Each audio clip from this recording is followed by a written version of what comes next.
Hello folks, welcome to Courtside Pickleball Centre. We are here for the UK University Championships and we've had some cracking action so far this morning. Let me tell you what's been going on, folks. We have got in Group A in the open bracket, London and Leeds have got off to a flying start. They have both won 2 games so far. In Group B, where Essex are the team to watch out for. They have won 3 games and they've opened up a 5-point lead over Sheffield. Sheffield number 1. There's a few teams here with different people in there and stuff. So Sheffield number 1 are in second place. We are going to start bringing you live coverage here on Show Court, starting in the next few minutes when we have Birmingham 1, who will be looking for their first victory of the morning, against technically the host team, I think you would call them, Oxford, as that has got Theo Young captaining the team, and he is the brains behind this UK Championships today. This is the first UK Universities Pickleball tournament that's ever taken place. There is a lot of talent here, but many of the players are playing pickleball in a competition, in a tournament, for the very, very first time. We have got a few names here that you might recognise. Abby Fung is captaining Essex. Abby, well known and just been drafted again for the Pickleball Premier League in the UK. Tom Pitchfork playing for Sheffield. He's one of the Northern League players. And there's a few other names dotted about. Harry Warrad, and player well known to a lot of the UK pickleball fans. So we've got a little bit of everything going on here. Some top talent you may not know yet, but might get to know better by the end of the day. So the format is each university is playing another university in the group stages. There are 3 matches. And then the winners of that will then go through to the winners of each group, etc., go through to the quarterfinals. Quarterfinals will be kicking off maybe about, I don't know, 2 o'clock-ish, shall we say. I should have done the research before I got on camera, really. Most important thing is we're going to be getting underway with Birmingham against Oxford in the next couple of minutes. Chris Beaumont from the World Pickleball magazine will be on the commentary. Enjoy.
Right then, folks, here we are, as I say, Courtside Pickleball Centre. Beautiful venue here in Stourbridge. Credit to the guys who put this together. It's absolutely delightful and a very good place to be hosting the first ever UK University Pickleball Championships. That's going to get more difficult to say as the day goes on, Joe. I think we'll all agree. So we are going to be getting underway any second now. A match up between Oxford and Birmingham team number 1. There's 2 Birmingham teams here. And we have got on courts, representing Birmingham Universities, we have Eli and Matt. Eli is wearing the red shirt. He's on serve. Matt, his partner, in white. That's Tristan, who's just hit the return for Oxford, and he's partnered by the brains of this tournament, Theo Young, the Oxford captain. So an early point on the board there for Birmingham. And let's see how this first live stream match of the day gets underway. Just out there from Tristan, clipping the top of the net and dropping the wrong side of it. Tristan Boist, I think we'll pronounce that. B-U-I-S-T. Nice bit of topspin there. And he goes through. Good attack there from Tristan. Well defended by Eli. Theo going for the follow-up and just puts it into the net. So, format for you guys here is first to 11. There are 3 matches within a match. So 3 sets of doubles within the match. Good serve there from Eli. Comes off the top of Tristan's paddle, goes up into the yellow beams above us.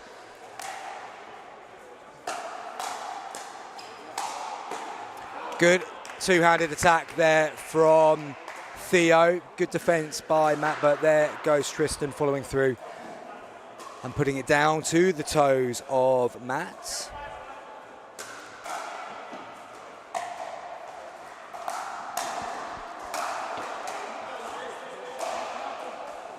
Just long, and an opportunity now for Oxford to get themselves going.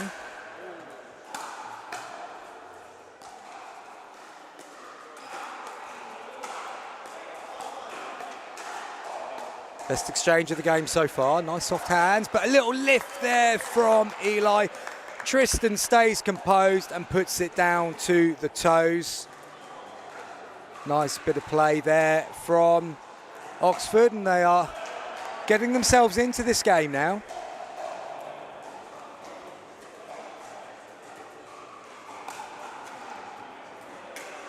Going for the slower, longer serve there, but just goes out.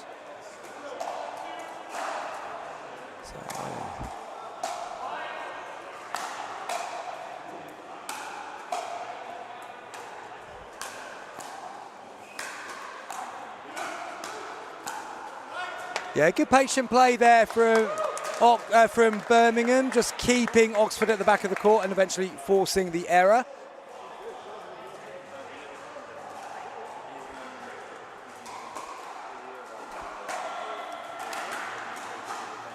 Unreturned serve by Young.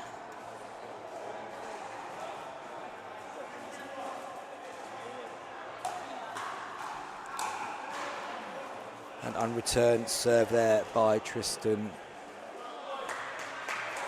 So points coming quite easily now for Birmingham in this one. 4-point lead.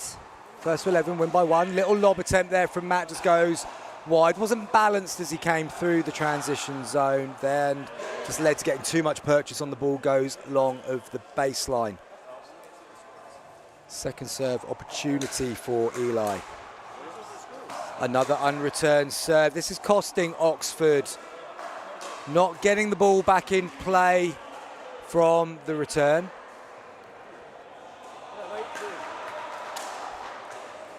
Big drive from Matt from the back of the court. Gets them up to the non-volley zone line. Gone for that lob again. Just fractionally long that time. 2 unsuccessful lob attempts from Matt so far in this game, but they've got distance, so they won't be too perturbed at this point. 5-point lead. And an unreturned serve from Eli. Oxford narrow the deficit to 4 points. Good serve again from Theo Young. Comes off the top of the net. And Young just lifts it before Eli able just to punish it down to the left-hand side of Oxford's captain. Deep serve that time from Tristan. We're just leaning in a little bit there, Eli. Was a little bit too keen to get to the ball early and just pushed it flat into the top of the net.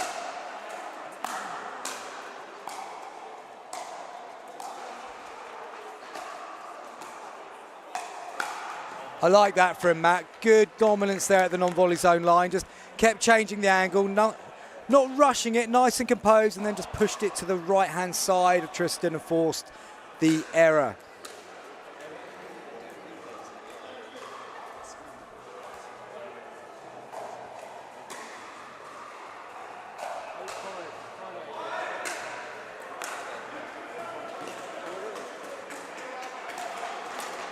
Yeah, good again from Matt. Just caught Tristan loitering in that transition zone in no man's land and just puts the pressure on. And we now have game point in this first fixture within this match.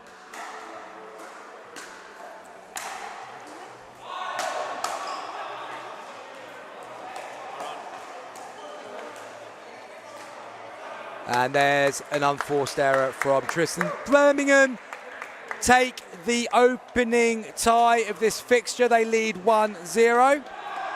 Pretty convincing performance there from the team. Birmingham bottom of the table in this group at the moment, so that'll give them confidence that they can get their first victory of the day. We'll be back very soon with the second game.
Welcome back to Courtside Pickleball here at the UK University Pickleball Championships.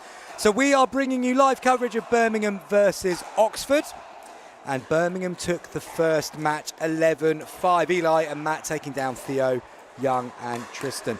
On court now then for Birmingham, Nathan Taylor and Laurie McGrath. You will see Laurie McGrath in the reds, warming up with his left-handed partner, Nathan Taylor.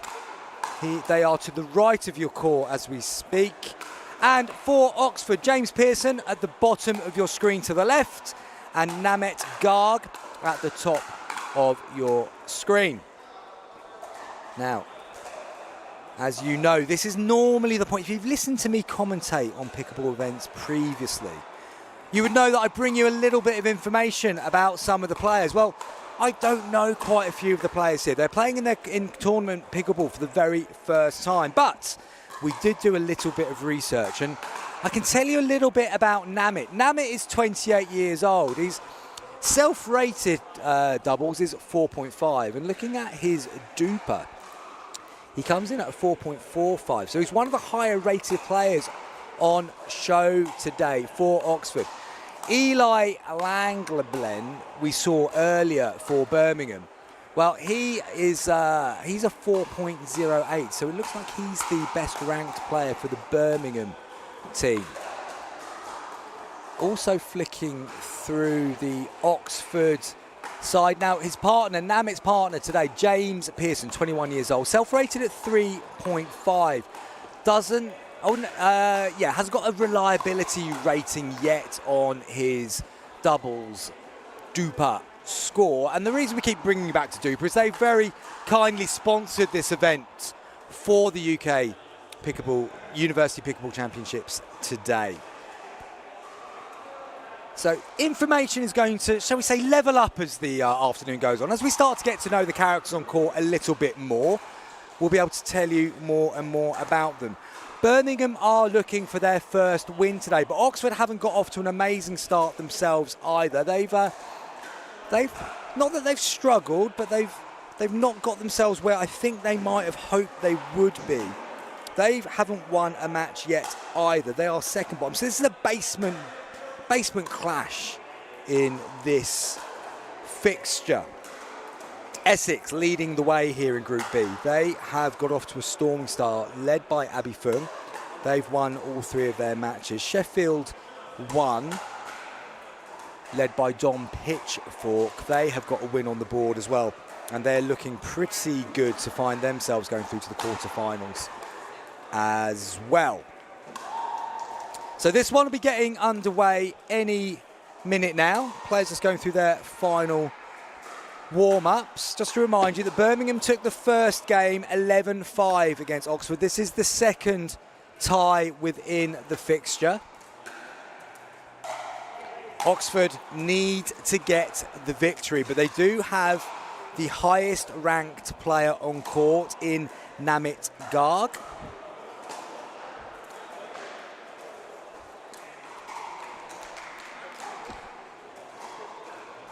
And they will be just deciding who's going to serve. Let's see what technique they use to decide the serving. And there we go. Laurie's going for the ball behind the back option there. I would ask my technical colleague today, Joe, what his preferred option of choosing the serve would be. But Joe, we were having to remind each other of remind you of the rules. I know the rules. That's why I'm doing this bit. I know. Well, some might say I don't know the rules, Joe, but I try to know the rules. But which way would you go, Joe? Oh, Joe's going for a paddle spin. He's going for a paddle spin. Okay, interesting. You've not played much, have you, Joe? No, Joe's not played much, which will teach him the best way to decide who's serving later. We do know that it is Birmingham with Laurie McGrath here in the red. He's going to be getting this second game underway. And it is going to be James Pearson receiving for Oxford. Yeah, Namit Garg just leaving that ball nicely there. One thing we've seen quite early on in the games that we're bringing you live here from Courtside is there's not a lot of dropping from the back of the court yet. There's quite a few drives coming in on the third. Be interesting to see if that adapts as the day goes on a little bit more. Tried to go down the line there, did Nathan Taylor. Just missed the sideline, called out by Pearson and Garg.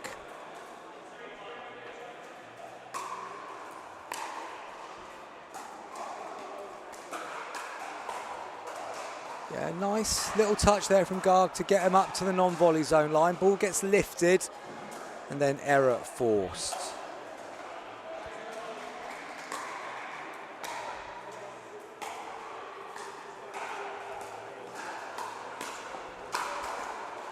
Good defence, ball still in play. Oh, Garg read it well. I think that's our first body bag of the afternoon. Garg coming through the transition zone, going with the backhand roll. Just clipped McGrath on the shoulder. Drive from Pearson goes into the net. They've got off to a good start here, though. Bit of distance already. Move over to the second serve. Garg on it. Nice bit of play there by Laurie McGrath. That all came from a nice slice deep return. Allowed him to get up to the non-volley zone. Then he continued with the slice, just spinning the ball away from Garg that time. Side out and an opportunity for Birmingham to get themselves back into this second tie.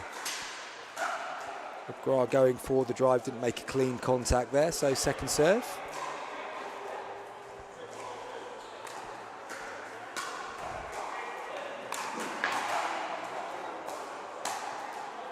That's a great reset there from Taylor.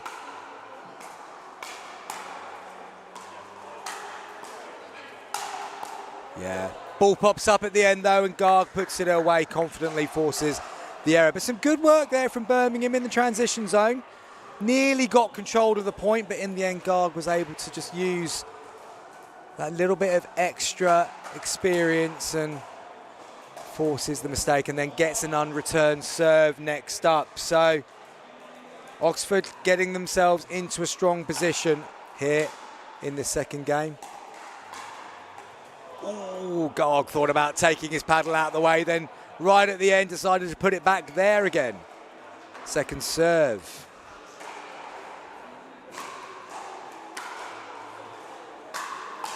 Big drive probably going long. Taylor attacks.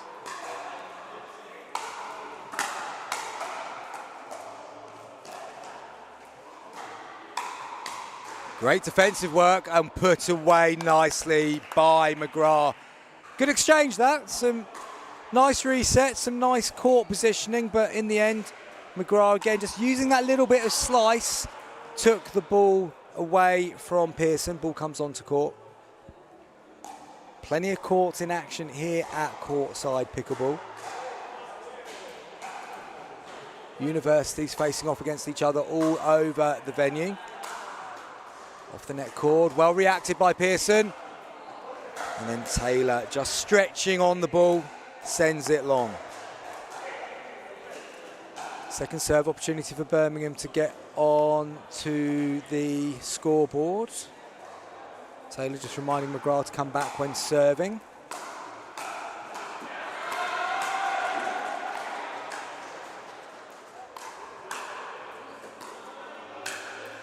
Another good rally here. Oh, and then McGrath opting to drive again. Just hit it into the tape. One thing we're going to see today is, as I say, a lot of these players are playing pickleball in a tournament for the very first time. Many of them haven't got a DUPA rating as of yet, and some of the shot selections will not be what we would always expect. But it's great to see new young players learning on the job, so to speak. Are they going to realise that sometimes getting the ball bouncing in the non-volley zone is a good way to get themselves up nearer to the line where they can attack? In this game in particular, you can see that Namit Garg clearly played quite a bit of pickleball. He's understanding that already. He knows that he wants to get that ball bouncing, get himself moving up. Whereas the team from Birmingham here, they're looking to be aggressive a lot of the time. And if they can just slow it down a little bit, get the ball bouncing in that non-volley zone, they could find a road back in. Pearson sends that serve long.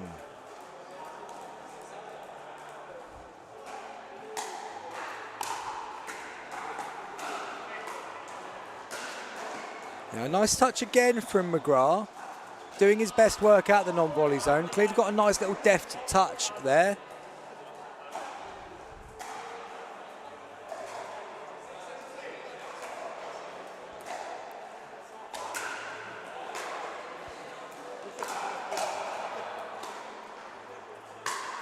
Yeah, good smash there by Pearson. Saw Taylor out of position and picked on him.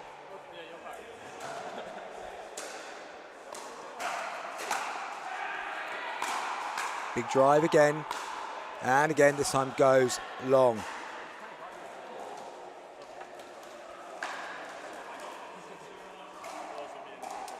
So Oxford with this 6-point advantage in the second game. The victory here for them would tie this match up and put us into a deciding game between the two teams. Taylor, again, going down the line. He missed one earlier trying to do that. This time got it just right. Pretty fantastic. Plays it down the outside of James Pearson.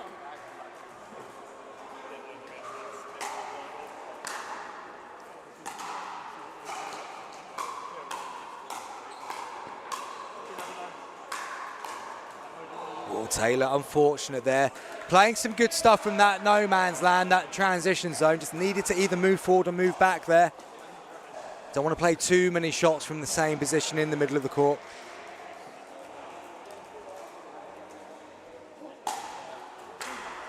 Nice return again from McGrath. That's Laurie McGrath's best bit of play so far. Very, very nice bit of play.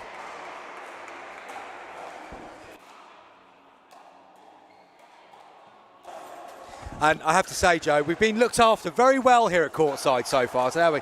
Again, those of you that might have followed a few of our commentaries over the years might know that I do like a bit of coffee service when we come to these things. And we're not even through the first match, and I've just been offered my first Black Americano. Didn't even have to put a shout out on the stream, Joe. I mean, we could come here again quite happily, I think. We've had pasta, we've had samosas. Courtside Pickleball really putting on a good show, as are the players on court in this game between Birmingham and Oxford. Birmingham haven't troubled the scorer yet in this match, but they are playing some nice stuff. Laurie McGrath in particular is impressing me with some of the things he's clearly doing quite naturally. And of course, as soon as I say that, he just comes rushing through the transition zone and puts the volley into the top of the net. So 8 points on the board now for Oxford.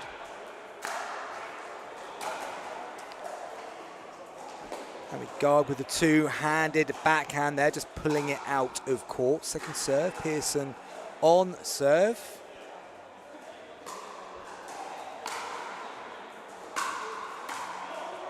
There's that sliced backhand again from McGrath, which opened the court up nicely for Taylor. Just pushed Pearson wide. He had to lift it, and then Taylor was there to punch it through the gap that was left. Just long there from Pearson. So, Birmingham have a point on the board in this one. They've deserved it because they have played some good stuff, just not on their serve as of yet. That's very good from Namit Garg. Just stood at the non-volley zone line, saw where the gap was, and just pushed it down the line. That's a lovely touch there from Garg.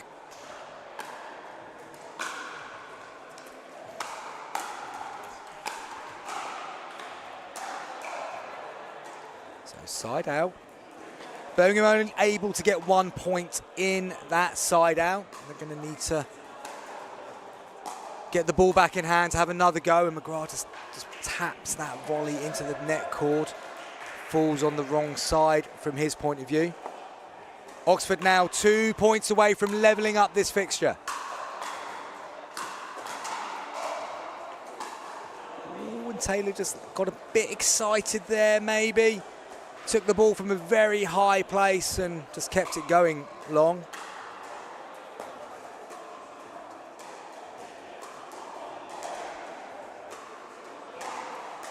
Second serve here for Oxford.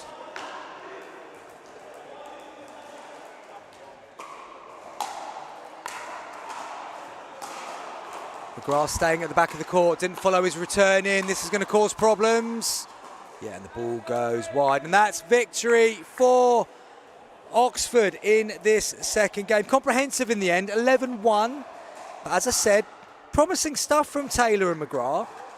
A little bit of coaching, a little bit of guidance. You've got two good players there, for sure. Garg, highest ranked player on court, and that showed, in fairness. He was able to take control, able to play the game on his terms. So, Birmingham 1, Oxford 1. We will be back in a moment with the decisive third game.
So folks, we've got a decider in our first live stream game of the day. Bring us the action early on, the players. They've given us something to get excited about because it's one game each between Birmingham and Oxford, which means it goes into an all-decisive third game. So Birmingham have given the responsibility to Matt Hiscock in the white at the top left and Laurie McGrath, who we just saw in that other game, in the red. They're going to be up against Theo Young and Namit Garg. We just saw Namit in that second game as well. Looks like a very accomplished player. Theo Young, the captain of the Oxford team, the man behind this tournament. They will be feeling confident, I would imagine, based on what we've seen so far. But Matt Hiscock, with his partner Eli, beat Theo Young and Tristan Buis earlier, 11-5. And we've just seen James Pearson and Namit Garg, of course, beat Nathan Taylor and Laurie McGrath 11-1. So, bookies' favourites probably would be Oxford for this one, but seen a lot to like from Matt Hiscock. And Laurie McGrath certainly got some skills in there. Of course, as I say that, Hiscock puts one out of the Courtside Pickleball arena. But doesn't matter what we look like in warm-ups, it's what we do when the action really gets underway. And the action will be getting underway here any minute now for this all-deciding third game. Whichever team takes this game, they'll be getting their first victory of their day. Birmingham, of course, not travelling from too far away. They are courtside based here in Stourbridge. Joe, is Stourbridge north or south of Birmingham? I didn't really pick this up as I was driving all the way from Anglesey this morning. Slightly south of Birmingham, I'm being told. More Worcester. It's more Worcester, is it? Oh, okay, apparently I'm in Worcestershire. Joe's now saying he thinks so. Joe will learn as the day goes on that don't give me information unless you completely confirmed it, because you might end up looking a bit silly. But yeah, Stourbridge, quite a nice drive in. I'm being shown a map. It's west of Birmingham. Before you all comment on the live stream telling us once again Beaumont doesn't have a clue where places are in the world, apparently we're slightly west of Birmingham. Oh, yeah, okay, yeah, see a bit of Dudley there. Yeah, down from Wolverhampton. Yeah, not a good football season for Wolverhampton this year. That's for sure. Joe, I seem to recall, are you a Birmingham City fan, Joe? Yeah, see, he's pleased I've said that. Okay, anyway, back to the pickleball action. Matt Hiscock on serve, gets underway, Namit Garg returning. Oh, there's that drive from McGrath again.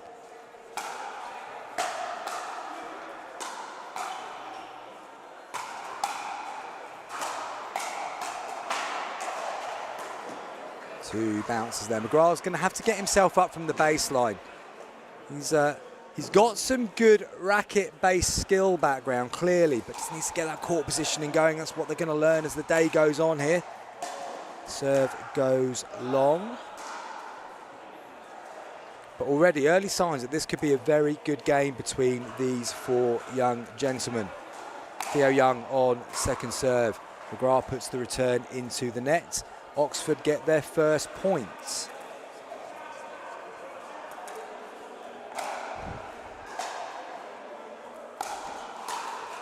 McGrath just sliding to open up on the forehand there.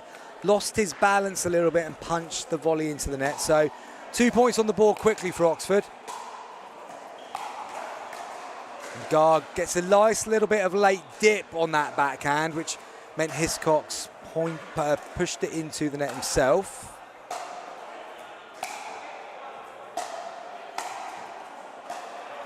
There goes that lob again from Hiscock. McGrath follows up with another lob and that goes long, and suddenly Oxford are starting to move through the gears here, and two experienced players on court. Theo Young from Canada originally. He's played a bit in the US as well as bringing pickleball to Oxford University. His partner Namit Garg, a 4.5 player as well.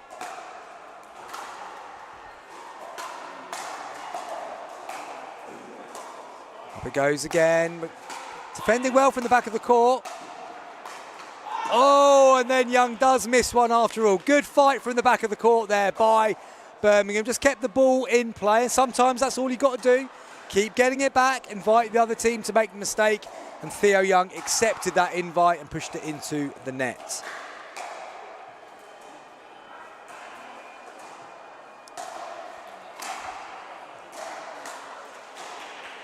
McGrath just losing his shape a little bit on that drive. Just came through a little bit too quickly over the top of the ball and it dipped into the net.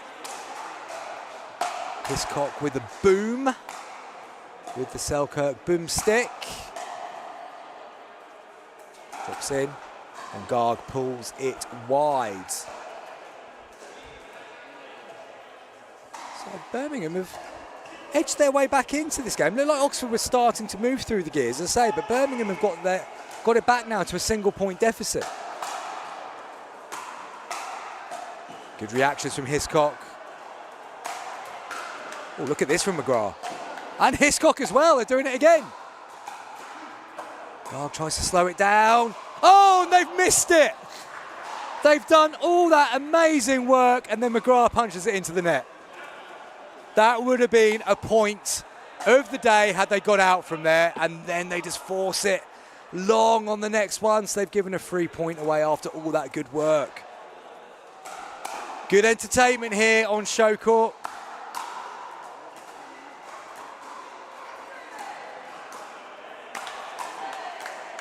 Good play again from Laurie McGrath, just holding his line there at the non-volley zone. Pushes it down, gets the error, second serve. And then Hiscock just puts the return into the net. And that's been the difference between these two teams so far. Fewer unforced errors from Oxford, and that's why they've got this 3 point advantage. When the points play out in full, it's pretty even. Nice put away there from Garg.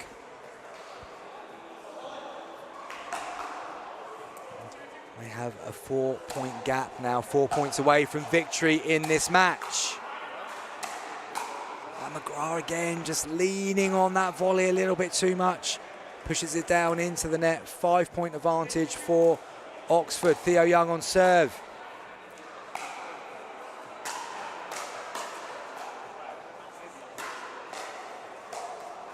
Hiscock there just rolling the volley into the net.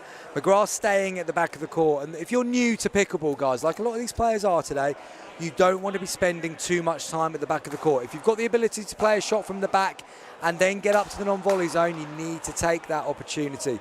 Otherwise, you're just leaving space for people to be able to hit the ball back into, and you can isolate your partner if he's up at the net at the same time. Chance now for Birmingham to get their way back into this a little bit, and that's a rare error there from Garg. Just rolled and flicked a little bit too much on that backhand, and it goes into the net. Slice serve. Good play from Hiscock. Bit of rat-a-tat. Got on the front foot, forced the error from Young.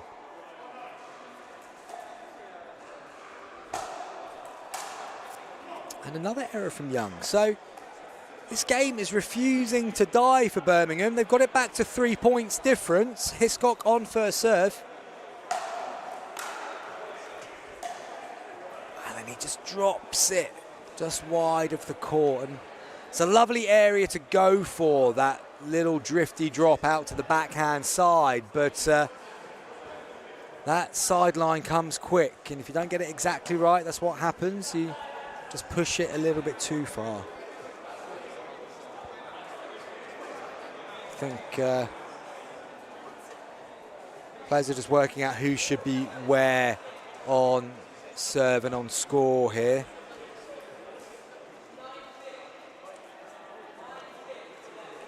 Score is 9-6 to Oxford. So 6-9. Well, it's 9-6. Okay, it's 9-6, Joe. 9-6, Joe. We don't know. We're just watching some good pickleball being played here and talking you through what we can see. Hiscock just pushes that one down into the net, and Oxford have game points.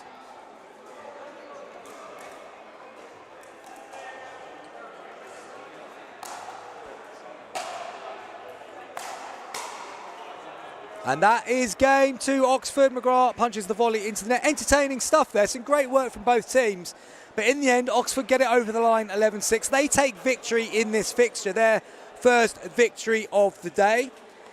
Birmingham took the first game 11-5, but then Oxford came fighting back with 11-1 and then 11-6 in the third.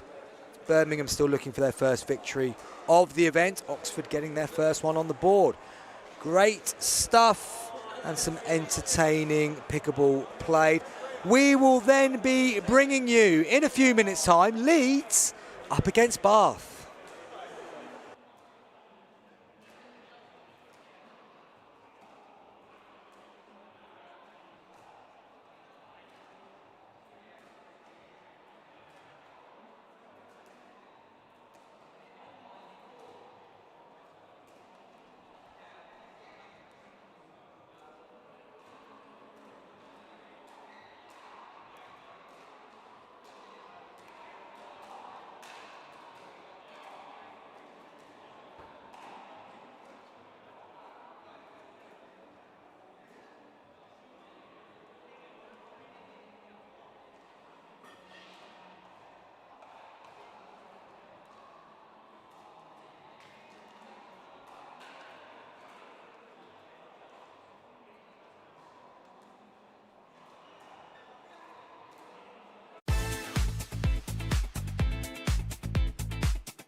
Okay, folks, welcome back. We're into round 5 now of the Open Division here in the UK University Pickleball Championships.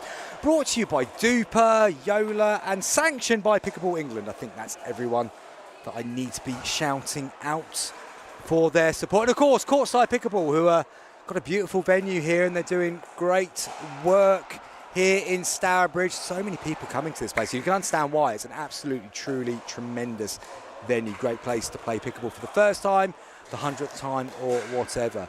We have got Leeds versus Bath coming up for you now, so let's quickly introduce you to the players that you're going to be seeing. Representing Bath, you've got Adi Bawaja and Josh Samuel. Some of you might know Adi Bawaja. He's been on a few of the Pickleball events this year.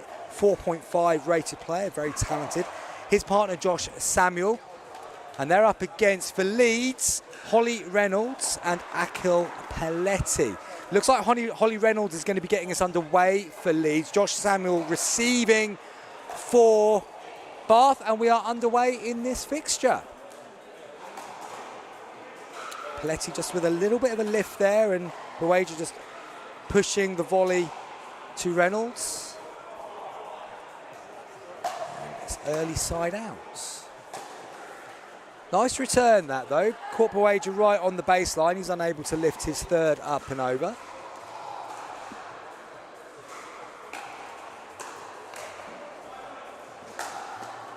Yeah, just a little bit short, that return from Pelletti. Allowed Bawaja to step into the middle of the court, drive it down low on Holly Reynolds. Holly Reynolds from Leeds University, studying adult nursing, I've been told. That's a short return again. Samuel drives, just kept it in.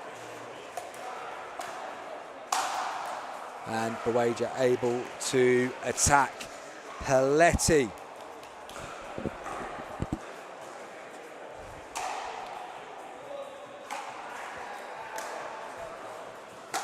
Big drive from Pelletti, well defended by Reynolds though. Got it down to the toes of Samuel. Started on the theme of who's studying what in this game. And Adi Bawaja studying finance and accounting. Josh Samuel, biology. Just looking at my notes for Akhil, I've put down LAN. Oh, it's law. That's a W, not an N. Can't read my own writing. Desperately trying to work out what Akhil studies, and it's law. Hopefully, he's got better attention to detail than I have for when he graduates. Bawaja just smashing that one down to the outside of Pelletti. Unreturned serve from Reynolds. 3 points on the board for Team Bath. Now let's see how these two teams have been getting on so far in this University Championships. And I can tell you by going to the leaderboards that Bath won 2 of their games. London have won 3, but I think that's just courtesy of their 1 game ahead in terms of the standings. Bath and Leeds have both won 2 games going into this one. So this is a nice shot there from Bawaja. This is an important clash between these two teams. They've both won 1, lost 1. So although Bath have taken an early lead here, Leeds will still back themselves for sure. Good attack from Pelletti, nice speed up. Samuel not expecting that one and just flicks it out of court.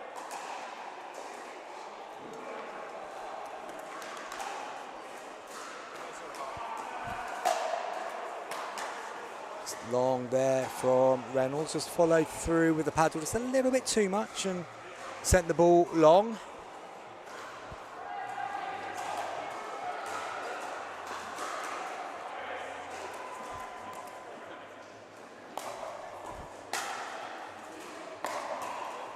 Oh, Bawaja looking to leave it. It's just clipped his paddle. If we were playing cricket, Snicko would definitely be in action there with the wicket-keeper, of course. Maybe not. It was flying over slips, I reckon. Bawaja just needs to perfect that leave a little bit more. But what it has done is given Leeds their first point in this game. Pelletti on serve. Tall figure of Akhil Pelletti.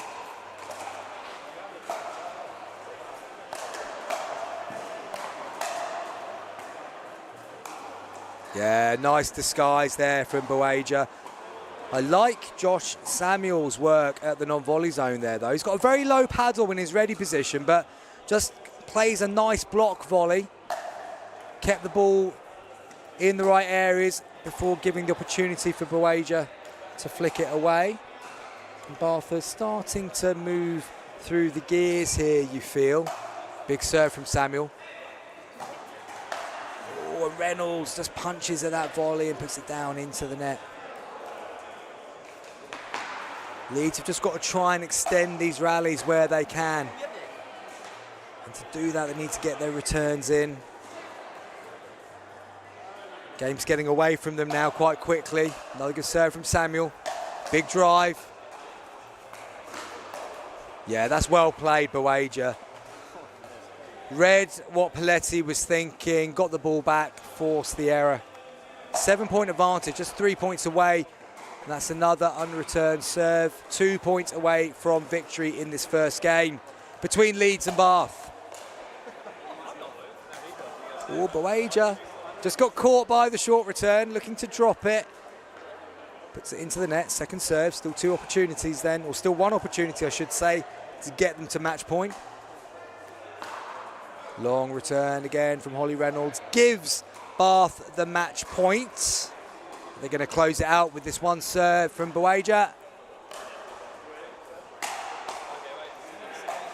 Oh, went for the ATP to win it. Hit the base of the net. Reynolds has pushed it wide. It was there to a point for Samuel. Side out, though.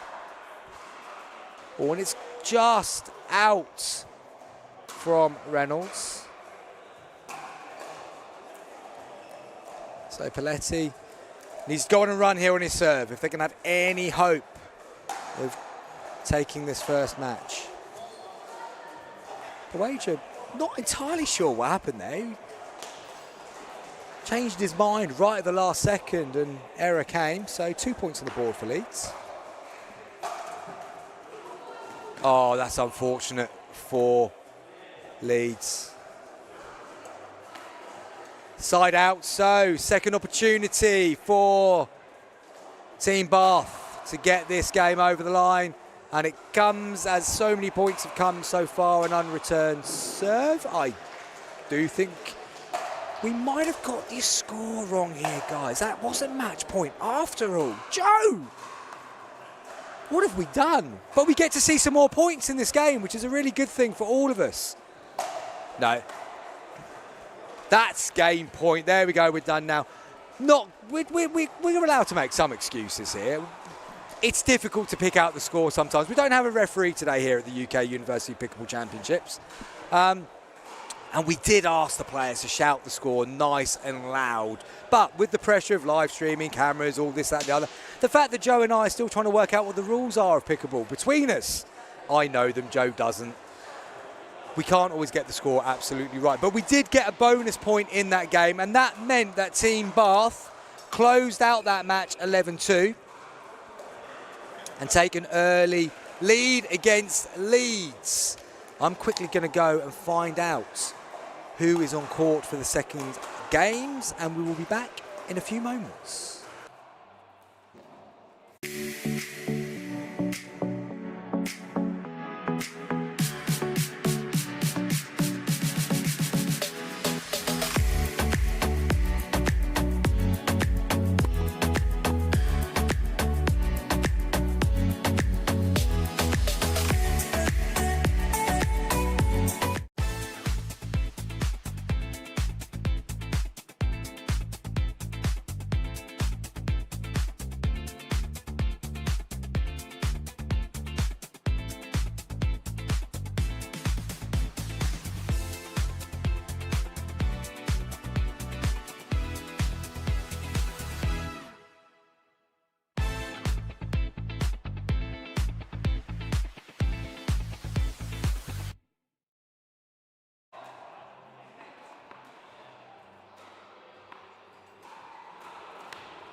Welcome back to Courtside, folks. Chris Beaumont, World Pickleball Magazine, is your commentator for this afternoon's action here in the UK University Pickleball Championships. We have got the second tie within the Leeds versus Bath match.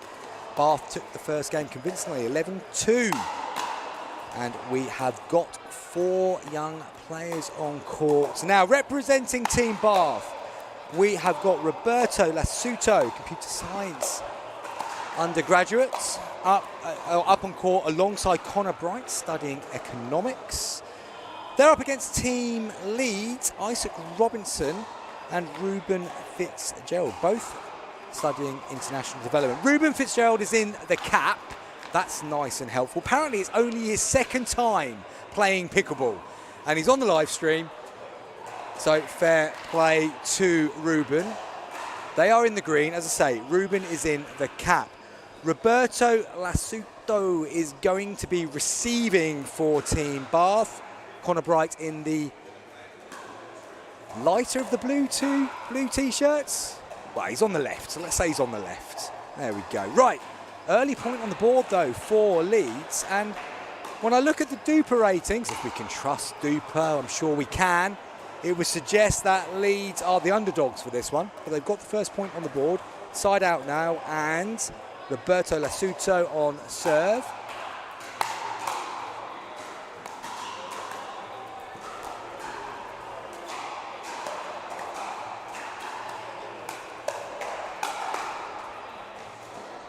Oh, they nearly got back. Good attempt at retrieving it there from Isaac Robinson, unable to get there. Isaac Robinson has said himself he's only been playing for a couple of months. Ruben only his second time on court. Roberto Lasuto's got, well, he's self-rated at 4 and his Duper ratings are slightly underneath that. And then Connor's the other way around. He's rated himself at 3.5, but he's got a doubles rating of 4 at the moment on Duper. So, as I say, they are the favourites on paper. And they've just got themselves into the lead. A victory here for Bath would close this fixture out 2-0. They will play the third of the ties, but it would mean that they get the match victory. Yeah, good attack there from Bright. Just a little bit of lift. Sat on the forehand volley, rolled it hard to the backhand side of Fitzgerald.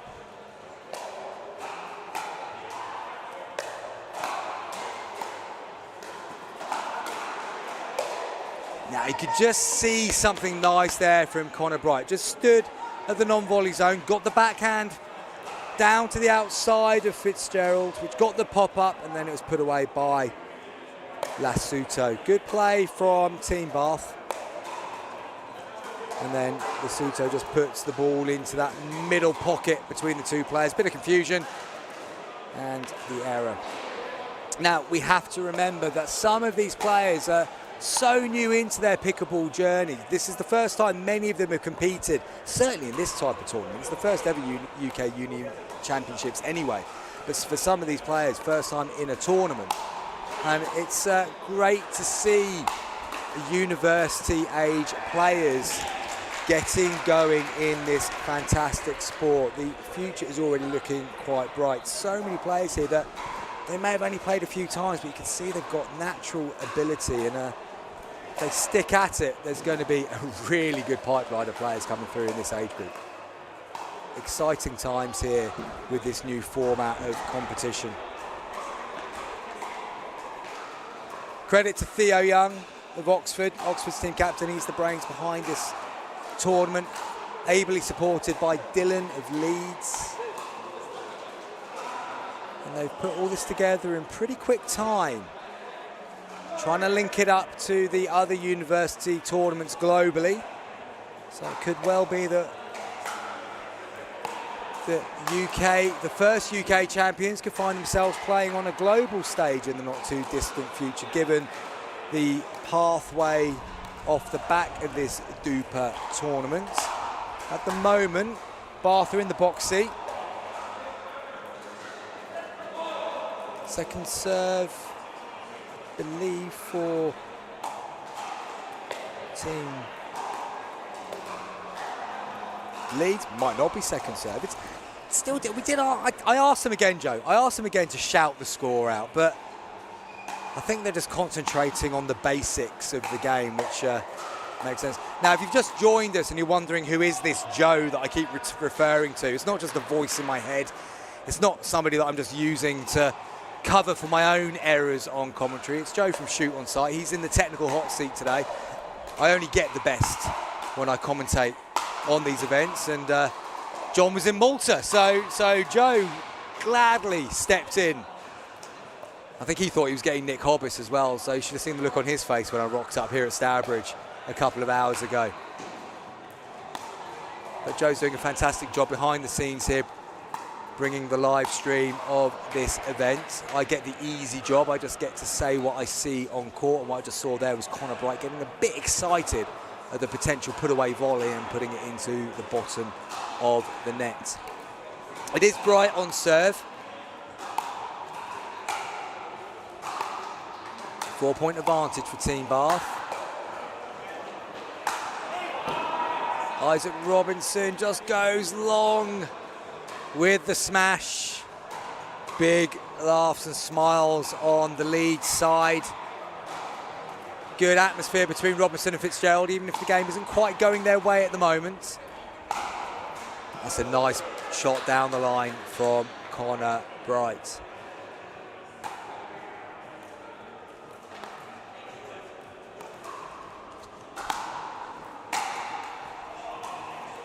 Robinson puts his return into the net. So 2 points away from the victory line, and this would be victory overall in this match for Bath. Yeah, a good recovery there from Robinson that time. Volley was just slightly behind him, but he still dealt with it quite nicely. Got it back in between the two players, forced the error.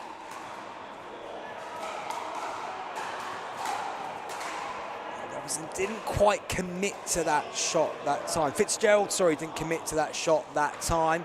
He's now lost the ball, it's under his feet.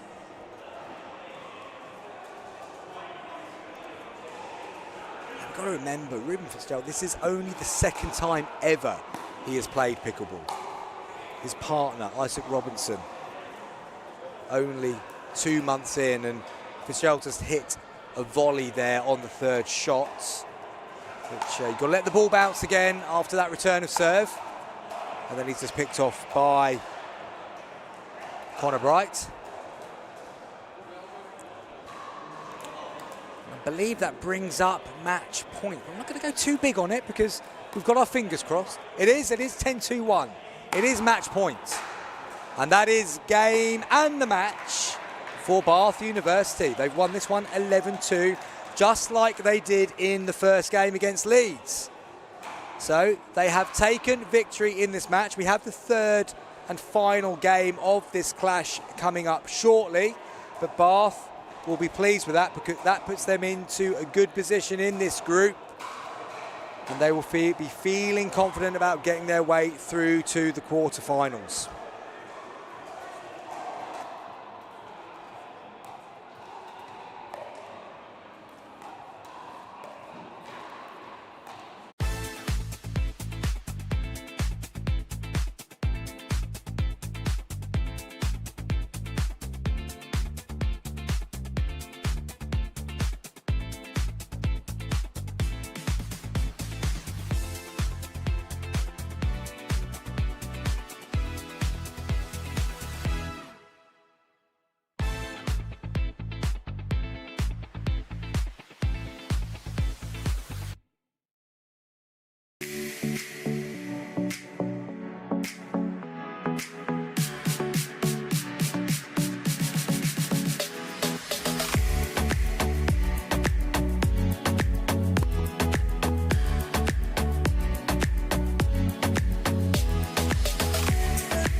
Game's coming thick and fast here at Courtside Pickleball. We are back for the third and final game in this fixture. Leeds have already lost this one against Bath 2-0, but they're back on court.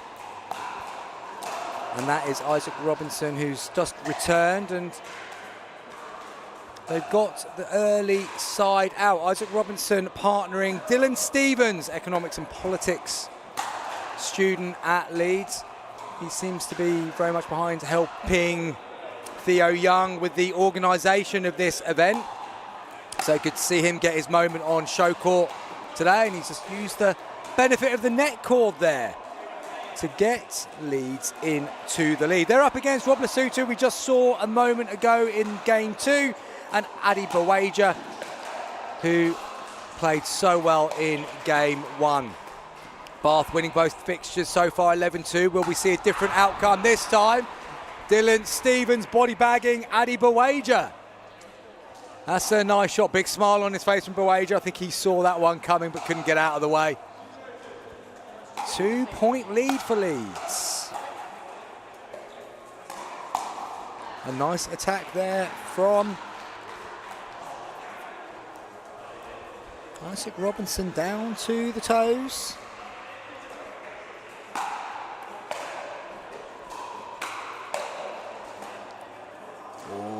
Yeah, just out, just fractionally out there from Robinson. Looked like he got his paddle just a little bit jammed in between his feet.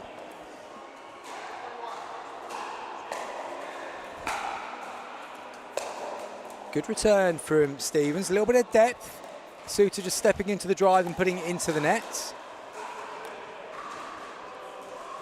So Bath are going to have to come from behind in this game, and Leeds don't want to undo their good start with too many unforced errors. That return just going long from Robinson.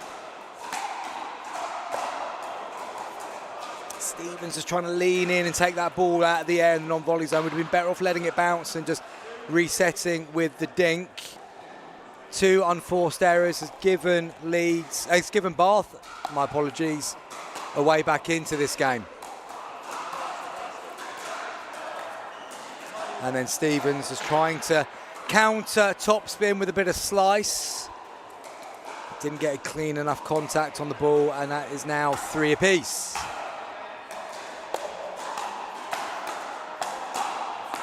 Oh, well played, guys. Well played indeed. Nice hands battle. Bawaja coming from right to left. Stevens keeping it going, and then Bawaja flicking it down into the net. So side out, 3 apiece.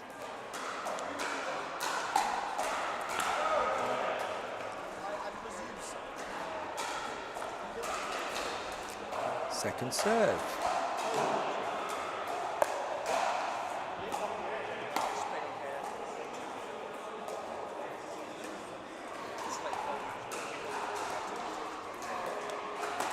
Oh, and Stevens wants that one back. It just lifted a little bit from Lesotho.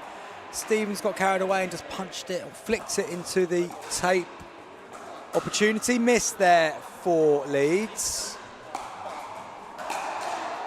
Good quality game this so far though. Both teams looking to get to the non-volley zone and play a slightly softer game. That ball was lifted and Robinson has put it right down to the ankles of Bawaja. Second serve.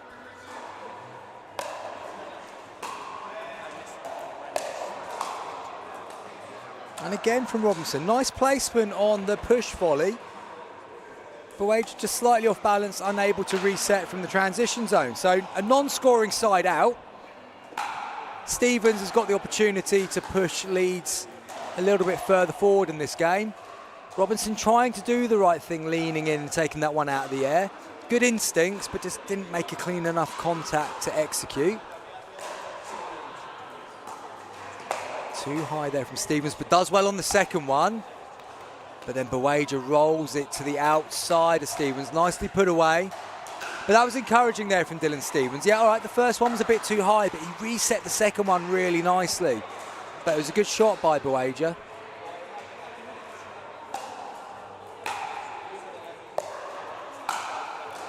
And that's nice as well from Stevens. Leans in. Good flick to the outside.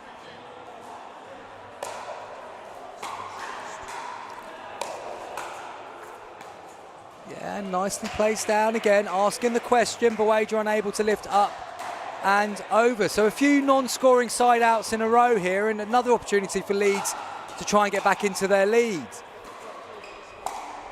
Good shot by Buwaja, just waited on that nicely and then pierced it down the middle.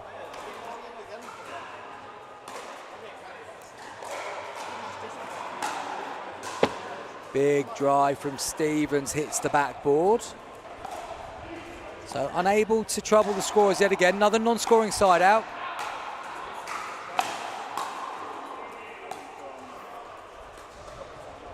Robinson just bouncing away from the back of the line there. Wasn't balanced when he then tried to dink it back into the non-volley zone. Just wants to be a little bit more balanced and hold his position at that line where possible. Big drive from Buwaja, goes comfortably long. He puts his hand on his hips in mock disgust at his shot. But they have got a single point advantage here. They come back from 3-0 down in this game to have a single point lead. And that is the shot of the day. Let's see that one back. Yeah, between the legs from Buwaja, goes up and over. I think Stevens and Robinson were quickly trying to compute what had actually happened there, and the ball dropped in behind them in court. De Sousa drives that one into the net. So Leeds have been stuck on 3 for a while now. Can they get themselves onto 4?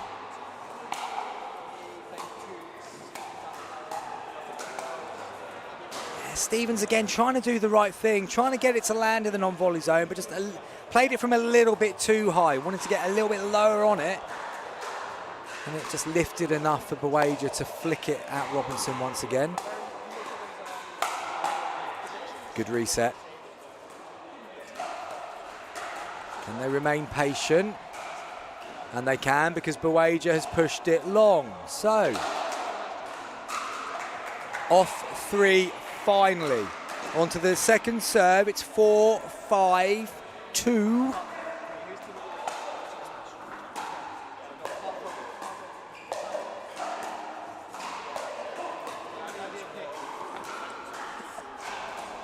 Tell you what I like about Isaac Robinson's game. He said to me at the start that he's only been playing for a couple of months, but he's really trying to do the right things. Not quite executing them all the time just yet, but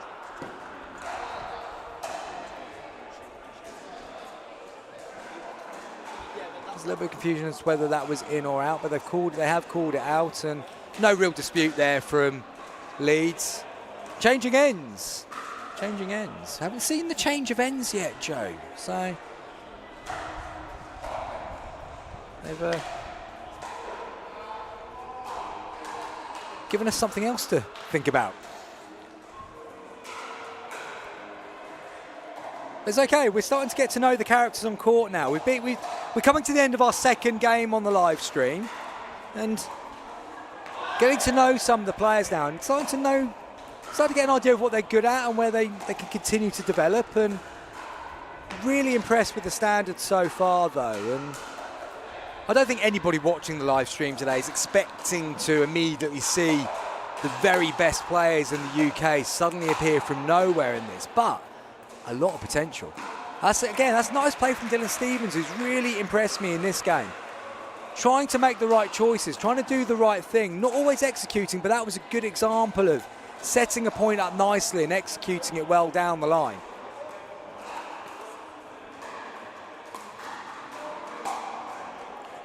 And by getting the ball back in hand, Buwaja, unforced error on that return. Robinson just drifts his serve out, but that can happen to the best of us. Stevens encouraging his partner there, quick paddle tap. And it's just unlucky on the drop, but again, looking to drop rather than bang it from the back of the court. Trying to do something that's going to allow them to move through the transition zone, get up to the non-volley zone and play a bit from there. Same with that return, allowed enough time to get them forwards. That was good from Buwaja. That first one was nice. He just put a little bit extra on it, which meant that Stevens lifted. Stevens retreated from the line but couldn't get balanced again and then got picked off.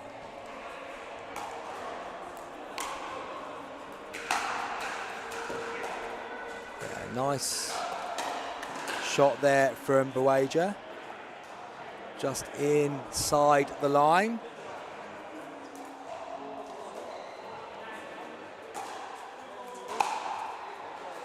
Just long from Stevens on his return. So we're through to match point here for Bath. Leeds have made a better fist of it in this game. They played some good stuff, but once again it's Bath who are looking to close it out, and they have done as Buwaja pushes it in between Robinson and Stevens. Robinson and Stevens can take a lot of credit from that game, though. They're playing two higher ranked players, but they've certainly made them work for that victory. But in the end, Bath take this fixture by 3 games to 0, 11-5 in the third. Promising signs there for a few of the Leeds players, though. They should not be too disheartened with that performance. What have we got coming up next here on Show Court at Courtside? Well, I think we're moving on to the quarterfinals. As soon as we know who has made it through to the last 8 and who's going to be playing on this Show Court, we will tell you. That is slated to be up at 10-3. So go and make yourselves a cup of tea, coffee, whatever it is your fancy. We'll be back shortly with a little bit more action here from Courtside Pickleball in the UK University Pickleball Championships.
Hello folks, welcome back to Courtside. I'm joined by Theo Young, the brains Theo, the brains behind this marvellous event that we're here for today. How are you finding it so far? You're in that awful position if you're playing, trying to get your team to do as well as possible. You're the captain, you're also in charge of this whole shebang, so there's a fair bit going on for you today. There is. Never a dull moment. I feel like I haven't been, relaxed. I'm chill, but I haven't had a chance to really kick back since the event started. So it's been about 6 hours of really go. But I mean, I'm loving it. I'm so pleased about how many people we have here. Like, just to think that this idea only came to fruition like three or 4 months ago, and now we're here, around 100 participants, 16 universities. Like, it's so crazy to see it actually happening, and we're so grateful. Yeah, I mean, it is really impressive that there's so many people here playing, well, there's a couple of people almost playing for their first ever time, let alone competing for their first ever time. So the standard, although, of course, as expected, varied at times, some of the good stuff, I was saying to you off camera a little moment ago, has been really, really good. And once that consistency comes in for a few of the players, there's some real talent here that could go on and actually do really well in pickleball over the coming months. That must be really nice to see that you're giving them the opportunity to be, this is the first time they can actually feel how great this sport is. Yeah, and I think the team atmosphere really helps for that. I think, when you play other tournaments around the country, a lot of the time there are, 20 courts really scattered throughout a tennis hall, for example. And don't get me wrong, they're really fun tournaments, but here you have your teammates by your side kind of cheering you on, and I feel like it's really conducive to learning to love the game.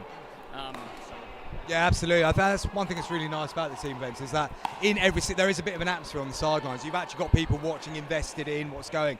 Although, yeah, as I say, doubles is great. You can be a bit isolated when you're doing the doubles tournament. So to have all that going on, there is something special about representing your university as well. I mean, you're representing the University of Oxford here.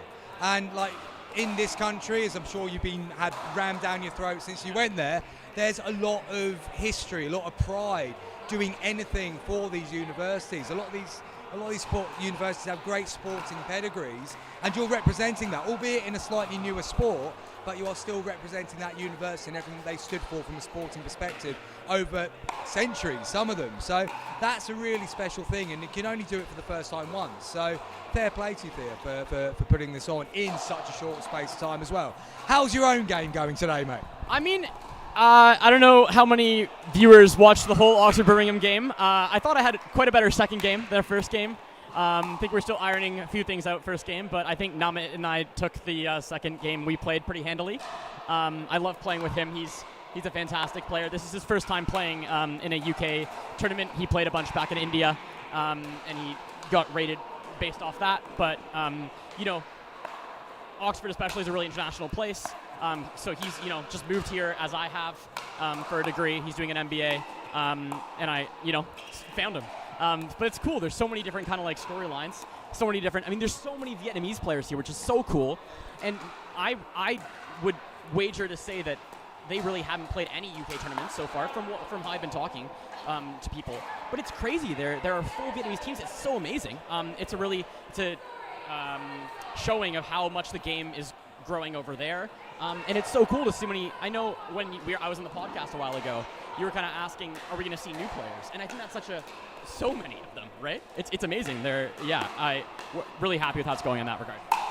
It's really good to see. We've not had the Vietnamese cohort on court yet. I really hope we do get them on one of the show courts because, having seen them have a little bit of a hit, there is some talent in there. I'd love to see how that transfers onto the actual court as the game goes on. But you're absolutely right. It's not just the fact that we've got all the different universities. We've got people from different countries. Namit's really impressed me so far. I mean, he's got one of the strongest Duper ratings in the tournament, but also you can see how he's playing. You can see he's thinking about it. He's very steady. And I think if you guys get it going over the course of it, Oxford could have a very good chance of continuing to go deep. Have you seen enough of any other teams to go? Yeah, tell you what, they're going to be going deep into this. I mean, Abby Fung in Essex, I know you're talking about them, but she's a fantastic player. Went, second round in Prem, which is unreal. Harry Warad, he's one of my guys for New Wave Pickleball. Check them out and Challenger this year. We're really glad to have him on the board, but he's been playing great, playing big left in mixed, taking up an amount of the court Jack Edwards could only dream of. But no, there's lots of good teams. Sheffield, Dom Pitchfork's done a really good job organizing that lot. They're wearing some beautiful shirts. That Third Shot have been working with them. Third Shot have been working with them on. Very jealous of those. Yeah, we'll have to see. Many good, maybe Bath too. Connor Bright, Josh Bright's #1 grasshopper, if I'm using that term right. Connor Bright recently drafted to the Serious Matches PPL team as well, the Challenger team that is. But a great young player there. So I don't know, Chris. I mean, we'll have to see what the quarterfinal brings. Absolutely. We're going to be bringing you quarterfinal action here from Courtside Pickleball in the not too distant future. I need to let Theo get back over there so we can actually work out who is in the quarterfinals so that we can tell you what's happening next. But Theo, once again, mate, really good job, and I hope, just because it would be a nice way to see it all come together, let's hope we see you guys in the final so that you can actually get to enjoy the work that you put in putting together this event. But as we said, you can only do the first thing first once. This is the first ever UK University competition. It's down to this guy, and I hope you've been enjoying the action so far, and we'll be bringing you more shortly.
And we're back here again at Courtside. We're going to have another little Courtside interview, and look, as if I've almost put this together properly, it's the founder of Courtside. It's Josh Yang. Josh, first of all, thank you so much for how you've looked after us so far today. If we can maintain this standard of hospitality at other events, I'm going to enjoy commenting. Well, but Boone's already suggested that. He's already said, look, just we'll do a bit of commentary. You can have a room up there, and yeah, I'm tempted. What can I say? I am tempted. But look, I thought we'd get you on the live stream now. Just have a little bit of a chat and find out more about the history of Courtside and how it came together. We've been saying all day what a wonderful venue it is. Yeah. But please, tell us a little bit more about how it even came to fruition. Okay, cool. Yeah, so it all started 2 years ago. I went on a holiday to Malaysia. My dad's Malaysian. Yep. Boone, you met Boone earlier.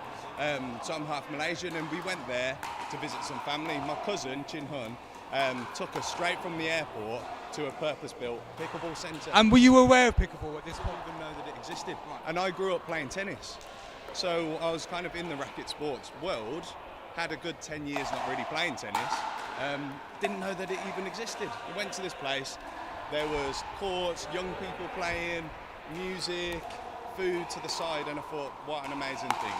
We came back, we set up a little club in Redditch, started getting people into the idea of pickleball, and it's just mushroomed from there. So we're so grateful. We found this space towards the back end of last year. It was just an empty warehouse. We've got about 23,000 square feet across the whole space. And yeah, just got stuck in. We've got an amazing team here that all just came together with friends from either from before or through the pickleball community. And I'm biased, but we've created a pretty cool thing here. I absolutely have, and the feedback that I've heard in the pickleball community is just nothing but good things have been said about the place, and I was really excited about coming down. It's my first time here. I was really excited to finally get here and have a good reason to be so. And doing so, I mean, obviously you've had lots of different events take place here already, but this is the first ever UK university tournament, which is it's a big thing, and if it goes like it's going today and only gets bigger, the university scene could be amazing for UK pickleball in general. That must be really nice that things like this want to come to Courtside and they want to hold their event in your venue, which you put your blood, sweat and tears into creating. Definitely. Wow, a big shout out to Dylan and Theo, because they had an idea about 4 months ago, but loads of us have good ideas, but it takes for people who are ready to put the blood, sweat and tears in to make something happen. And now all of a sudden we've got 100 odd students from all over the world.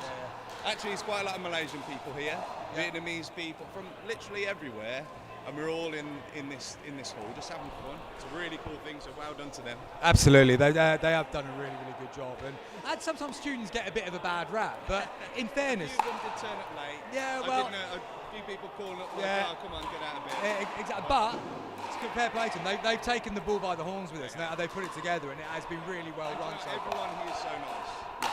I know you've been behind the desk, you've been able to speak to some people. Everyone's so lovely, so lovely. And like you said, pickleball is new here.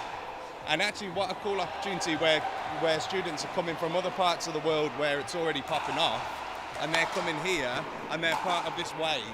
So let's just keep getting young people playing pickleball. Absolutely, that's one of the things you've done here, which is so important. It was when you get people who are playing in more developed pickleball countries from a facilities point of view, then they come to the UK to play, and it doesn't quite feel the same, it doesn't quite look the same.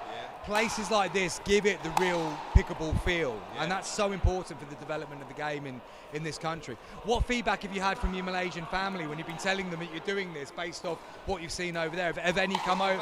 Yeah, My family were here today. so they're seeing it in action. Amazing. My uncle and my cousin came today, and they've been able to have a walk around and have some of the food.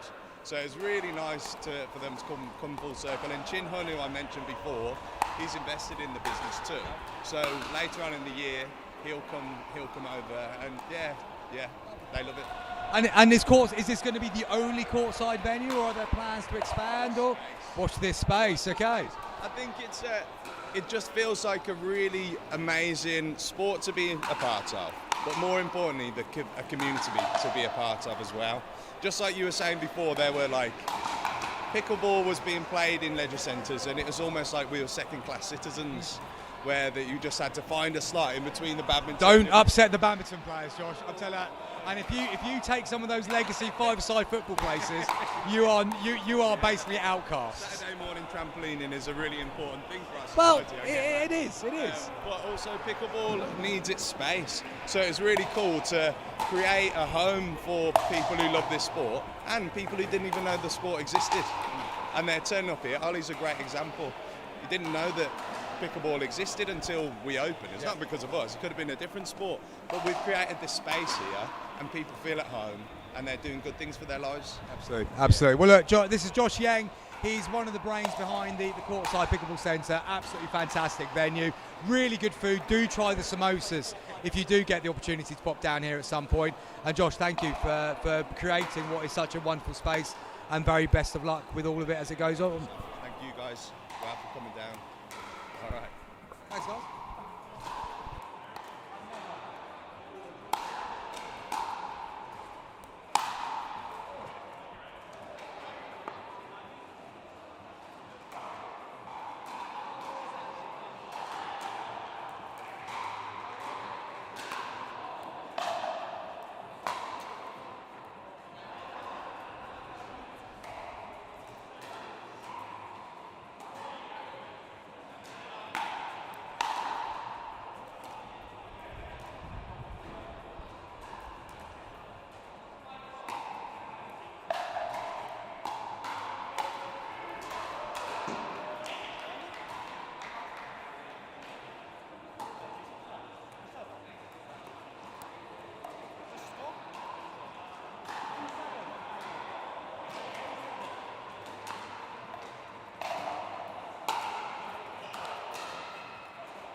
Hello folks, welcome back to Courtside Pickleball here at the UK University Pickleball Championships. I'm joined by Harry Warad, who's the captain of the London University's team today. Harry, it's going pretty well for you guys so far. Yeah, had some very close games, some solid games as well. Had a close one with Leeds, went to a dream breaker, but got it in the end quite nicely. So Leeds have been, so we saw Leeds on the live stream. Dylan Stevens just behind us at the moment, his team. Last game before lunch, and they look pretty solid, so that's a good win for sure. You must be feeling pretty confident though. You through to the quarterfinals, as you know. We don't know who you're playing yet, but with the team that you've got together, looking at how it's gone over the course of the morning, you must be feeling like you might be able to be one of the teams taking home the first ever championship. Yeah, before today, didn't know any of the other guys in my team, but came here and they were all pretty good pickleball players, so it makes my life a lot easier when got such a solid team behind me. Went for a mixed combo as our first pair and a very solid combo in our second. So if it does go to any dream breakers, we've got a nice pair up for that as well. Cool. So a bit of tactics coming in nice and early in the thinking as well. So am I right in thinking that the London University team is an amalgamation of universities around London, not just one particular London uni, or is that not the case? No, yeah, so it's just a group of all of us from London. I'm UEL. I'm not too sure about my partners though. Haven't yet to ask. All I know is they're playing good pickleball. So. But you've been playing for quite a while now, haven't you, Harry? Because we've seen you in tournaments throughout the UK over the last couple of years. What's it been like then coming to something like this and playing as a university event for the first time ever? Oh, it's great. It just takes me back to my uni days of playing in the tennis teams there, having a nice backing, even they're clapping and saying well done. And it's good to see it's going to pickleball as well. Yeah, you definitely get a different atmosphere in the team events compared to when you just go out and you're playing with your doubles partner and it's kind of you two against the rest of the competition. With this, it has been really good to see how everyone is watching every point and there is a good atmosphere around the place. Is it your first time here at Courtside? No, I was here earlier on the year for the Grand Slam singles, took gold in that, but I come down here sometimes over the months to have some practices with some mates. But I need to get here more. It's a very good venue, very solid courts as well. Yeah, really nice venue. First time I've been here, and I've really like it. And the guys who are running it, Josh and Boone, have done a great job, and it's a lovely atmosphere here. So who's your main part? Are you mixing up your partners in this, or have you settled on a pair now moving forwards? We've settled on a pair, so it's. Well, I think there's one team we might change it for, but I'm not going to reveal that. Makes sense, yeah. Keep your powder dry on that one. So good stuff. All right, Harry. Well, look, thank you very much for joining us in this. Best of luck for the rest of the tournament. Hopefully, we'll see you on show court in one of the quarterfinals because we've not had you yet. And yeah, it'd be interesting to see who you get in the last 8. Anyone that you'd like to avoid? We would like to have Essex in the final because I think that would be a very good showtime court to have. But whoever we get, we'll beat them. We'll win it. I'm liking that confidence. There we go. That's the line, folks. Whoever we get, we'll beat them. We look forward to seeing Harry later in the tournament. Thank you very much.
Hello folks, hope you enjoyed your coffee. We've got the quarterfinals coming up here at Courtside Pickleball in the open category UK Universities Pickleball Championships. We are going to be bringing you live coverage of Exeter versus Aston in the first of the quarterfinals. Also happening at the same time will be London versus Oxford. London won their bracket. They are up against Oxford, who finished fourth in the opposite group. Bath will play Sheffield 1, Sheffield 1 being Dom Pitchfork's side, and we saw Bath in action earlier with Adi Bawaja, very much the lead player in that side. And then Essex also winning Group A. They'll be playing Leeds, who finished fourth in Group B. So just to remind you of that, well, you can probably read it for yourself, folks, but just in case you're listening to audio only, Exeter against Aston, we're going to have live coverage of that here on Show Court. London play Oxford, Bath play Sheffield, Essex play Leeds, and of course the winners of all those will go through to the semi-finals. I'm going to go and find out who is on court, and then this quarter-final action will be getting underway. UK University Pickleball Championships. We're into knockout pickleball. This is the bit we always really, really enjoy. Who's going to go on and lift the title at the end of the day? We'll be back shortly with the first quarter-final match.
Okay, folks, we're ready.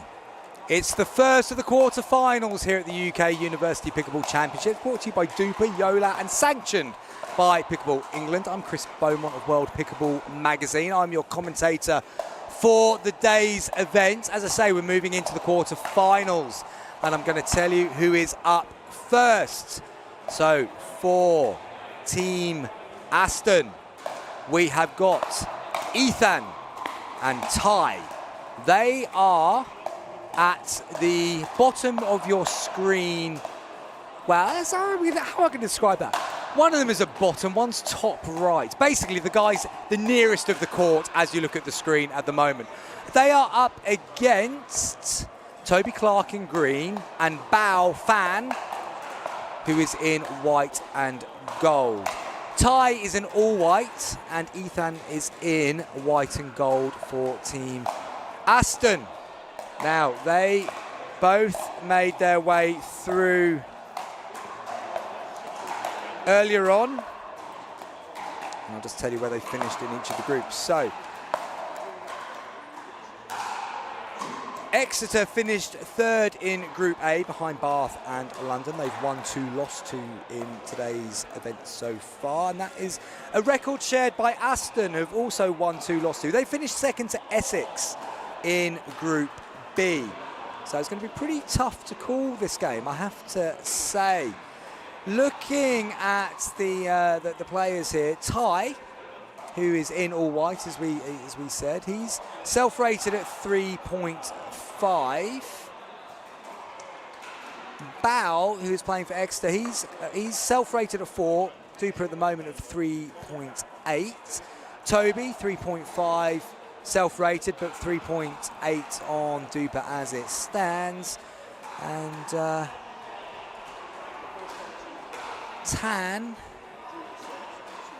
he's rated at 2.5, but having just seen him warm up, I think he might be going a little bit low on his self-rating there. So, we're going to be getting underway very, very soon. The 4 players are on court.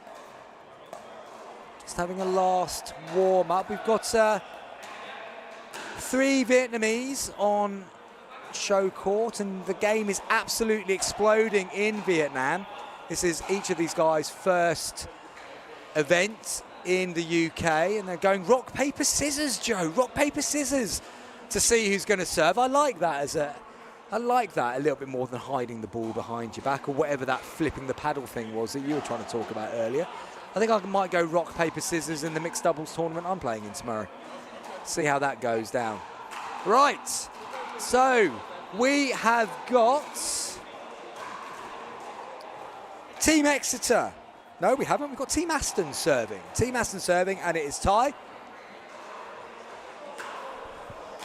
And it is going to be Team Exeter receiving. Toby Clark will be receiving for Exeter. They've just checked what the format is. As I understand it myself, I'm just going to bring myself back to the rules. It's side out, first to 11, win by 1. Aston get us underway. And third shot there from Ethan just goes into the net. So an early side out. Toby Clark on serve.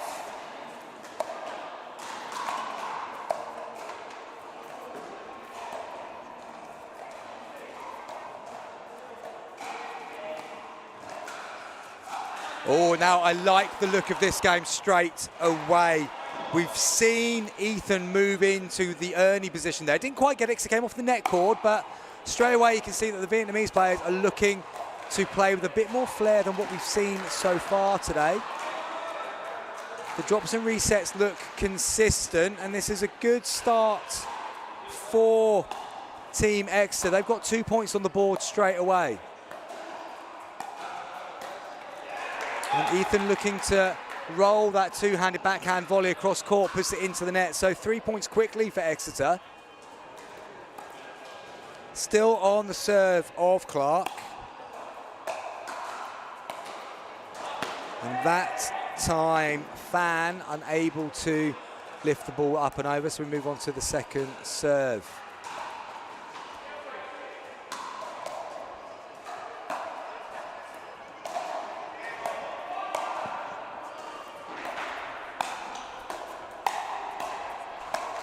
Yeah, nice bit of defence from Team Aston. Just held their ground in the middle of the court. They got up to the non-volley zone, forced the error. So tie on serve, and they've got a point on the board for the first time.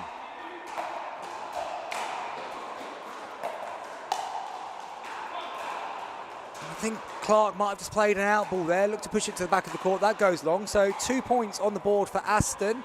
They've narrowed the deficit to 1. Slightly shorter serve.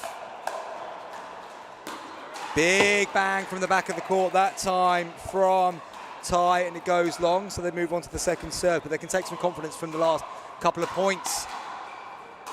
And an unforced error there from Clark pushes his return long. So suddenly the 3-point advantage has disappeared. Aston are back in this. Ethan just looking a little bit nervous. Went for the big drive to the forehand side of Bao, but found that pesky net in the way.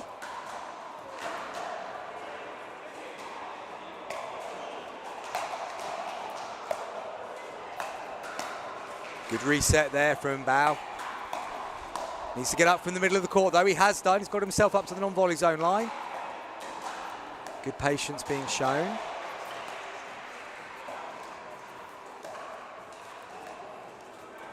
Who's going to pull the trigger first, I wonder? That's a good exchange, and Team Exeter come out the right side of it. Yeah, good attack from Clark. Got the error.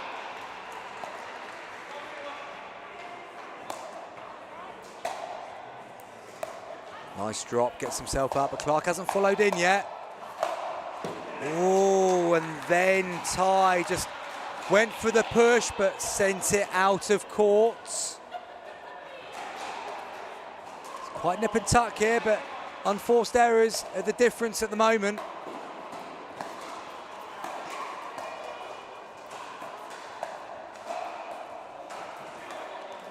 Bao just trying to play safe and control, but didn't give that one enough air. Clips the tape, falls on his side of the court, moves over to the second serve.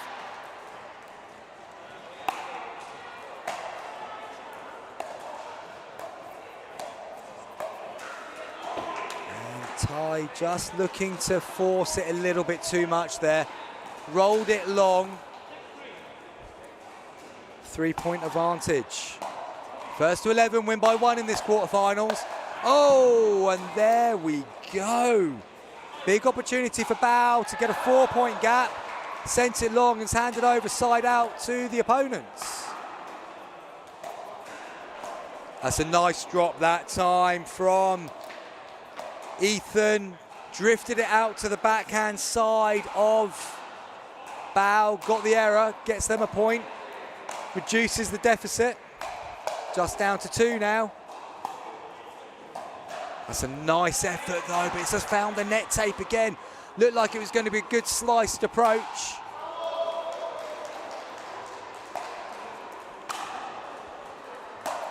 Big drive, mid-court. Oh, he's gone for the drop. And the patience pays off as Clark finds the net. Single point, this game swinging one way and the other. Aston clinging on.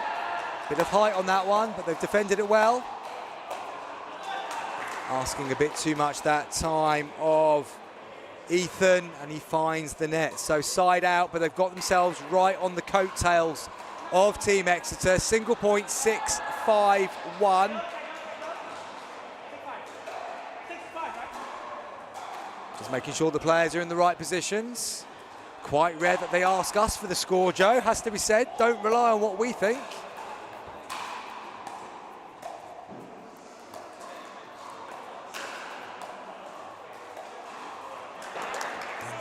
That time, Ethan just moving around a little bit too much, moving between his backhand and his forehand, too much movement in the non-volley zone and error forced.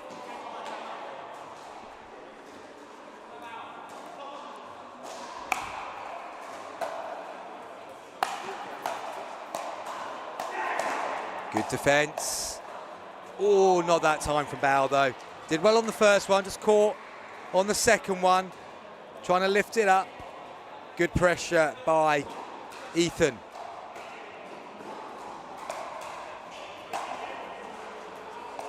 Yeah, that's a good return that time from Ethan. Just a bit of topspin, but it gripped and it made it difficult to time the third shot.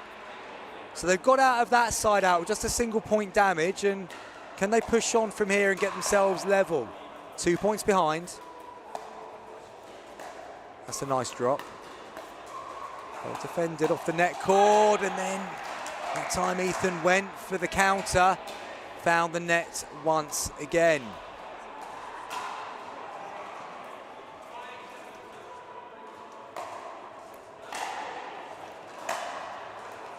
Clark just getting caught at the back of the court. Bow moves back to support him back there, but then finds himself caught in the transition zone himself. Was trying to get back to support his partner. Could have done with Clark coming up and supporting him a little bit, and in the end he was picked off. Single point between the two teams. Nice change of direction by Ty.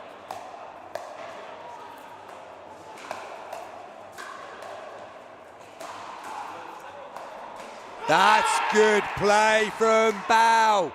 Nice and patient, then sped up to the backhand side of Ethan, comes off the top of the paddle, goes out of court.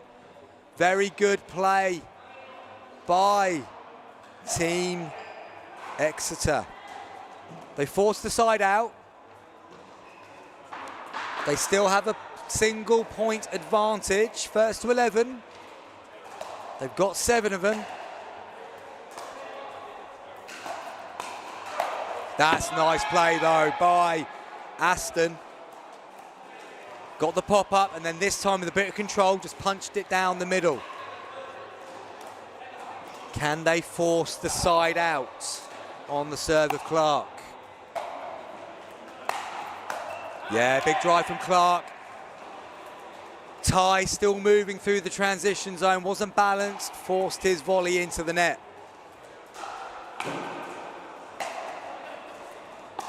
Gone for the lob on the third. Clark still caught at the back of the court. He's got to get himself up from the baseline.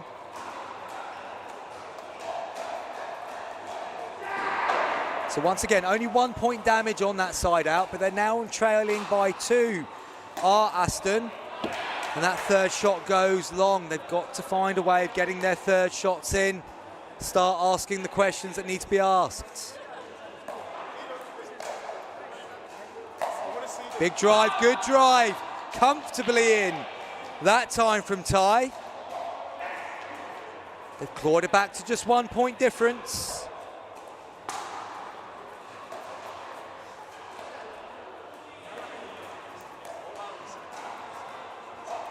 Patience at the non-volley zone. Something we could all learn. Good defensive work. Bow being forced back. But then Ethan pulled the trigger and found the net cord once again. So just 1 point once more in that side out. And Exeter again have an opportunity to get nearer the finishing line. Unable to do it that time though. Bow's drop doesn't go over the net. He's got the ball in hand. It's his second serve.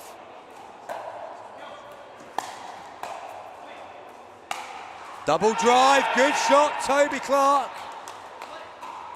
Drove the first one, it sat up mid-court. He then drives the second one down the backhand side. Good play, 2 points away from a place in the semi-finals. 9-7-2, Bow still on serve.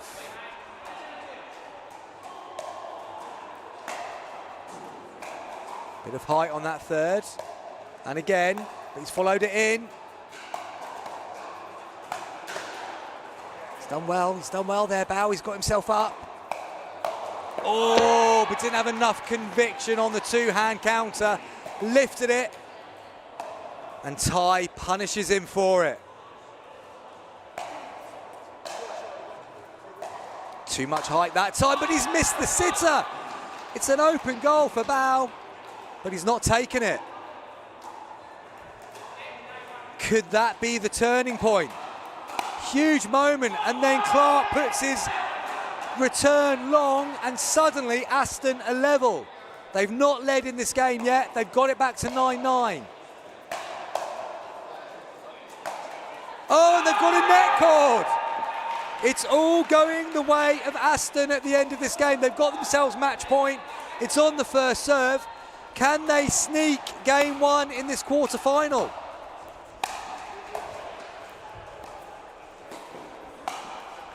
Well played, Toby Clark.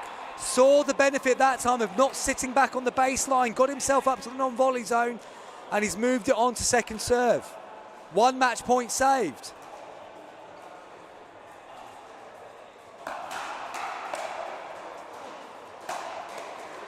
But they have taken it. Team Aston take game one in this semi-final. Cracking match, best game of the day so far on show court. Highest standard and a good comeback from Team Aston. Exeter had it in their hands. Aston come from behind and did enough. Well, if the next one is as good as that, then we're in for a treat. So, Team Aston lead by a game to nil. Exeter have to win this second game. Otherwise, they're out. If Team Exeter do win this game, we go to a dream breaker. I'll tell you what, Joe, we need to get prepping just in case so we know what is happening in the dream break. I'm joking, guys. Of course I know what's going on. All over it here in Stourbridge.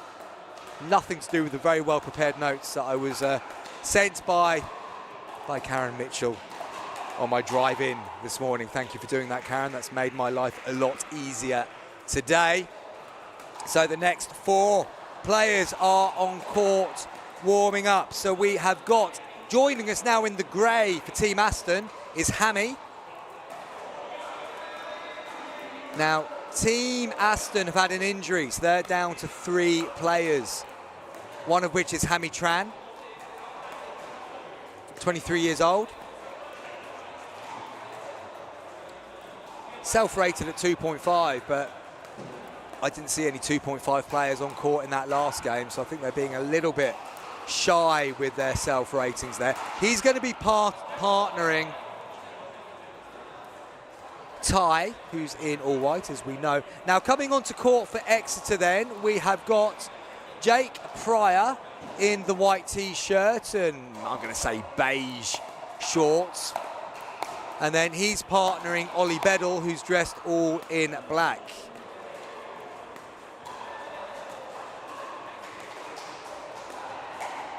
What do we know about Jake and Ollie? Well, Jake is self-rated at 4, but hasn't got an official Duper rating yet. That'll be coming through soon, I am sure, off the back of today's tournament. And I can't bring you any information on Ollie Beddle, other than really nice guy. I was having a bit of a chat with him earlier. Probably could have used that opportunity, Joe, to find out a little bit more about him, but no, didn't bother doing that. Just asked him how his day was going in general. Preparation is the key to good commentary, I've been told, and at some point in my commentary life I might take that advice on board. I do know that Aston lead Exeter 1-0 in this quarter-final, and I do know that Exeter have to win this game, so the pressure is on Jake Pryor and Ollie Beddle. They have got to win this to keep Exeter in the first ever UK Universities Pickleball Championship. And I tell you what, when I interviewed Theo Young for the World Pickleball podcast a few weeks ago when we were talking about this event, I did say to him, could you have not come up with an easier tournament name to say? The UK University Pickleball Championship is a little bit of a mouthful, but he was right. It does look good on the logo. And that is the most important thing, of course, is how good it looks when you're sticking it on some merch. But credit to Theo and Dylan Stevens, the pair behind this very quickly but very well thrown together events. And it is part of the growing international scene of university pickleball. And it is linked up to the other competitions that are happening worldwide. So you never know. Go well here today at Courtside and you could find yourself up against some of the top universities across the world. And we do know those Americans take their college pickleball pretty seriously. So who knows? You might be up against Jack Monroe at some point in the not too distant future. I'm pretty sure his university were right up the top of the US rankings. Anyway, we'll be getting this one underway, I hope. Are we going to go rock, paper, scissors again, I wonder? Or are we going to be a little bit more traditional when it comes to choosing the serve? No, we're going to go traditional. Ty is hitting the ball behind his back. He's keeping hold of... No, he's given the ball to Ollie Bedell. So Ollie's going to be getting us underway. Ollie Bedell in black. Jake Pryor in the white T-shirt, sporting wonderful goods from Third Shot, as am I. This on the near side here is Exeter, and I think Ollie has probably just got himself another T-shirt for that advertising he's just done. Go and choose something from the lovely range when you get an opportunity to do so, Ollie, and the game is underway. Remember, Exeter have to win this one. And Hammy gets a good roll in straight away down to the toes. Early side out.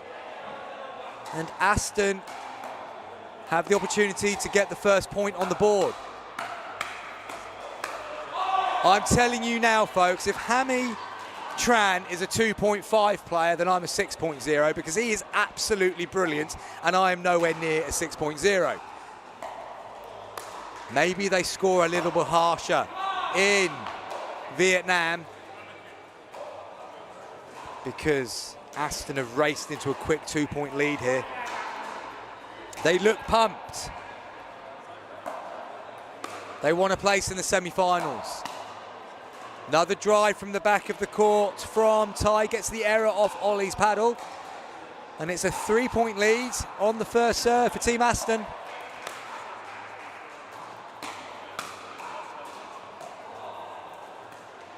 Nice placement on that drop as well from Hammy Tran. Error from Jake Pryor. This is a strong start from Aston. Yeah, they need to get that return a little bit deeper. It's just sitting there and Hammy's clearly keen to step into that drive. Drives it down to the toes. 5 points on the board. Nice deep serve that. Ooh. I thought that was going long, but they've played it and moves over to second serve. Hammy with the ball in hand. Just goes long on his first serve of the game. So, now or never really for Exeter. They want to trouble the scorers a few times in this side out if they're going to get themselves back into this quarter-final. Good defence from Ollie. Hammy keeps putting the pressure on. Great reset. Oh, but running through the non-volley zone that time, unlucky. Cracking reset, decided to follow it in, but slightly off balance there as he made contact with the next one. But a big smile on the face of Ollie Bedell, having a lot of fun out here on court today.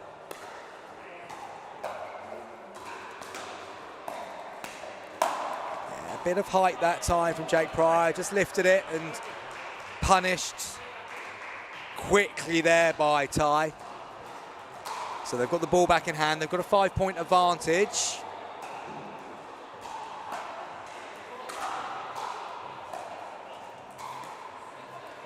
Tried to go a bit too much on the angle that time, Jake Pryor. Wasn't as balanced as he could be either, and that's given Aston their 6th point, and it's 6 unanswered points so far for Team Aston.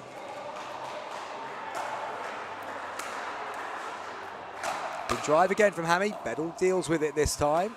Speeds up. But Pryor not quite reading the play. Wasn't set for the third shot of that trilogy, and it goes long. Nice serve again from Hammy. Cracking drop as well. Goes wide that time. 8 points, 3 from victory here. Bedell just trying to G his teammate up, staying positive, trying to keep him smiling. Yeah, that's better from Jake Pryor. Dealt with the heat, Put it back in. Hammy coming over to give it the Burt, but was off balance and unable to put the winning shot down the line. Error forced. Second serve.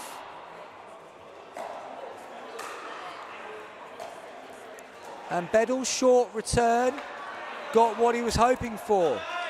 Hammy having to move forward to take the drop, puts it into the net. So, Bedell on serve, 0-8.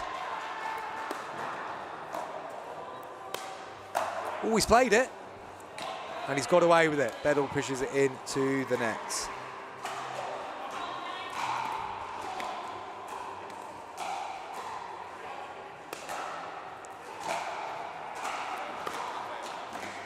Confusion between the two. Ball's gone up, still up there. Oh no! And Bedell gets the first point for Team Exeter.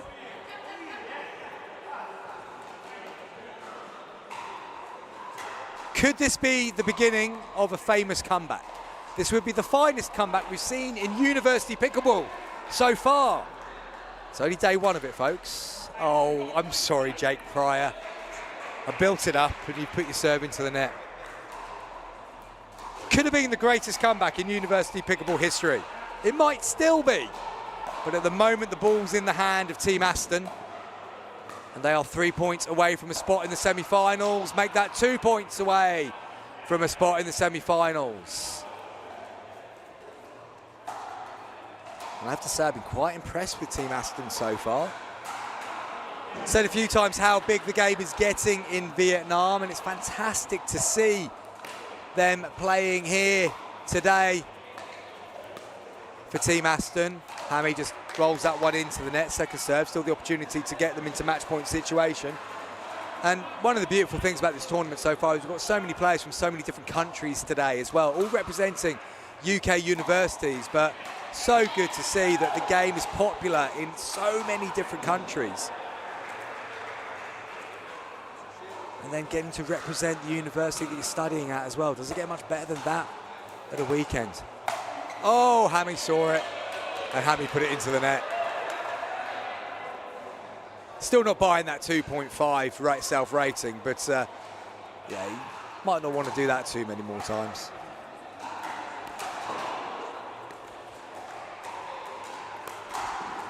Two points on the board for Exeter. Make that 3. Now, if they keep their composure here, if they keep asking some questions, they could suddenly find themselves in a game. 6 points difference. If they could just get a couple more errors off Aston, will they start to get nervous up the other side? They've got another point. They're starting to settle into the game now. 5 points difference, and suddenly the body language of Team Aston isn't as positive as it was 2 minutes ago. Bedell's still smiling, of course he is. But Pryor, I've done it again. I've done it again, Joe. Just talk them up and then Pryor puts his serve into the net. Still a second serve though.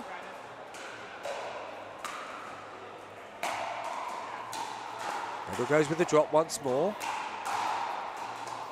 Oh, well done, Pryor, he's got there. Oh, that's harsh. He did so well to get there in the first place. Couldn't get back out quick enough. Kept retreating and then saw the ball flying to his chest. Good bit of play there by Ty. Did what he had to do to get the ball back on their side. 2 points away from the finishing line. Always played it. He's kept it in though. That's good work by Pryor. Oh, nice court positioning from Ty. Kept his composure, put it down the sideline. They have match points. This point is for a place in the semi-finals. Will Team Aston close it out at the first time of asking? Yes, they will. Hammy drives. Bedell puts it into the net. Team Aston take this quarter-final by 2-0. A very impressive performance by the 3-man team from the University of Aston. Exeter put up a brave fight, but it wasn't quite enough. Aston progressed to the last 4. Entertaining stuff. Hope you've enjoyed it. we will be back with a semi-final.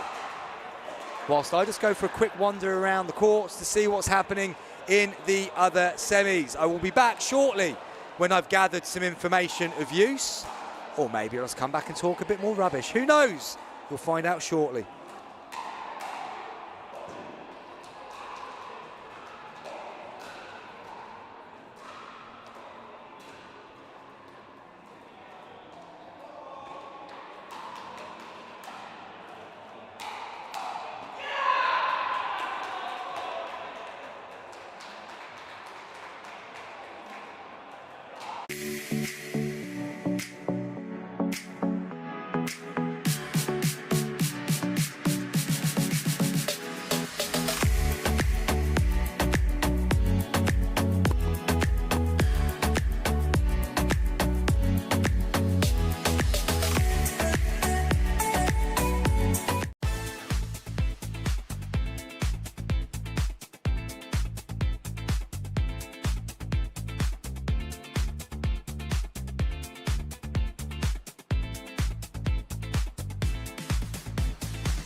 Folks, we've got something extra special coming on for you here on Show Court.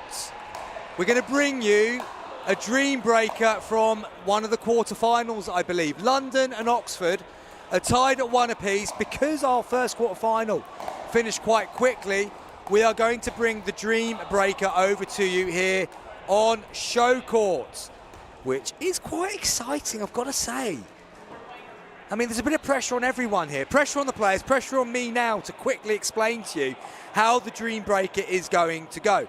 So for the Dream Breaker, teams pick 2 teams and number them 1 and 2 without knowing the other team's picks. Team A's Team 1 then will play 3 points against Team B's Team 1. And Team 2 from each side comes on for the next 3 points, and so on, and so on, and so on.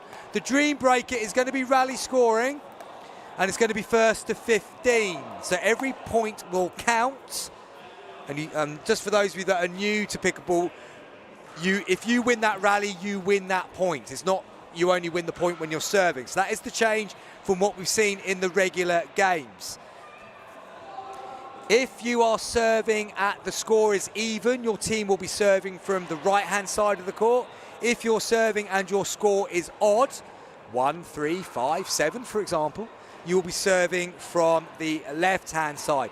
First team to 15 points will win and go through to the semi-finals. I've just remembered it might be useful for me to find out who's actually playing Joe. So I'll be back in a second once I've got that bit of information for everyone.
Okay, I have the information. So, as I said, each team will be picking their first pairs, and they will be going into they'll be playing up against the other team's first pair. Team 2 will play against Team 2. They're going to play 3 points each, and then it moves around.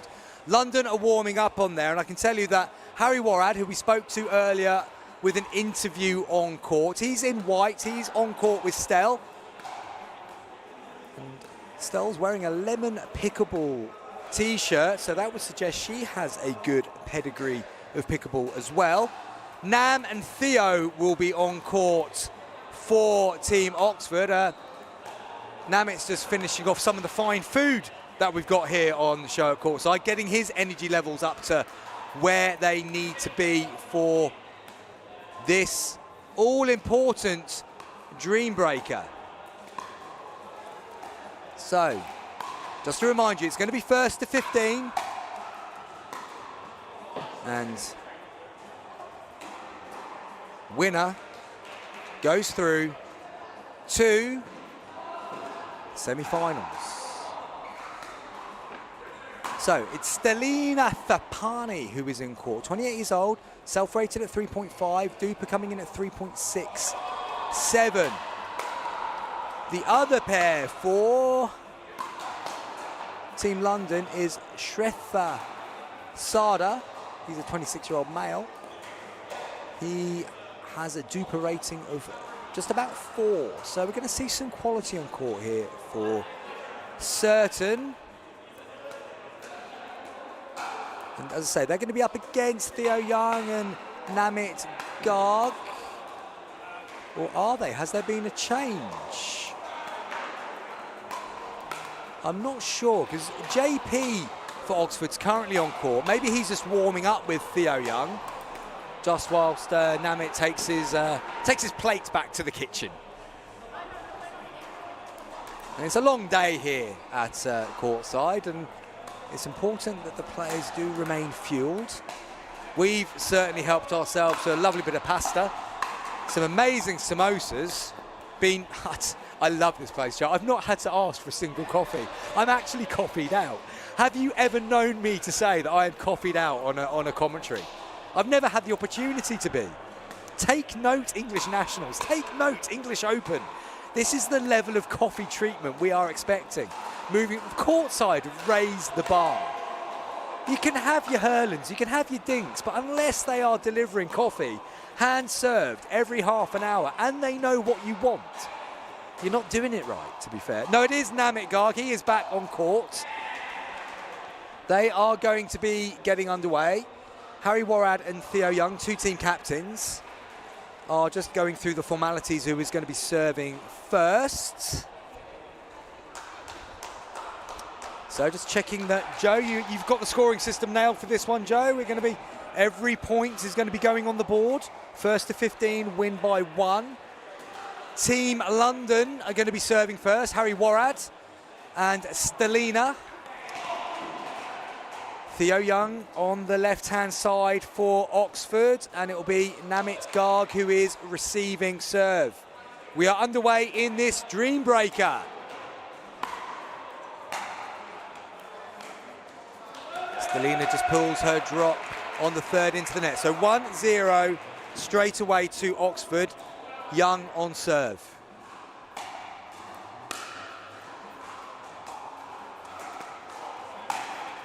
Nice play by Garg. He looked like he was shaping up for the drive initially. Went for the drop, dropped it to Stelina.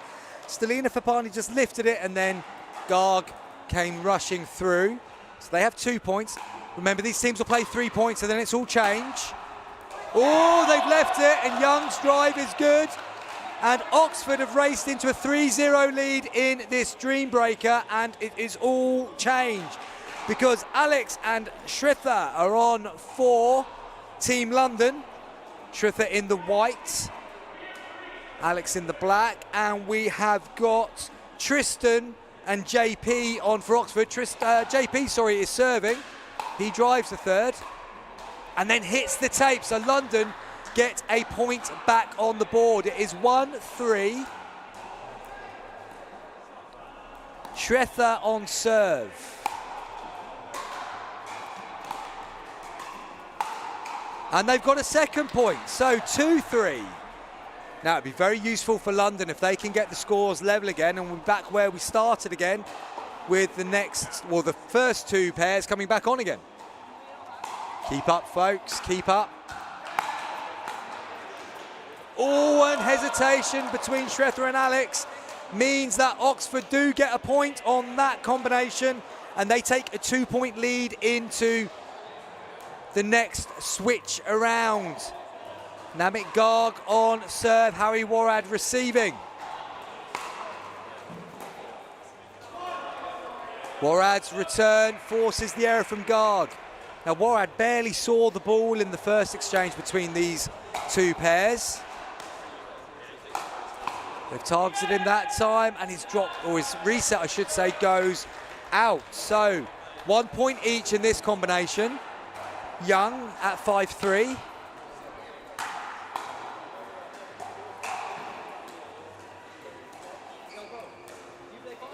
Young looking to keep Stelina on that side. She then leans in for the volley, pushes it long. So Oxford take that mini exchange by 2 points to 1, and that means they have a 3-point advantage in this dream breaker. First to 15. It is 6-3. Tristan is on serve for Oxford. Oh, JP looking for the rat-a-tat, pushes the volley down into the net.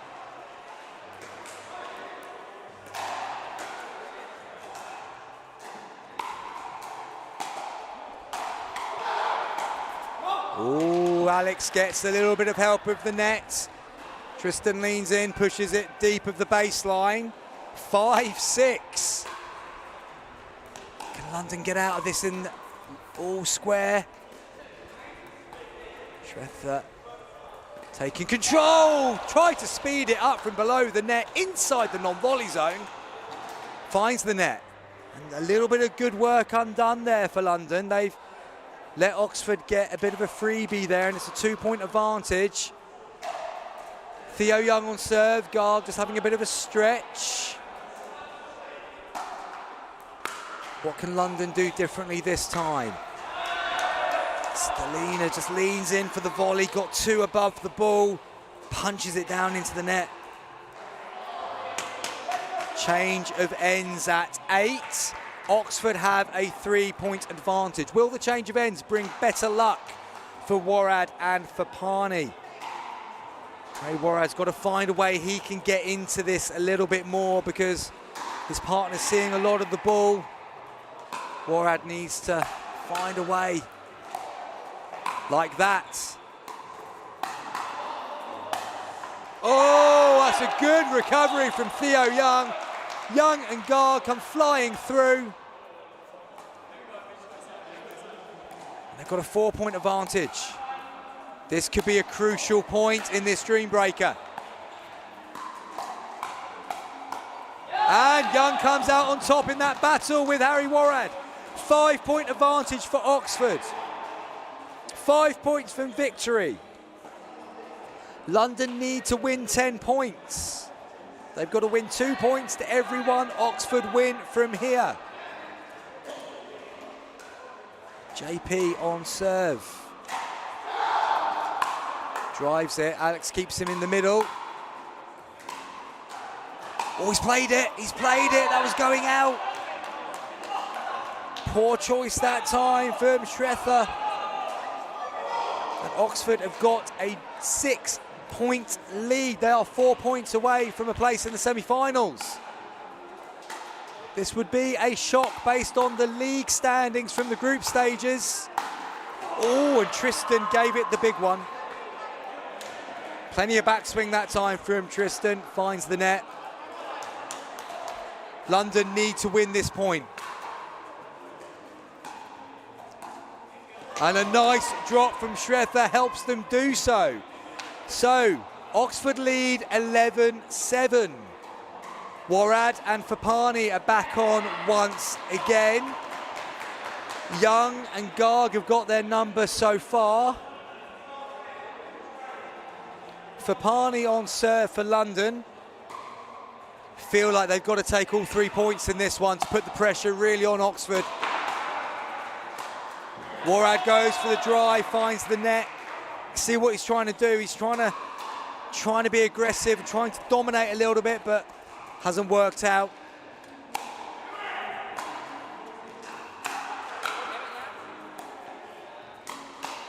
Oh, that's good counter from Garg.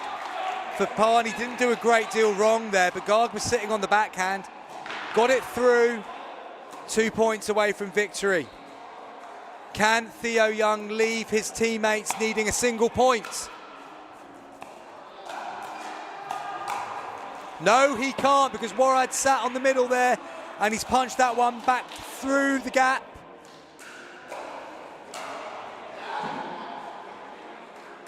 Oxford need 2 points. London need to take all 3 here to realistically give themselves a chance.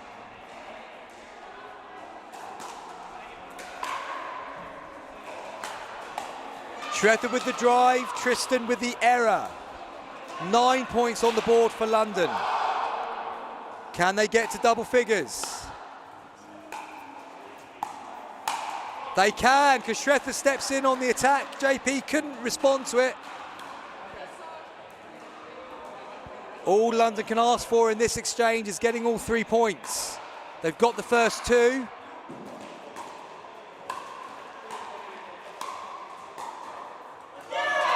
And that is a crucial point for Oxford. Well played, JP, just kept the pressure on, kept resetting, and he got the error. Oxford have match point on the serve of Namit Garg for a place in the semi-finals. They finished 4th in their group. London won theirs. This would be a bit of an upset based on form today. Are Oxford starting to peak at the right time? Not just yet. Garg's shot goes down into the net. Fapani on serve. 11-14. 11-14 is the score.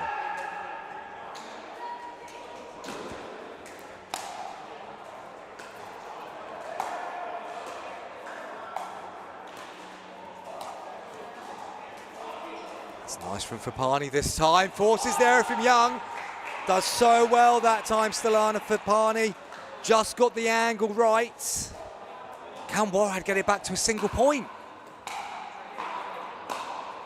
Pulls the drive wide, and it's game to Oxford. They are in the semi-finals. London did well to get back in, but Oxford get it over the line.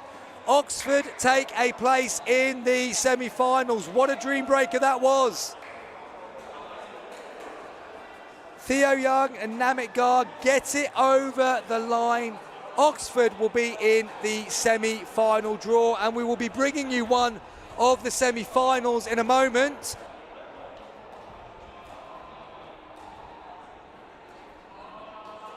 And I'm just hearing as well that Bath have been beaten in their dream breaker. They went down 15-13 to Sheffield 1.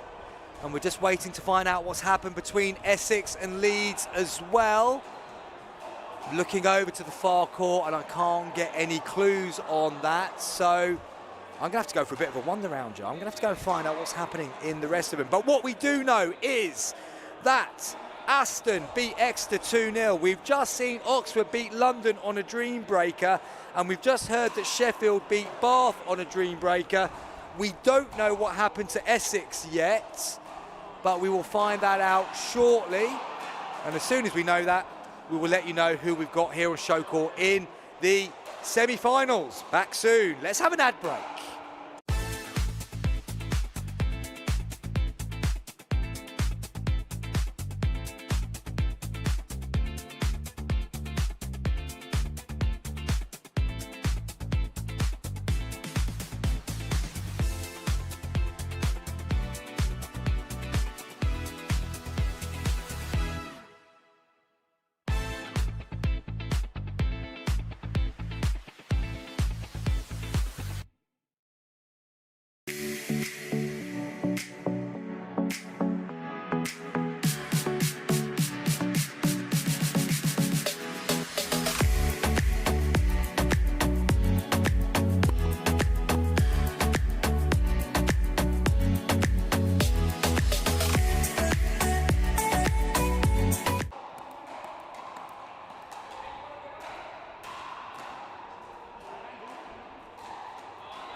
So as you can see on your screens at the moment, we know that the semi-final lineup is Aston against Oxford. We saw Aston, of course, beat Exeter 2-0 earlier on. We've just seen Oxford beat London in a thrilling dream breaker. But on this court here, this show court for you here at Courtside Pickleball, we're going to bring you Sheffield 1 against Essex in the other semi-final. Abby Fung's Essex against Dom Pitchfork Sheffield. And Essex beat Leeds in a dream breaker. Sheffield beat Bath in a dream breaker. Dream breakers galore here in the UK Universities Pickleball Championships. As I say, we're going to bring you Sheffield against Essex. I'll be back in a moment. I'm just going to go and research the lineups for you, and as soon as I've got more information, I'll be back to preview this semi-final. We're getting really into the business end of this tournament. It's been very good so far, and the standards only going to get higher as we're down to the final 4 universities. Be back in a moment.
Welcome back, folks. Here we are at Courtside Pickleball. We've got the semi-finals coming up for you in the UK University Pickleball Championships. As you can see on screen, Aston play Oxford and Sheffield 1 play Essex.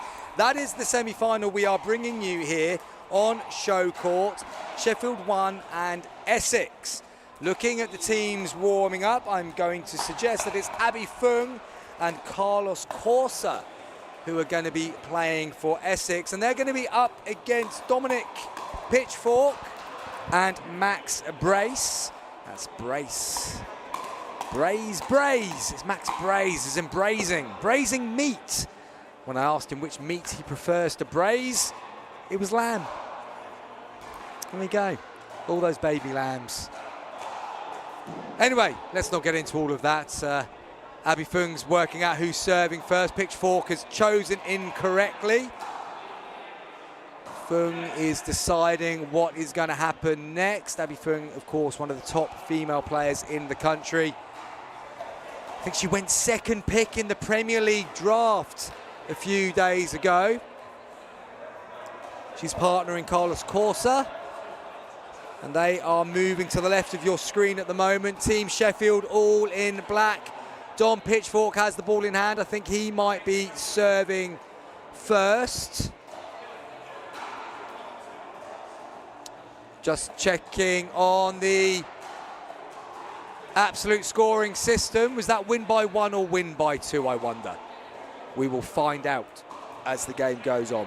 I'm hoping it'll be win by 2 as we get to the semi-final stage. Less lottery involved at this point in the tournament. Okay, so Dom Pitchfork is going to be on serve for Team Sheffield. The semi-final is underway.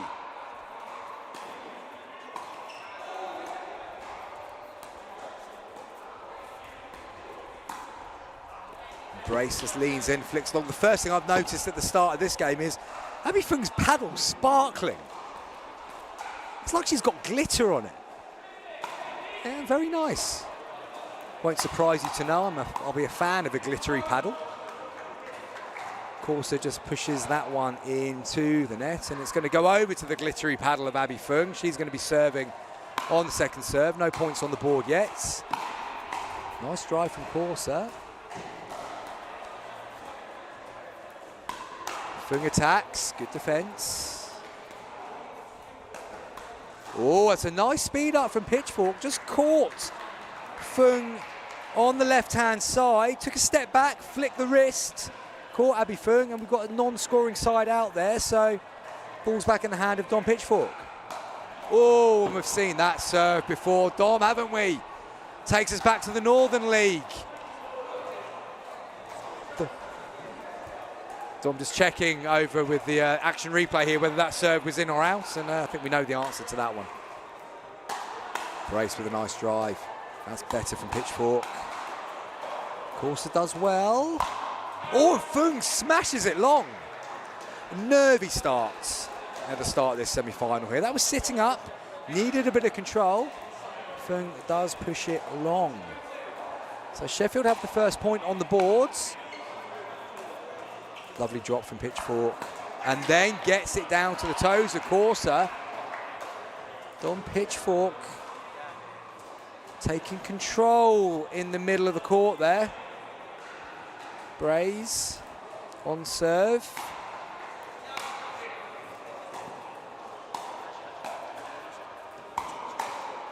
And then just getting caught coming forward there, Braze. Wasn't stopped, wasn't balanced.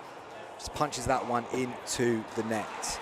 So side out, 2 points on the board for Sheffield. Essex hoping to get their first point now. Corsa's serve just misses the centre line. Fung serves deep, just kisses the baseline. Big drive, well dealt with by Brace. Pitchfork pushes Corsa back and then goes long. So non-scoring side out, opportunity again for Sheffield.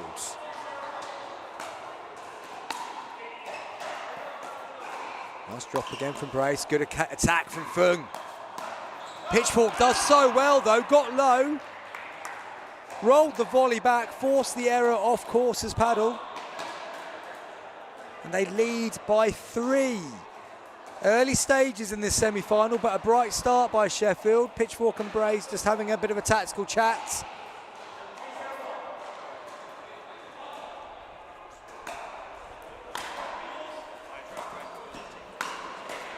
Good reset again from Dom Pitchfork. Gives a bit too much.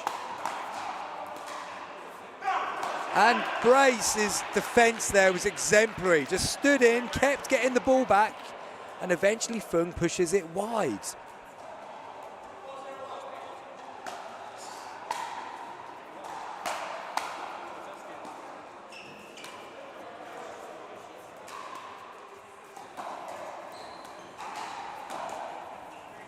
Lob's gone long. Poor choice there from Brace.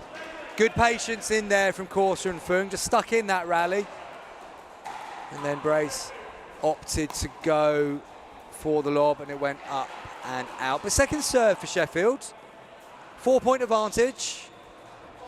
Just don't want to see too many sloppy shots come in now for their point of view. Important for Essex just to keep pushing them, keep asking the questions.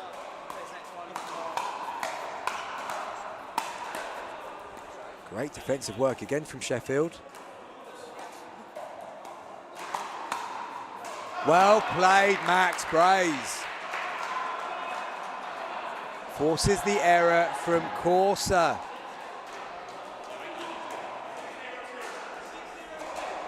Six 0-2. Is that right? That can't be right. Or it might be 6-0-2, Joe. Yeah, I thought Dom started on the right, but it was such a long time ago this game started that not entirely sure. I thought it was 5-0-2, I have to say.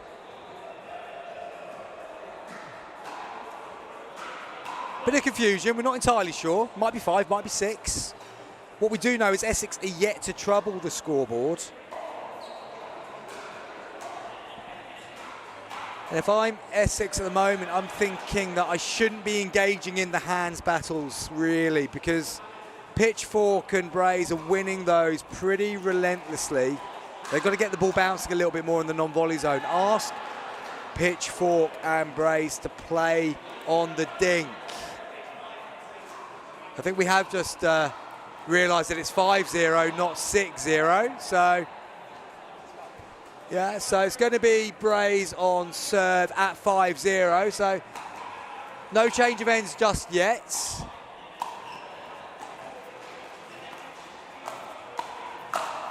Oh, and it goes out from Pitchfork. Bit slappy on that volley, and it hits the net and goes wide. Could that be a turning point? Chance for Essex to get some points on the board before we do change ends. Fung's two-handed drop hits the net.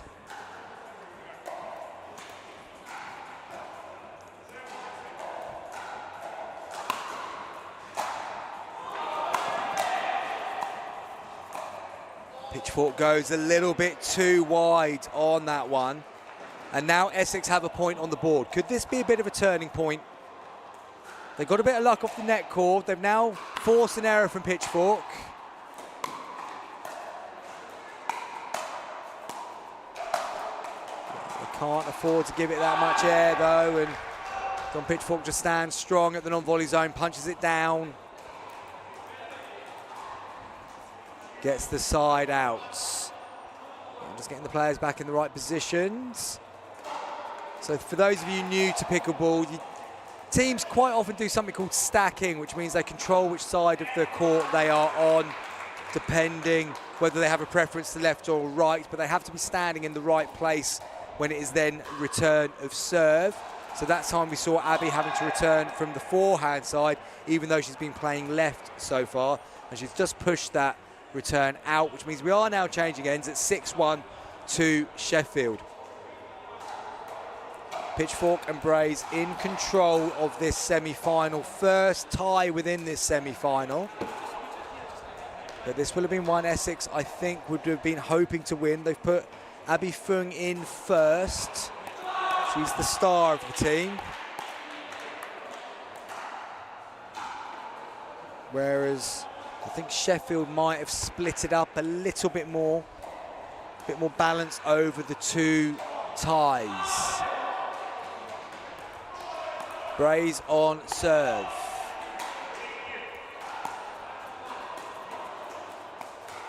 Pitchfork pushes that one into the net. So, a few errors are starting to slip in for Sheffield. It is vital for Essex that they get the ball back now and get the opportunity to score some points from the errors. And we see Pitchfork hit the net again. So it is that side out that we were just mentioning. Fung on serve.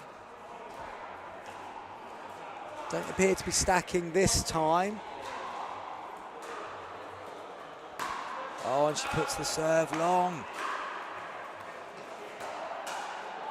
I think Fung just needs to reset a little bit here, just calm down. Putting herself under a little bit too much pressure to get everything spot on. And Pitchfork stands up to that attack. Read the 1-2, read it well, forced the error from Fung's paddle.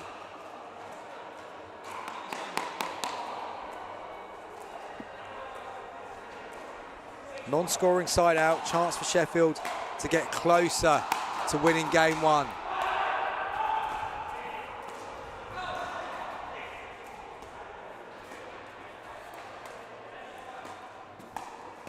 That's nice from Bray, steps in, takes the ball, gets it down to the toes of Fung. Point number 7, scored for Sheffield.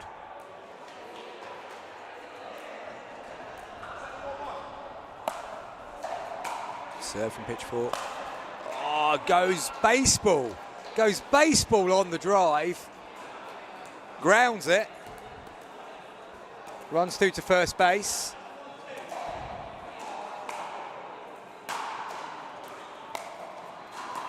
Oh, that's a nice drop that time, though. Courtside down by his ankles, trying to deflect it back up and over, was unable to do so. It's a lovely shot.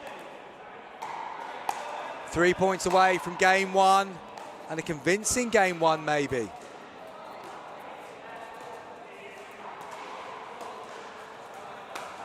Oh, so close. So close from Pitchfork. Talking millimetres there, would have been the first ATP of the day on show court. But it's ended up in a side out. Abby Fung needs to get it going here. Pitchfork pushes it long. So there's a second point for Essex. Slowly, slowly, could find themselves back in. Of course, it just puts that third into the net.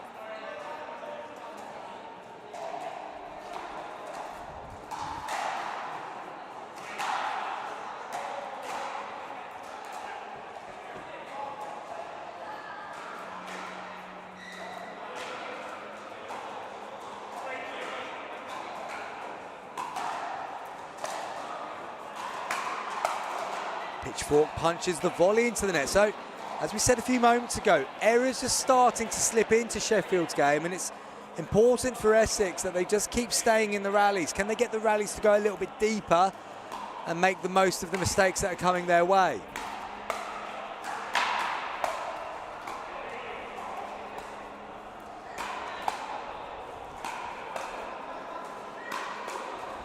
Fung on the attack on that backhand side. Forces the error again from Pitchfork. Good play from Abby Fung. So often you get told just to reset it from the middle of the court, get yourself up, but when you possess a two-handed backhand like that, sometimes it's worth going on the front foot, being more aggressive, and it's got the rewards.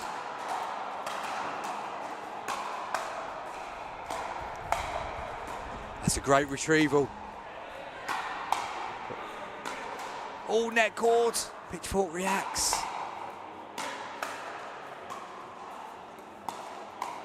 Oh, and it comes off the net court from Brays. Catches Corsa off balance as a result. and he's unable to keep it going. Unfortunate there for Essex. They played some good shots in that rally. Side out. Nice return that. Oh, and he's missed it. They set it up so nicely. It was there to change the angle. Of course, he just got a little bit low on the ball. Pushed it into the net.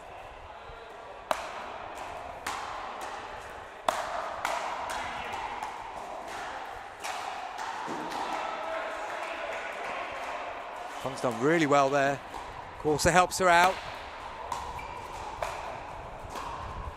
And Fung finds the net.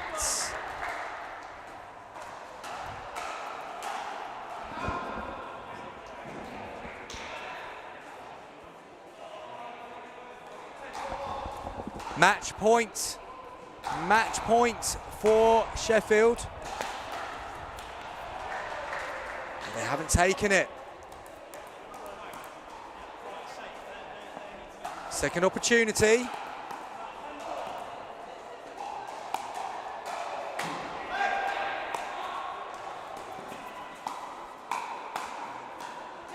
Well played, Brace and Pitchfork. They've taken Sheffield to victory in the first of these semi-final matchups. They lead by a game to 0, 11-4. Let's just see some of the highlights back. Well, that wasn't one of the ones Brace will remember too fondly, but we see this one again here. Good speed up from Pitchfork. Fern pushing this one long. Confident performance from Sheffield in the end. They'll be delighted to lead 1-0. That means Essex have to win this second game if they are going to stay in this year's UK University Pickleball Championships. It's in Sheffield's hands. Pitchfork and Braze have done an excellent job to put them in the box seat, and they hand it over now to Jacob Pitchfork and Jerome Edwards. Can they get the job done, or will it be Bruno Lorandi and Sam Dewey who get Essex to a dream breaker? Well, the 4 players are now on court warming up, and we will be back in a moment or two to find out what happens next, and we'll introduce the players then.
Welcome back to Courtside Pickleball. UK Universities Pickleball Championships. We are in the semi-finals, and we are bringing you live coverage of Sheffield versus Essex. Sheffield won the first game by a game to 0. They lead, and it's in their hands. Over on court number 2 in the other semi-final, Aston are beating Oxford by a game to 0.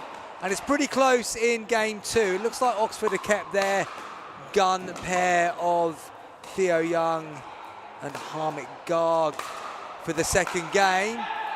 They'll be hoping to get themselves into a dream breaker situation over there. And that's exactly what Essex will be hoping for here on show court They have to win this one, otherwise Sheffield will be going straight through to the final, which we'll be bringing you, of course, live in a little bit of time. So who have we got on court here? Well, in the red and black, you've got the pair of Sam Dewey and Bruno Lorandi. Helpfully, they're both wearing white baseball caps backwards. I mean, surely they know by now, Joe, if you're going to wear a baseball cap, why don't you do it a different way to the other to make it easier for the people watching at home? Sam Dewey is probably the taller and more wiry of the two. Bruno, slightly shorter and more stocky. And then you've got Edwards and Jacob Pitchfork as the other pair. Jacob, the brother of Dominic Pitchfork. They've helped now, Joe. They're playing the game. They've got their names on the back of their shirts. This is the progression that we want to see in team pickleball. Make yourselves better known. You know, this is going to be a good one, I am sure. All to play for. Essex need to win. No, I've been a little bit harsh on Lorandi there. He's turned up left-handed. That makes it easier for us to decipher between the two. Lorandi is the left-handed player, and Dewey is right-handed, and we are underway in this next semi-final. Edwards just drives that third into the net.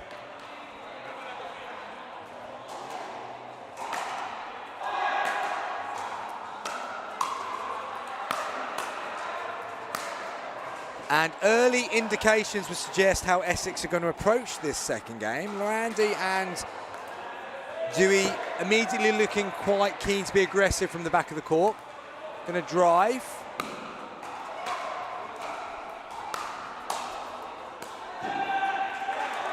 Lorandi attempts the little scoop shovel drop there, but hits the net cord. So side out, non-scoring, still 0-0. And it's Jacob Pitchfork on serve. Doesn't get underneath that sliced drop. So the ball just goes pretty flat into the net. Jerome Edwards will get the opportunity to try and get the first point on the board off his serve. Remind you once again, Essex have to win this tie to take it to a dream breaker. A win for Sheffield, they are in the final. First to 11, win by 2. In the semi-final stage. Lorandi just pushes it wide of the sideline there, and Sheffield do have the first point of this second tie.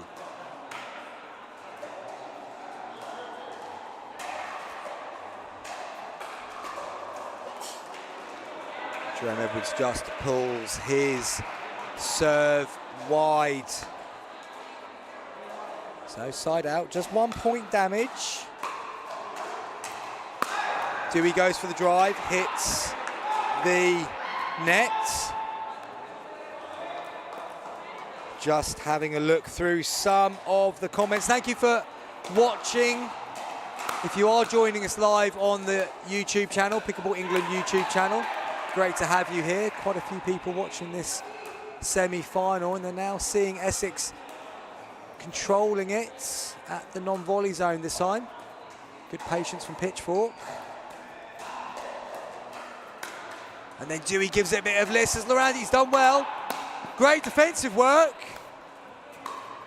Oh, and then they make the most of the space. Jerome Edwards just calmly pushes it down to the space vacated. Let's have a look at some of the comments. Game, set, match leads. Do we have a link to see results, please? Yes, but I'm not the man to ask, I'm afraid. It's, if I do get hold of one, I'll try and stick it into the channel for you.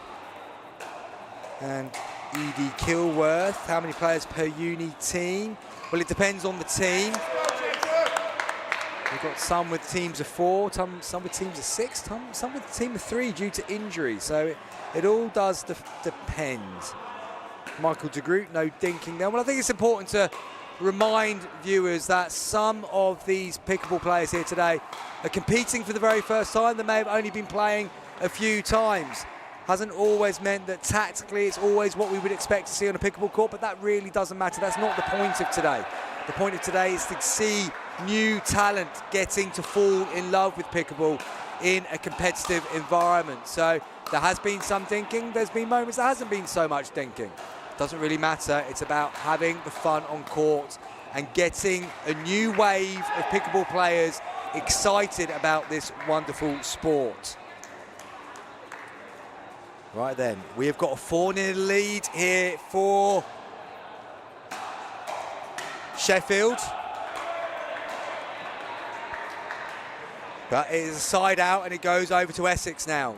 Important moments for Essex. They need to trouble the scorer. They need to find a way back into this semi-final. Otherwise, their day in Stourbridge is going to be over. Big attacks here from Lorandi, and then he softens it. That's a good reset.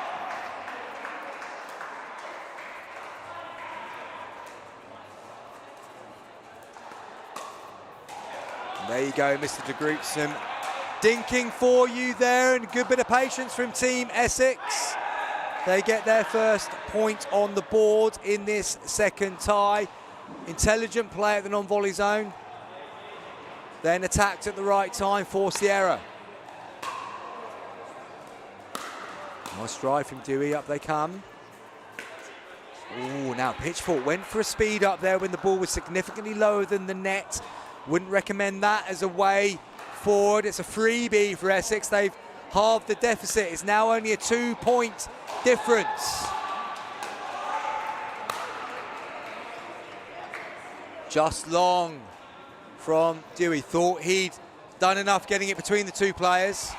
Second serve on the paddle of the right-handed Sam Dewey.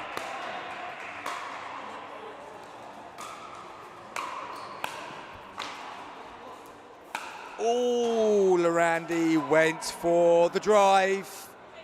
Difficult to get the ball down if you're putting that much power in from that far up the court.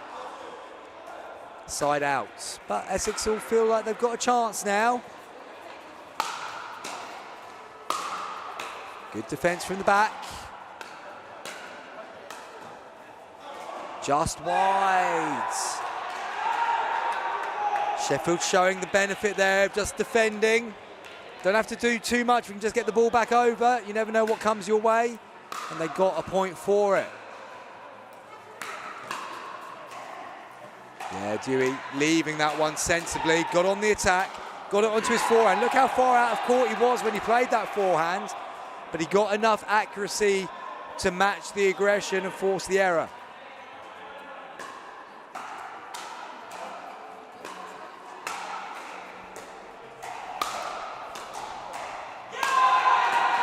Good from the back of the court again. Absolute foot fault there from Lorandi. Hasn't been seen. Which is a good rally. And in the end, Essex come out with that one. And of course, not for 1 minute suggesting that Team Essex deliberately ended up in the kitchen there. It's impossible to tell sometimes when you're in the heat of a point.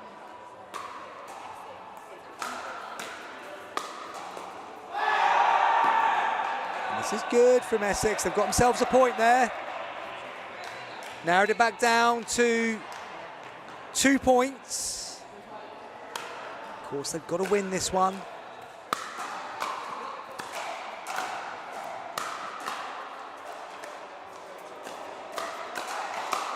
Oh, that's good. Oh, it's still in. It's come off the nose, so it doesn't count. Oh yeah, pop right up onto the chin.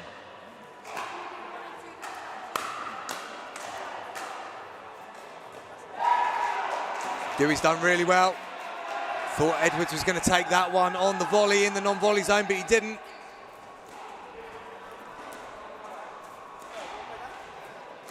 Dewey absolutely trying to do the right things, and he's done the right things. He's forced the mistake from Pitchfork.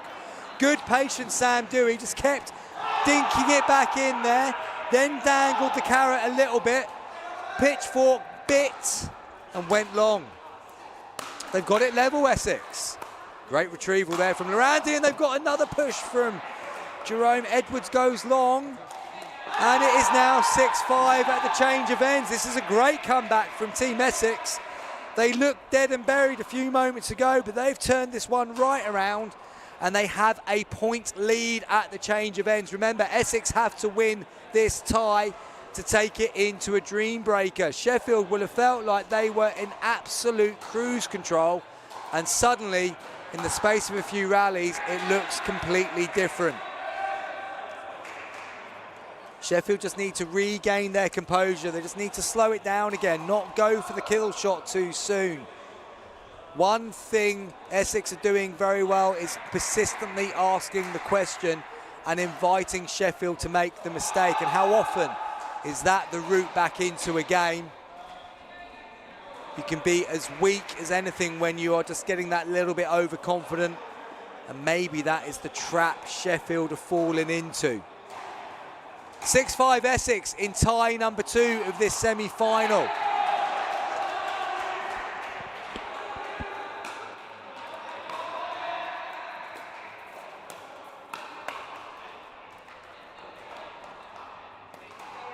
And they've taken the first point after the change of ends as well, and I always think that's a big psychological moment.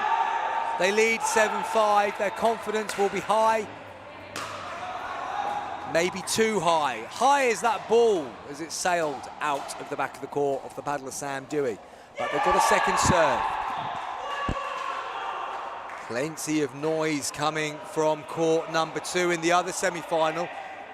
Not sure what's happening over there, but I can see that Theo Young is still on court for Oxford, so maybe that one is going deep as well. Atmosphere here at Courtside truly is top. Oh, nice play from Lorandi. Look at the balance. Stepped in, punched it down the middle. Really good play from Bruno Lorandi. 3-point advantage to Essex now. On the second serve of Dewey.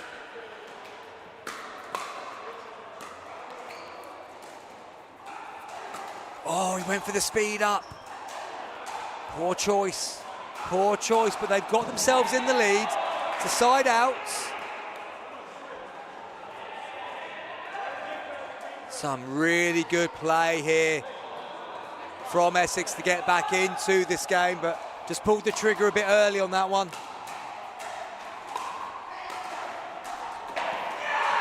And I'm liking what Bruno Lorandi is now bringing to the table. He steadied his game down beautifully. Went deep with the return, was able to take up a good court position, and then was able to drop one in short, which Edwards couldn't deal with as he scampered up from the baseline. He's pushed it wide that time though, Lorandi. Just trying to be a bit too cute.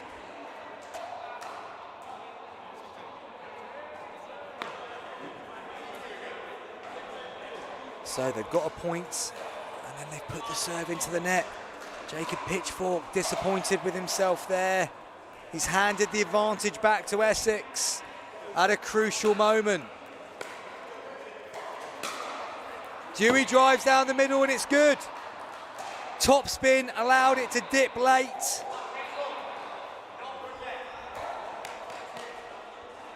Essex 2 points away from a dream breaker. Lorandi goes on the attack, gets the error off Edwards. Game points here in the second tie.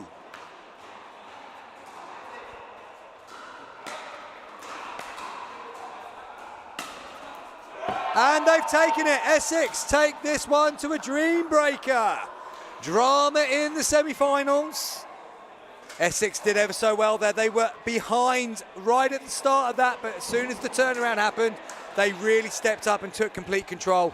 They have got themselves into a dream breaker situation. We'll be back in a moment once we know what is happening in this dream breaker. I also want to find out what happened between Oxford and Aston. Has that gone to a dream breaker as well? I wonder. We'll find out shortly.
Dream breaker time here at Courtside Pickleball in the semi-finals, and both semi-finals have gone to a dream breaker. Sheffield took the lead here against Essex in tie number 1. Essex came back strong to level it and take it to the dream breaker here. Over on court number 2, Oxford and Aston. Aston took the lead in the first game before Theo Young and Harmit Garg one game, or tie 2 I should say, to take it to a dream breaker there as well. So we're just waiting for the players to come back onto court here. To remind you what happens in the dream breaker, if you didn't see the one earlier, it's rally scoring now. It's first to 15. Each team will select their number 1 pair, their number 2 pair. Number 1 pair plays against number 1 pair, plays for 3 rallies. Number 2 pairs come on, plays for 3 rallies. Number 1 comes back on, and we keep doing that until one team gets to 15. I hope that is clear, and I can tell you that we have had a slight change of pairing here then for Sheffield. The pitchforks are going together, and they're going up against Fung and Corsa for the first 3 rallies. Now, Essex are in the ascendancy, it has to be said. They finished that second tie strong. Dom Pitchfork is going to be serving to get this dream breaker underway. Let's see what happens here. Who's going through to the final?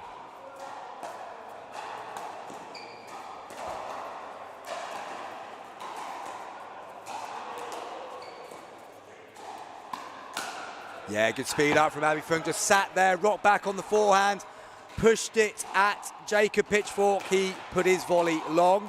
So the first point goes to Essex.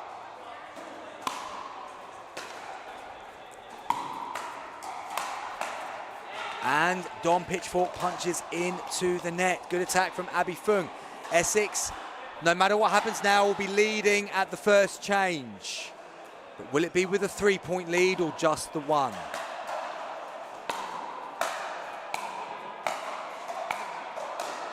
It's going to be with a 3-point lead. Pitchfork, Dominic pushes that one wide. So all change on court.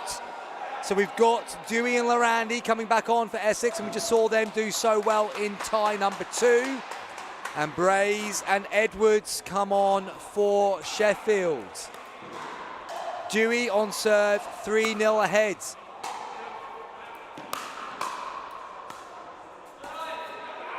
Braze leans in and deflects that into the net, and it's 4 points now for Essex. Of course, dream breakers can ebb and flow, but if you can get yourself into this sort of lead early, puts pressure on the opponents. And that's good pressure from Lorandi. Kept punching, didn't do too much with the volley, eventually got the mistake from Braze.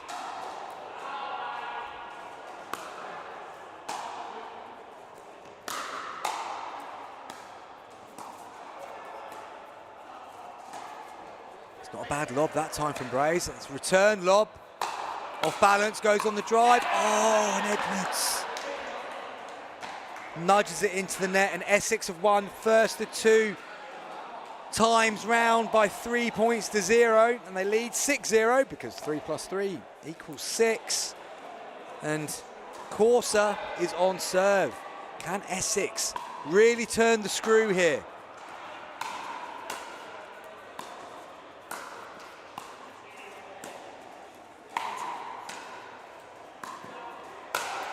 That's the first point for Sheffield. Smash down the middle from Jacob Pitchfork. Is that a change of momentum, or is it just merely a glimmer of hope?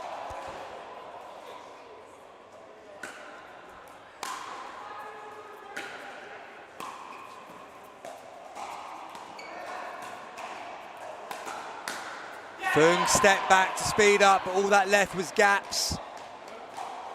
Jacob Pitchfork just sits on the forehand, punches it down the middle.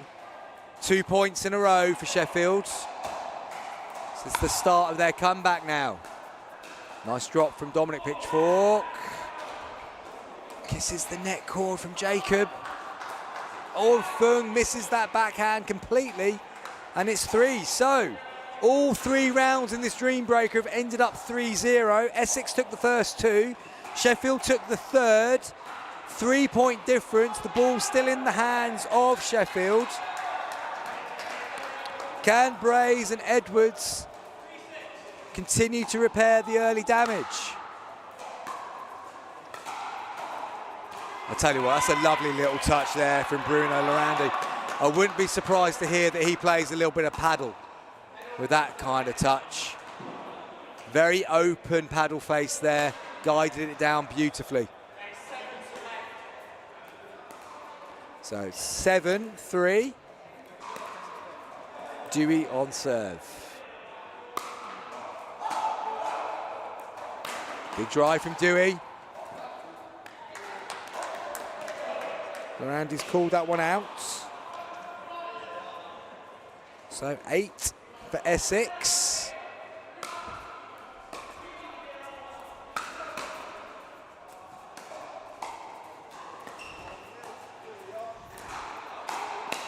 Oh, good reset from Lorandi. He's keeping this rally going. But in the end, Edwards punches it down the middle. So they've come out with a point there, Sheffield. 8-4 is the difference. Dominic Pitchfork will be on serve once again. There's still a lot of life left in this semi-final dream breaker. Dominic Pitchfork leans in, pushes that volley into the net. It's a 5-point advantage.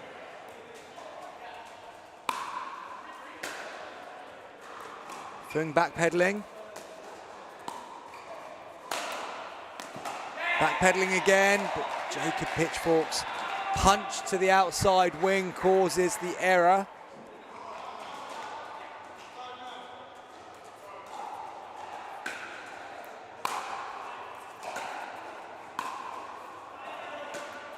Ball goes up. Great reactions from Karadi. And Corsa comes out with the point. That's really good play there from Carlos Corsa.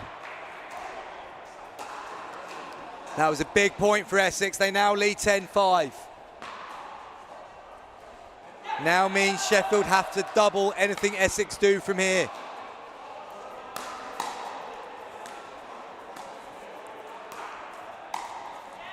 Brace leans in, just got too high over the ball. Means it hits the net.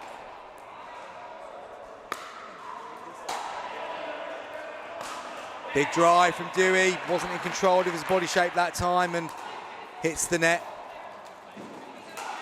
Sheffield have to win this point.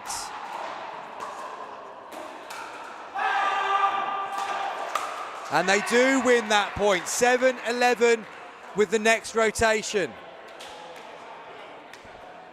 Up to the Pitchforks once again. If they take all three this time round, it gets really interesting. 2 would still give them a shout, but they've got to come off on the upper side of this 3-point exchange. But the ball goes out on the first rally. Corsa on serve, 12-7 ahead, sorry. He misses his serve. Pitchfork with the opportunity, Dominic Pitchfork with the opportunity to keep it to 3-point deficit.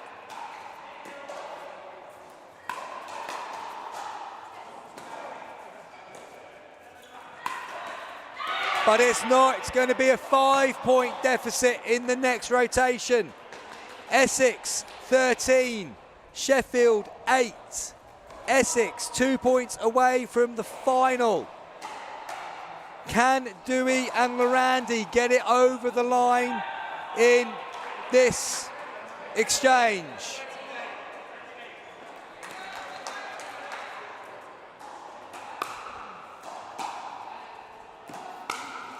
Lorandi drives into the net, slightly tight that time around. Brays, they've got the first one. Can Brays get a good serve in here?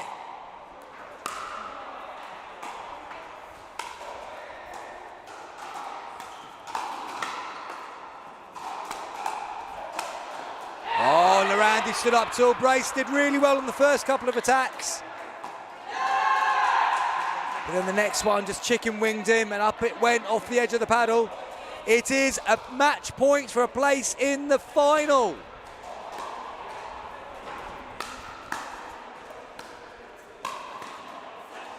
They've saved one.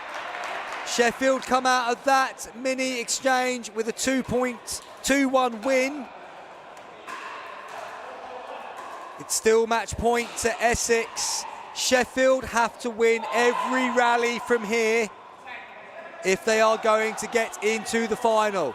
It's 10-14. 10-14.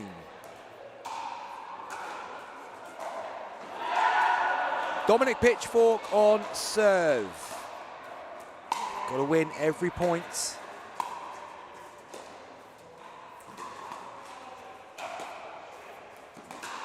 Essex being sensible, just keeping it in play. And there it is, there's the winning point for Essex. They are through to the final. They have beaten Sheffield 15-10 in the Dreambreaker, and they will be playing either Aston or Oxford, depending what happens in the other Dreambreaker, currently going on court number 2. And I will bring you the result of that just as soon as I can. And before the final, we will catch up with the two captains going into this evening's UK University Pickleball Championship final. Sheffield so close to having the chance to do the double. They won the intermediate competition earlier. They've fallen at the semi-final hurdle in the open draw. Just going to go over to court 2, find out what is happening there, and we will be bringing you live action of the final here on Show Court at Courtside Pickleball very, very soon.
We're back here at Courtside Pickleball, folks, and we have got the two captains of the finalists of the UK University Pickleball Championships. Both teams went behind in their semi-finals. Both teams came storming back in game 2 to take it to a dream breaker, and obviously both teams won the dream breaker, otherwise why would they be standing here? Abby, you came in possibly as favourites, so I don't think Theo's going to necessarily agree with that statement. As I walked in and said who's going to win this, somebody said Essex, so therefore you've been labelled as favourites all day long. Tell me how the day has gone. It looks like your team has really grown into this. You said to me earlier that a few of the players haven't played much pickleball, but it's certainly looking like they're playing pickleball now. Yeah, so we have 3 players that they actually never or actually play 1 or 2 matches before, but we did a lot of training, and we are very happy to come over here. We're really enjoying it, and we are trying to have fun. Of course, win some matches, so no pressure at all. This is the idea that for me to maybe bring a little bit of knowledge into pickleball as well. Some of them are tennis players, so you know, it's from where I was at the beginning to now, so I try to bring them into the same role as well. Great stuff. Well, look, that semi-final comeback was absolutely epic. It looked like it was Sheffield's to win, and they let you back in, and you guys did it. Now, Theo, we didn't get to see your semi-final on the show court, but it sounded like it was pretty hot over there. It was. Yeah, we went down in the first game. Aston has got a fantastic group of players. I really hope they kind of branch out more into the UK circuit because, like, for 3 guys I'd never heard of before today, they're serious players. But the Dream Breaker format is just like electrifying. So yeah, we came back in that second game, and then we played a Dream Breaker. Fortunate enough to win it. But I was talking to Abby before, and we've actually only had Dream Breakers in all of our knockout stage fixtures. So we had a Dream Breaker in the quarters against London. It was in here, which is crazy, and then the one against Aston there. I wouldn't mind a third one, Abby. But no, it's been a journey. I mean we're in a really similar boat. 2 of our guys have never played a tournament before, are new to pickleball this year, but I feel like they're learning every game, and they have a bigger role every match, and I'm really proud of them, Tristan and JP. No, it's been really good stuff, and that's been one of the things that's been really clear to see throughout a lot of the team so far. Is you're watching intelligent sports people, talented sports people learn this sport on the job, and the quality at the end of today is vastly different to where it was at the start of the day, and the games are getting really good now. So this final, no pressure guys, but this final should be an absolute showcase for how quickly pickleball is getting into the university life here. So, would you like to do the coin toss now, or should we? Let's do it. Should we do it now? Okay. Now, I saw the Vietnamese do this earlier, and I really, really like their way of deciding who's serving. Yeah. Rock, paper, scissors. Okay. Okay. Yeah, let's do it that way. And it's okay. So. Okay. One, like a best of 3. Oh, let's go best of 3. Yeah, sure. Okay. We've got time to fill. Okay. So on shoot, right? Yeah. Okay. Rock, paper, scissors, shoot. Yes. Rock, paper, scissors, shoot. So, Couldn't even say best okay, Abby takes the leads. I mean, I don't even know how important this is, but this is fun. Rock, paper, scissors, shoot. Oh. She's done you, Theo. I mean, if that's a sign of things to come, Yeah. we may as well give Essex the crown now. yeah. But okay, guys, best of luck. We're looking forward to the final. Get yourselves on court. We will be bringing you the final any minute now. You genuinely want to go away from the Champions League football. Nobody cares. It's all about what's going on there now. Yeah.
Okay, folks, this is what it's all been building up to today in Stourbridge. We're live at Courtside Pickleball. I'm Chris Beaumont from World Pickleball Magazine, and I'm going to be bringing you live coverage of the UK University Pickleball Championships final, the first ever Open Division final in University Pickleball history, and it's a game between Oxford and Essex. On court for the first tie, representing Essex, will be Sam Penny and Bruno Lorandi. Bruno Lorandi, the left-hander, Sam Penny, right-handed.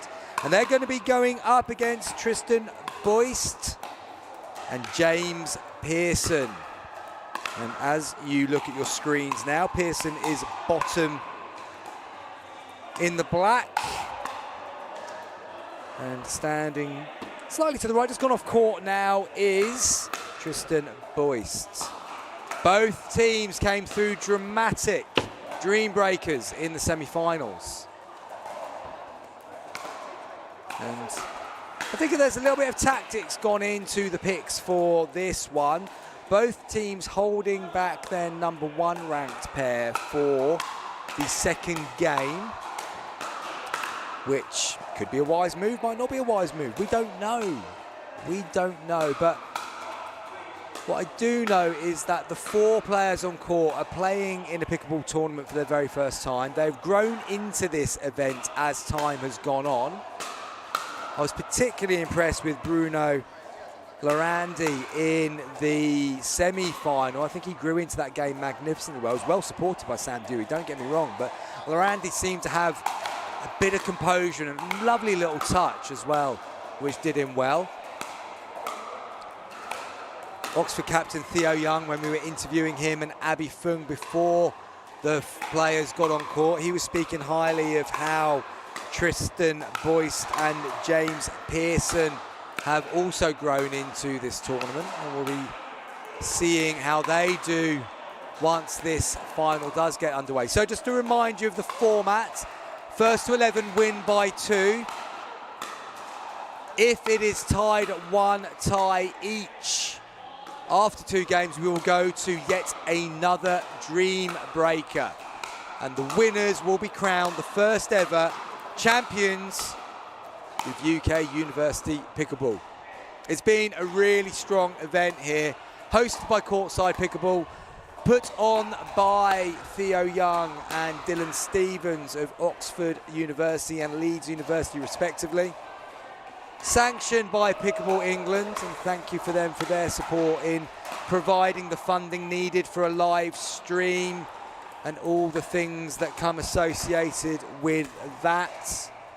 And Duper and Yola for helping put the event on as well. About 100 university affiliated players have been here today, and I'm sure that when they go home tonight they will be even more fans of pickleball than they were at the start of today. So it all comes down to what happens over the next half an hour, 45 minutes or so. One of these two teams, Oxford or Essex, will leave as champions.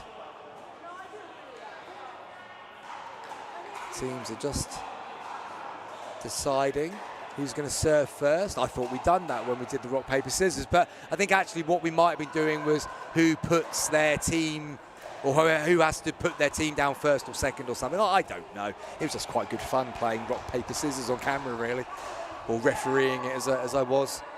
But anyway, Theo Young just helping Tristan Boyst and James Pearson with a few tactics. Abby Fung doing the same for Sam Dewey and Bruno Lorandi. Just to remind you, Lorandi is the left-handed player.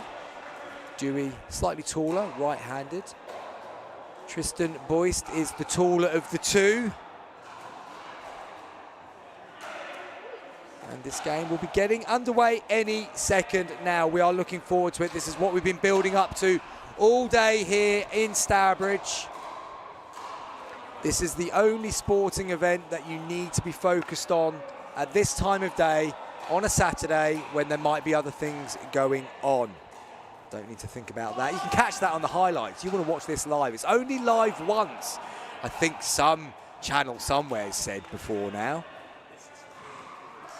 And also, as Joe, and this is the most useful thing he said today, to be fair, this is free. The Champions League isn't. So yeah, watch this.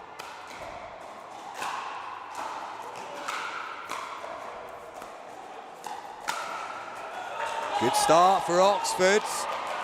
Tristan Boyce is sitting on that forehand, forcing the error from Randy as he came through the middle. Early side out. Pearson on serve.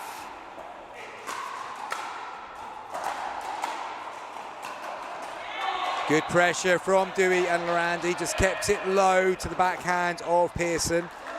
Tried to drive it and it just clipped the net on the way through.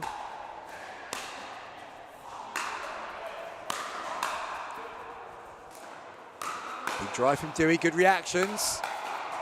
Oh, that one was going long. I think Boyce played it and he's pushed it down into the net. So non-scoring side out, another chance for Essex to go first.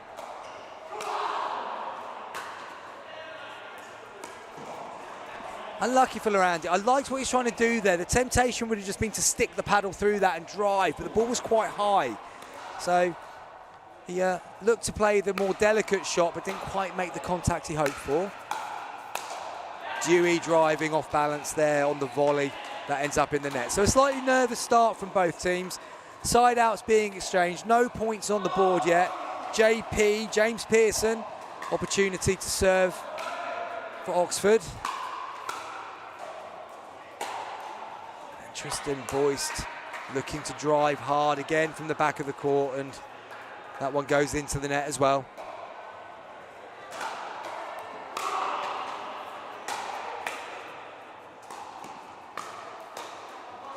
The net cord, well reacted. And that's good patience there from Lorandi. He's just stood tall, just sat on it nicely and then played through and caught Boyce moving. And another side out. Chance for Essex to get the first points on the board.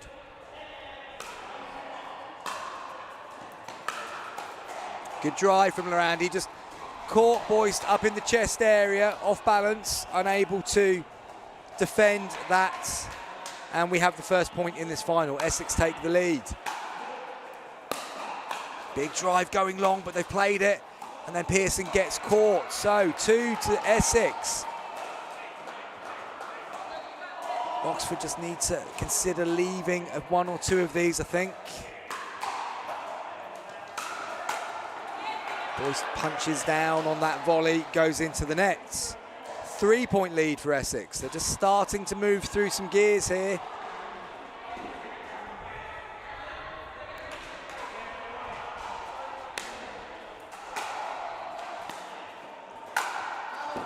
Boyce goes long with the big drive volley. I think if I'm Essex at the moment, I'm just going to keep dangling that ball up, keep letting them make the mistakes at the moment. Don't have to do too much, just keep it in play. There we go, is another example of it. Randy just putting it in the non-volley zone, getting it bouncing. Boyce not adjusting and pushes it into the net.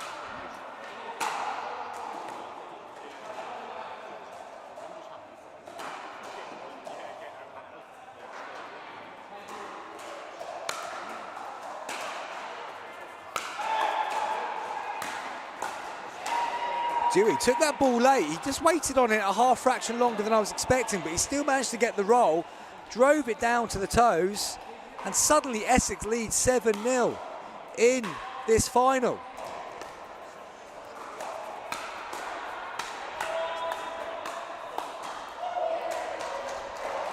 Oxford come out of that exchange. Lorandi doing so much, and as so often happens, Dewey only asks to play one shot, but not quite ready for it, and puts it into the net.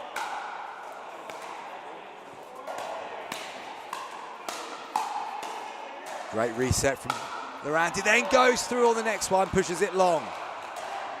I'm really enjoying watching Bruno Lorandi learn how to play pickleball. over the course of today. He is potentially a very good player.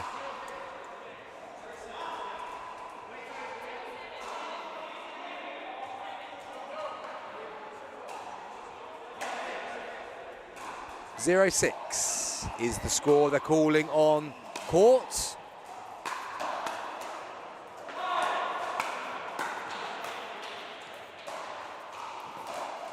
That's a lovely shot from Dewey. There's the around the post though. Bit too much width from Dewey in the end.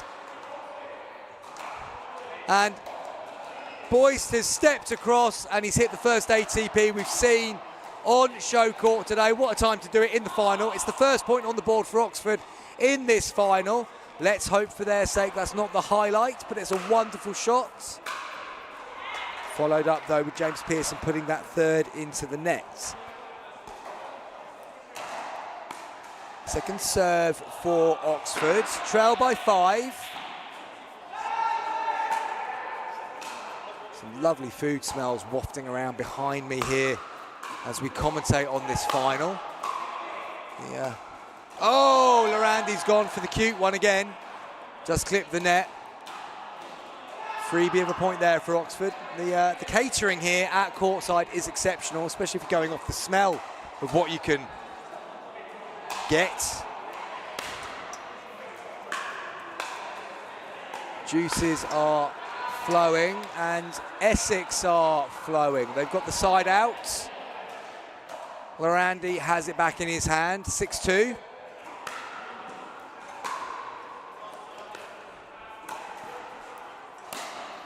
Dewey went for a big drive and he knows he doesn't need to do that. And it's a sign of the progress of these players and their development over the course of the tournament, because earlier on Dewey would have hit that and just thought, okay, I've hit a drive. But that time he's actually realised that there wasn't the best option, which shows that their IQ is developing pretty quickly as these games go on. Oh, Lorandi comes off the top of the net. But again, sitting in a good position on his forehand. He was balanced, he split step well. And he then punches it. All right, it clips the net, but he got himself into the right place. Return goes long.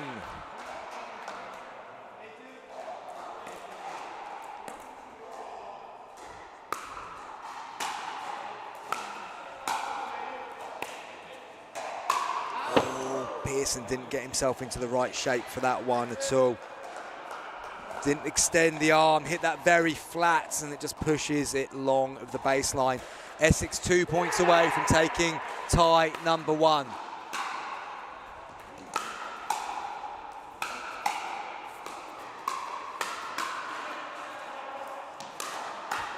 Oh, and Boyce just pushes that one down into the net as well.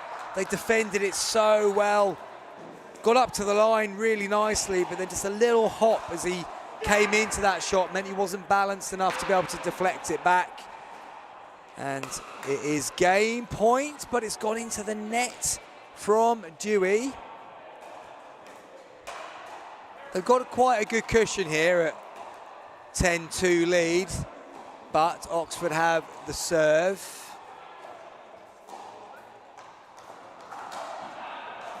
Players are taking some fluids on board.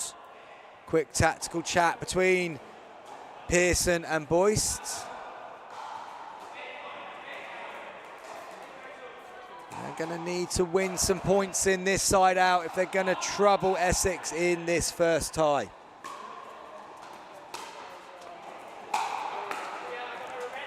Dewey went for the little soft drop volley there. Wasn't a bad choice, but didn't execute.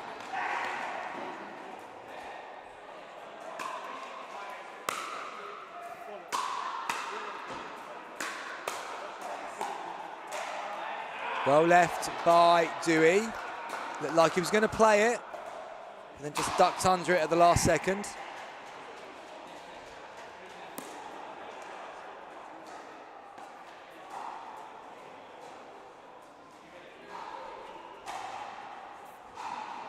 it's going to be a second serve for Oxford at 3-10.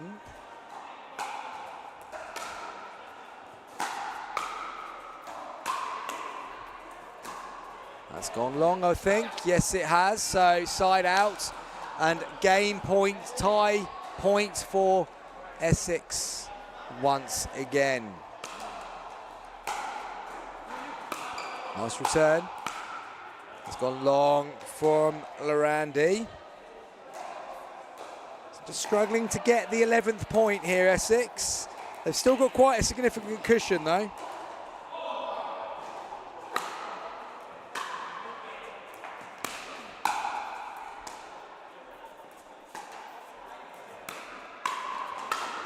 That's good from Lorandi. Punches it down the middle. Essex take the first game here in this final. 11-3.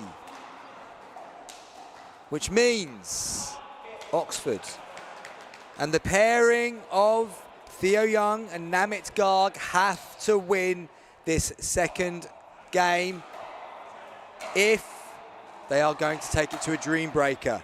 Can Abi Fung and Carlos Corsa do what needs to be done to close this one out for Essex and to see them be the first university to lift the pickleball title? No one didn't really feel like it was in a great deal of doubt for Essex. They were pretty confident and composed all the way through. And Oxford have gambled with their first ranked pair going second, but they're going to face Essex is first ranked pair in that one. Never go plural with Essex is the learning of that little exchange.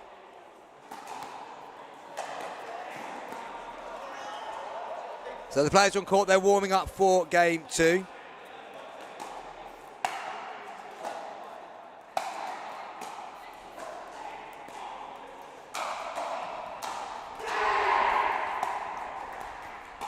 And one thing in Oxford's favour is they have come from behind in each of their knockout rounds so far. And then won the Dream Breaker. They did it against London. They did it against Aston. They're going to have to do it again here against Essex. Namit Garg, for me, has probably been the player of the tournament so far. Theo Young, certainly, I think once he's been able just to focus on the pickleball side of things a little bit more than being tournament organiser as well, his levels have got up to where he would have hoped they would be. Abi Fung, as we know, one of the top female players in the UK, second pick in the draft this year for the Premier League. Carlos Corsa, who's impressed me in his game so far, but the least experienced pickleball player on court for game two. But it doesn't necessarily mean that the weakest player, just means he hasn't got as much experience to call on than the others. So it's going to be first to 11, win by 2 once again. Essex have that all-important one-game lead. Theo Young just working out who's going to be serving first.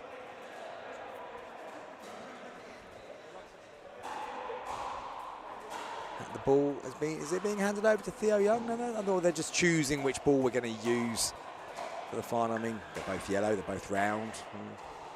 They've both been hit around a bit today. Important decisions, though, when you get to the final, and to the final stages of the final.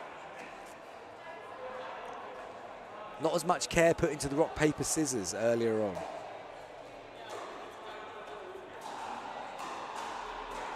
So Fung and Corsa move to the back of the court.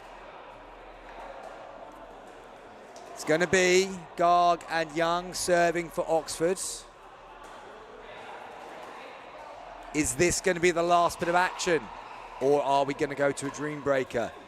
The next 10 minutes or so will tell us. Namit Garg gets game two underway.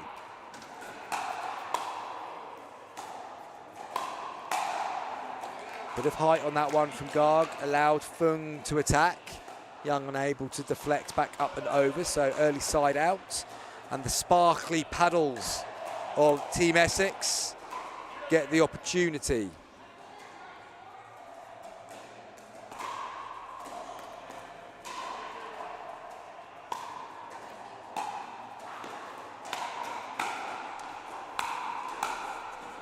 Just long from Garg.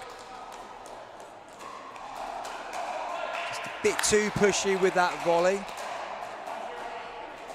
Essex get the first point of this second game. Of course, he needs to get himself up court if he can.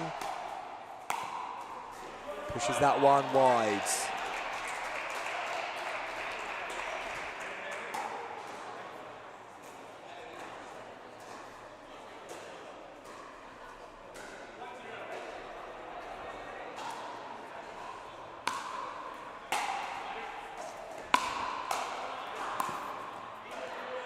Yeah, that was a good defensive stroke there from Young.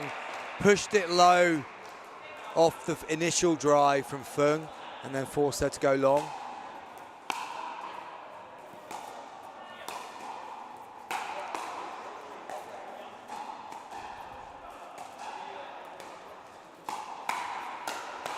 Yeah, good play from Namagog. It's quite clear what Oxford's game plan is going to be here. They're going to look to isolate Corsa where they can attack the guy, and that's paid off for them there as they've got the point that levels this. But then Garg has put his serve wide and they can't afford to be wasteful like that.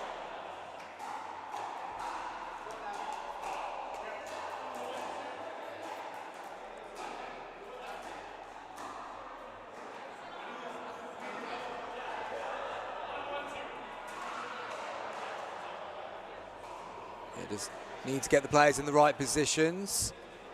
It's Fung comes over to the forehand side on one.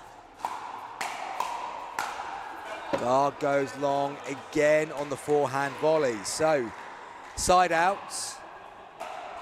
Essex with the ball in hand once again.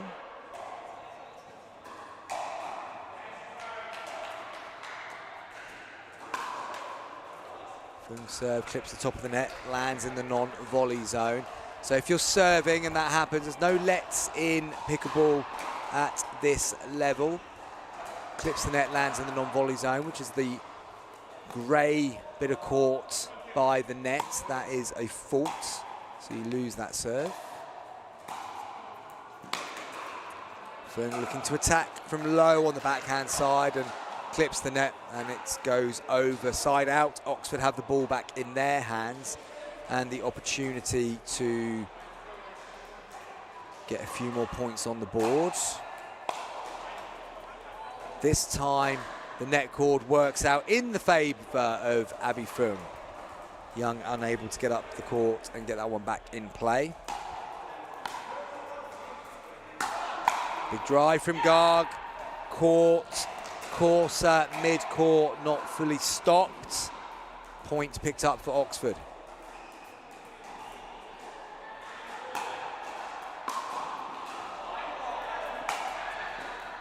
Bit of height on that return from Fung.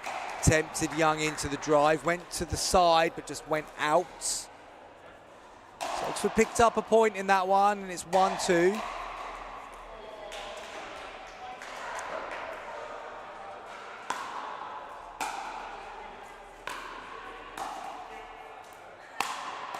It was a good initial shot from Young to keep Fung back.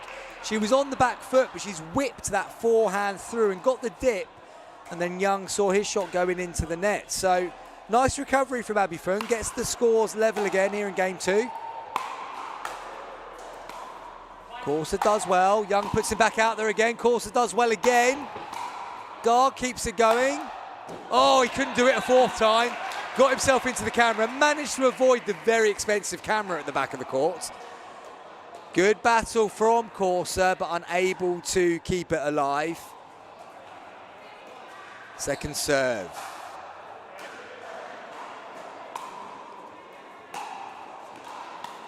That's a nice drop from Corsa. Gets them up to the non-volley zone.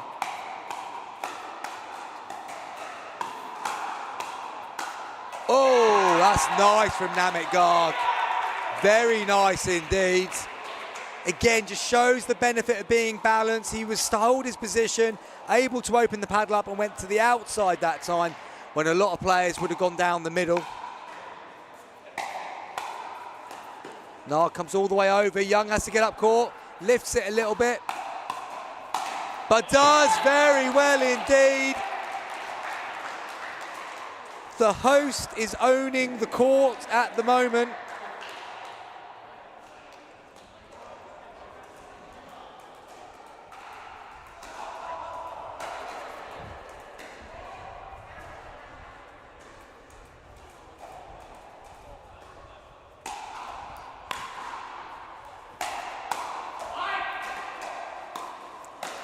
Ooh, Garg just got a bit high on that one. Punches it down into the net. Slight miscommunication between the two players as well. Young called the ball, Garg played it, and then had to get back into position. Was unable to do so in a balanced way, and then Fung dips that one nicely down to the toes of Young. And it's another side out, so it's quite nip and tuck here, quite nervy so far. Gonna need a new mark, Joe. Gonna need a new mark.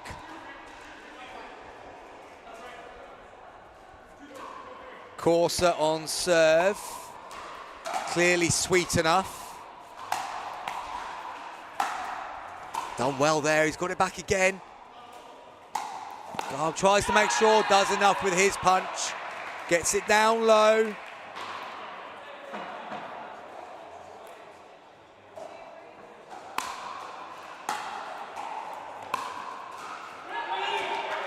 Fung goes wide with that drive.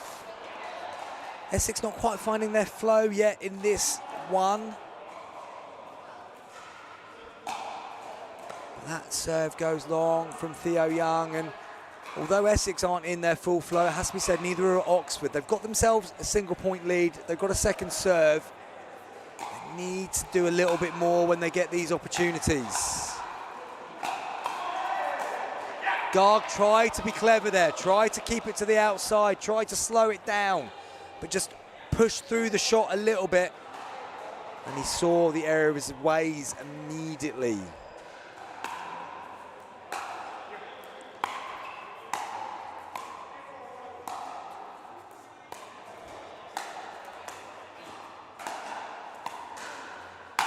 Yeah, that's good play from Namit Garg.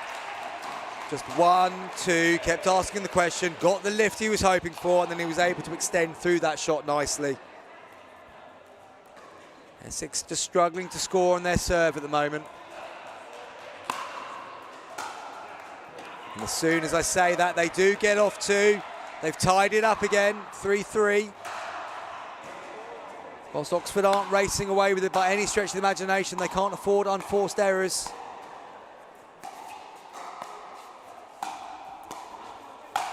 Yeah, that's good play from Theo Young. Corsa just gambled a little bit on going central. Then that found him slightly out of position, and Young was able to use the space created and pushed it to the side. Side out. Another opportunity for Oxford to move this game forward.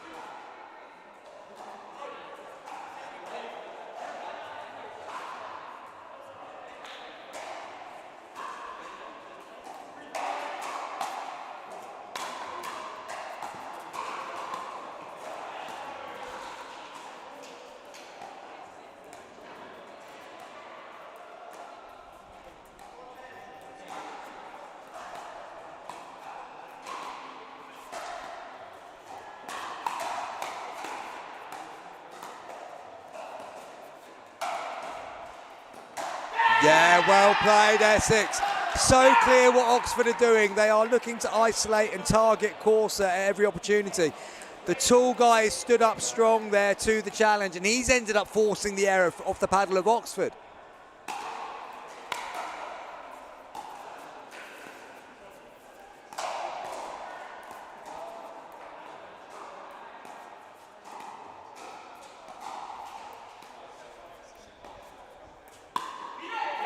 And this time Fung goes a little bit aggressive. Corsa was doing his bit nicely, picking good spots on the dinks. Fung got down on one knee to drive that from near the non-volley zone line and didn't really allow enough space for the ball to dip down, goes long. So a point for Oxford.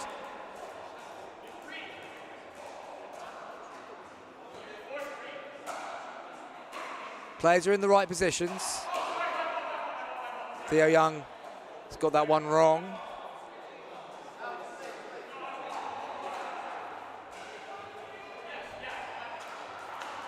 So Garg on serve, Fung will be receiving.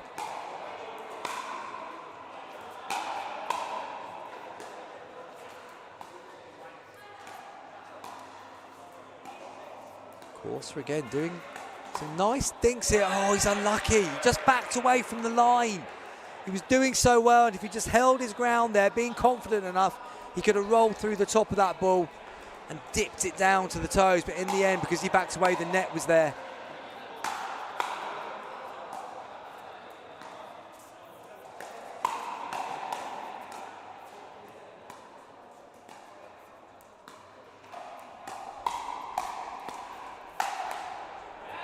Good play, Theo Young. He was the aggressor there from the right-hand side. And then was able to attack Fung, who was out of that rally, a little bit cold.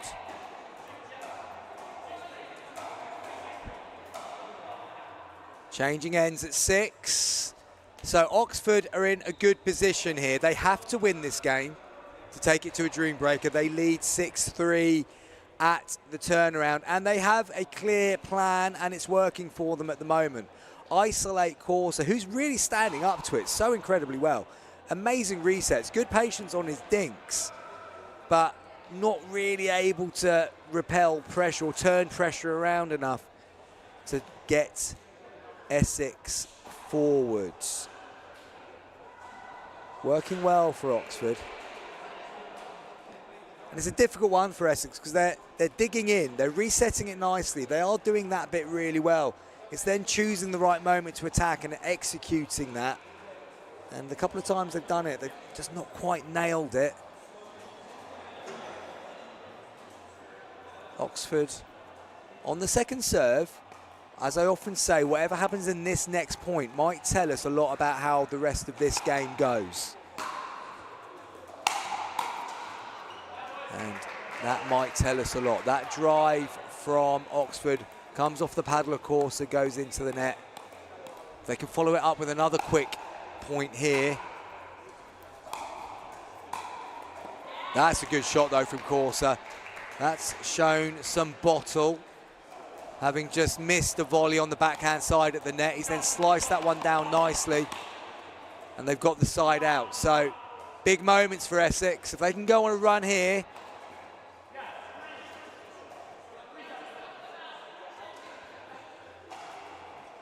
Fung on serve.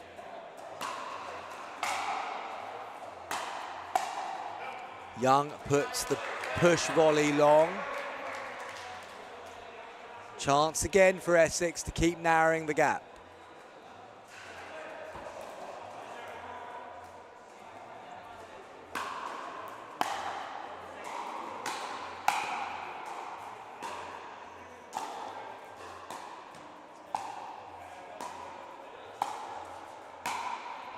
Corser needed to get one of those to bounce in the non-volley zone.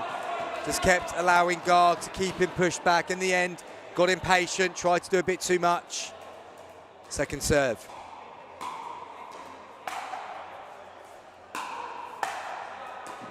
Fung resets well. Ooh, is that going to go in? No, just long, just long. Didn't feel like Fung had to do that really. She was in a position where she could have dropped it into the non-volley zone.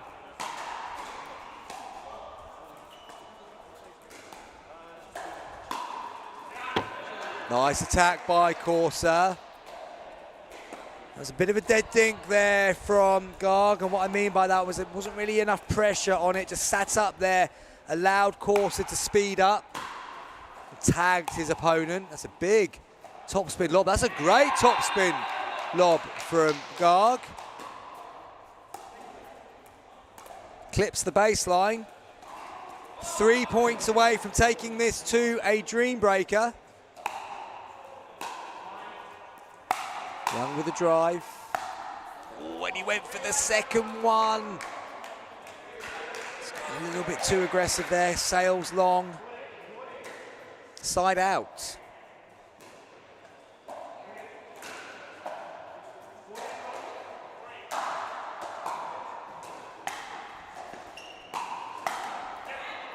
Drive from Corsa, forces the error. Just a little bit off balance there, Young, leaning in.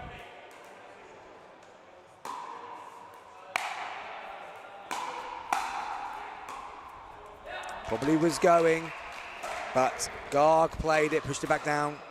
Fung unable to elevate the ball over the nets. This feels like a big point for Essex.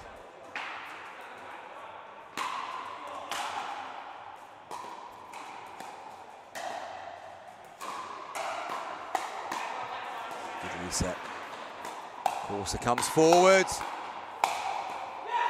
Oxford stand up to the challenge, get a bit of help with the net cord.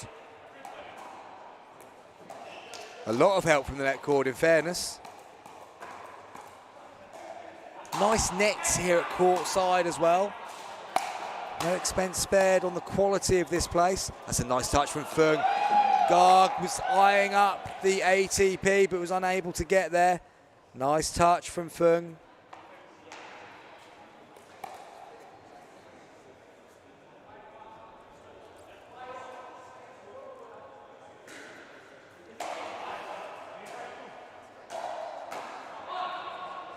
So, yeah, the score is 8-5. Yeah, the players are just getting a little bit confused about where they need to be on court.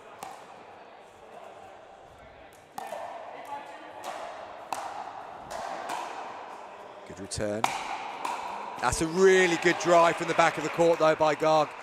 Court course is still moving forwards, and when you move forwards at that point, it's really difficult to control the ball. And as we saw, it just popped into the net there. So, Oxford up to 9.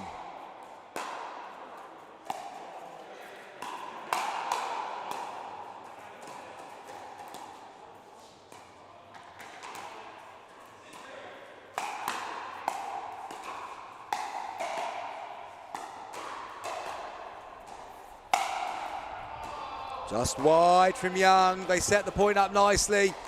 Young tried to use the angles, but it's got a little bit too much purchase on it. Hands the ball back over to Essex.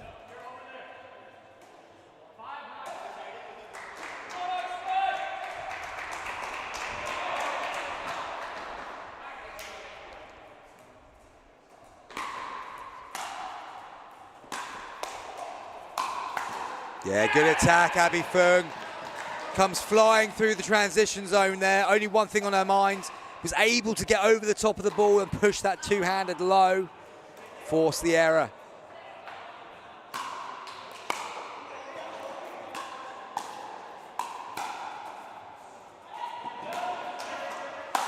Course is on the floor, couldn't get up in time. That must have been super close to the baseline.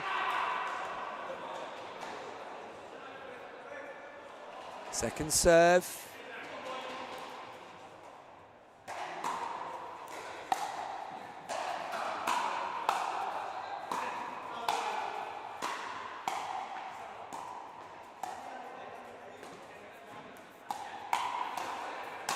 Oh, Fung's missed it.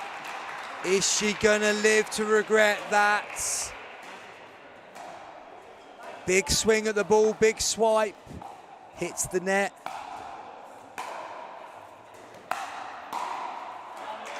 Good drive from Young, gets the error, and we have game point. Oxford 1 point away from giving us a dream breaker in the final. Let's be honest, folks, that's what we're all hoping for, isn't it? We don't want this to end. And it's not going to just yet because Oxford have levelled it up at 1 game apiece. We are going to a dream breaker here in this final. It's going to be rally scoring, first to 15. Both teams are going to put their pairs together. Will they stay the same? Will they shift it around? We don't know. And there we have the face of Carlos Corsa, pumped. And he's going to need to remain pumped because his team going to the Dream Breaker. They won the first match, did Essex, or the first game, I should say. Oxford won the second. It's 1 game apiece.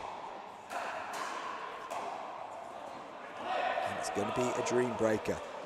Everything is going to come down to this Dream Breaker. Who's going to hold their nerve? Who has got enough about them to become the first UK University Pickleball champions? It's going to go get some water. It's getting quite heated here at Courtside. We'll be back once the Dream Breaker begins.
So, folks, a day's worth of pickleball here at Courtside Pickleball, this lovely venue just west of Birmingham in Stourbridge, as we discovered earlier.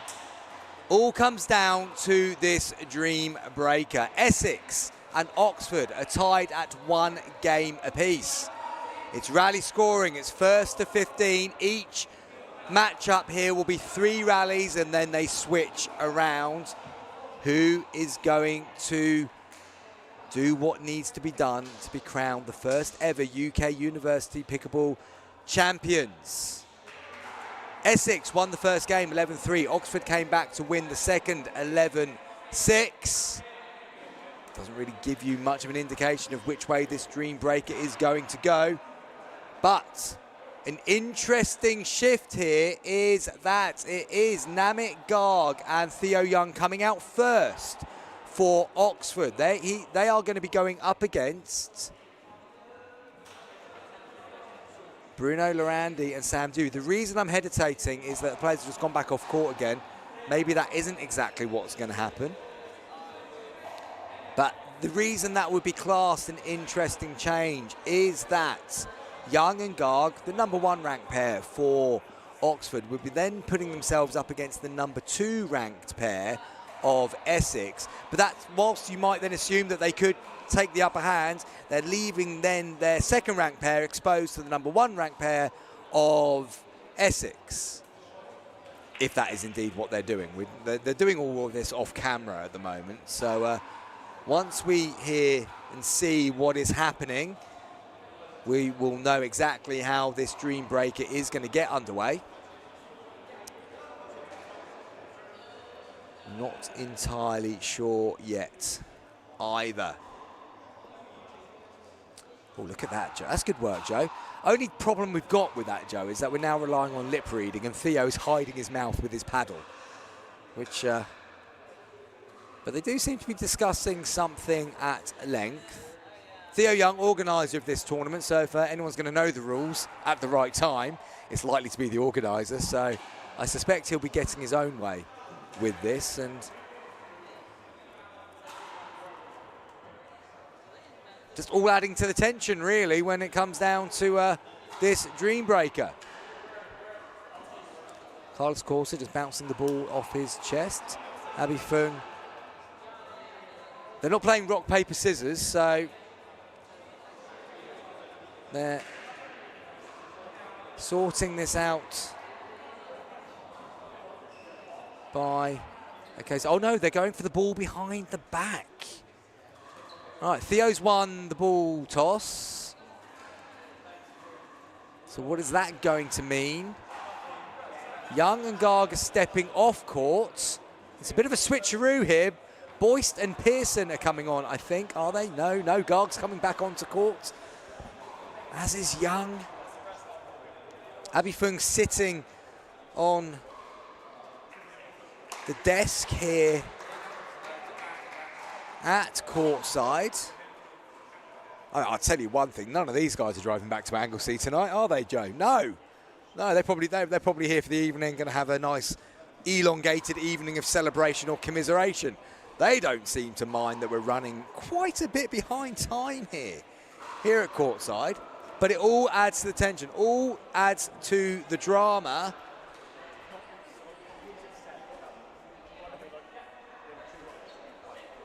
Okay, they've made their decisions. Garg and Young are reappearing on court. Is Corsa heading onto court? Fung has now got down off the bench. I think it is going to be Corsa and Fung. Yes, it is going to be Joe. It's going to be Corsa and Fung. This is the news we've been waiting for. There is no clever tactical switches here. All we're seeing are the two #1 ranked pairs coming back out first for their teams. We really don't need a warm-up, folks. I mean, we are ready to rock and roll in this Dream Breaker. Let's get the show underway. The people are waiting. The crowd is forming.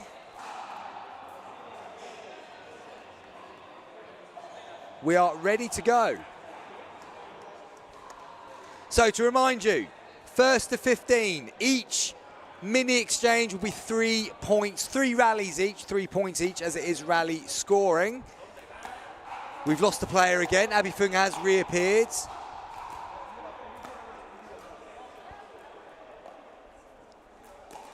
There's times in life you feel like you might have gone a bit early on the trail into the action, Joe. And I think this might be one of those times.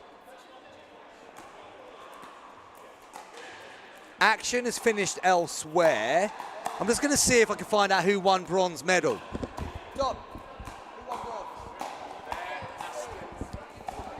Just being told live that Aston have taken bronze medal here in the championship. So well done to Team Aston, Vietnamese players. And they really did impress, and I really hope that we do see them on the UK circuit at some of the tournaments, because they really put on a great show here today.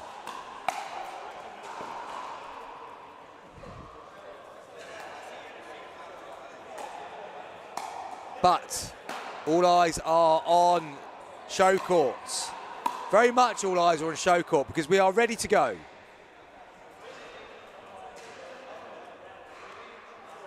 I think you are warm, Namit, to be fair. So if you are just by chance tuning in and thinking, what is this pickleball event that is going on? Who are the players on court? Well, you've joined us at the most crucial point of the day. It is the final of the UK University Pickleball Championships. It is Oxford versus Essex. It is 1-1 and we are in a dream breaker situation. In the dark blue and grey shorts, our team Oxford, Theo Young and his partner Namit Garg. In the red and black, representing Essex, is Carlos Corsa and Abby Fung. It looks like we're about to get underway. Theo Young has won the toss yet again. They're deciding what they're going to do.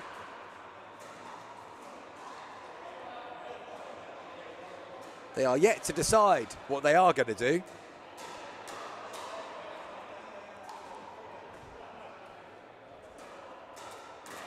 Carlos Corsa has the ball in hand. Is he going to be serving? Seeing two of the other players for Essex warming up on the vacant courts. As I said, Aston beat Sheffield in the bronze medal match. So the Essex pair of Lorandi and Dewey are keeping themselves fresh, ready to go, just encouraging their team. They've got two balls on the go at the moment. They're going to use one of them. Okay, Joe, I think we're ready. I think we're there. The atmosphere is starting to build. It's going to be Carlos Corsa getting us underway in this dream breaker. Oh, and he hits his third into the net, so a point on the board for Oxford. Their captain, Theo Young, playing left, serving.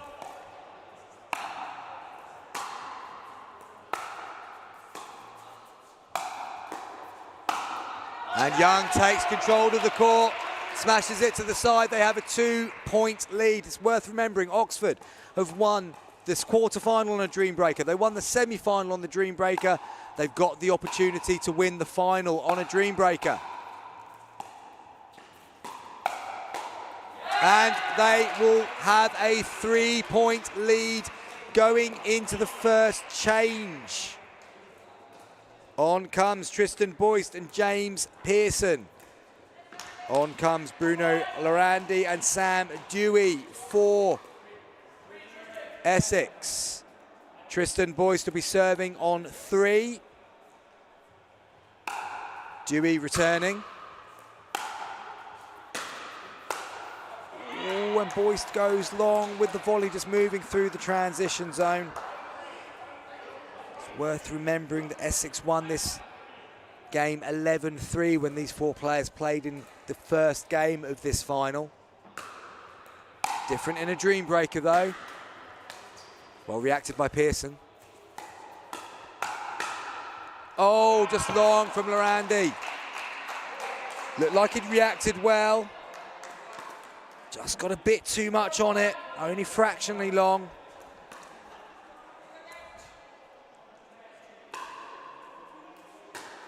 Don't think they've served from the right side there. Pearson's done well. Oh, that's a good reaction as well from Boyce. And again.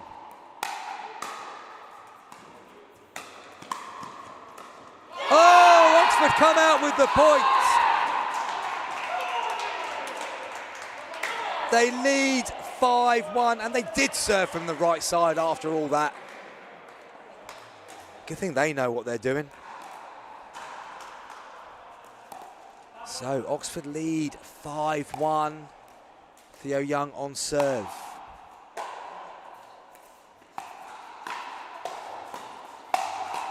And Young punishes it again. Too much lift on that ball. He's able to get it down to the toes of Corsa. 5-point lead in the dream breaker.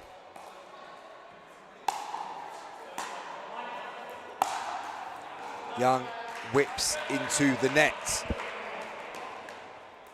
Essex, you just feel like they have to win this point. There's a huge difference between a 3-point deficit and a 5-point deficit at this point. Course on serve.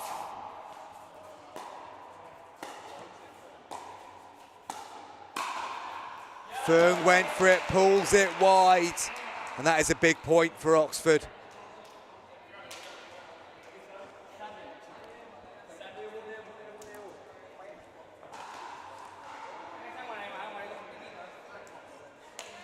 Change of players. Tristan Boyst on serve. Dewey pulls it wide. It just feels like it's getting away from Essex now. Oxford are in the box seat. They have a 6-point advantage. They need 7 more. Change ends at 8.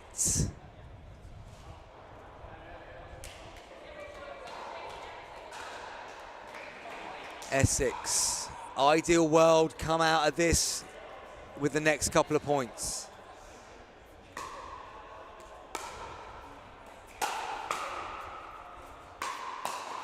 But it's not an ideal world for them because the error goes into the net and Boyst is serving on 9. Can he get Oxford into double figures?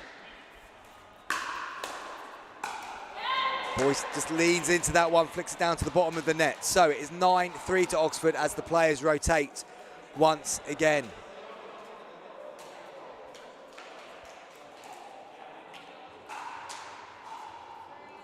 If Fung and Corsa can get this right, then they could change the narrative in this final Dream Breaker.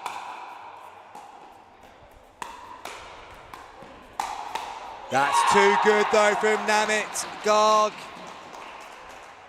He pressed the accelerator and he comes away with the points. It's 10 to Oxford.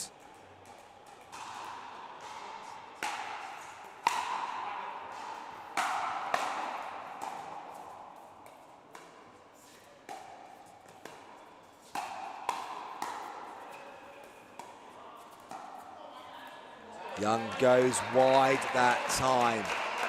Corsa again, standing up well to the pressure he's being put under. Young just changing the direction and push the ball wide. Good return from Garg. He's kept them at the back. That's so good again from Namit Garg. That return sets everything up for him. He's kept them pinned at the back. It allowed them then to play the 5th nice and deep as well. Force the error. And now Oxford are a mere 4 points away from lifting the title.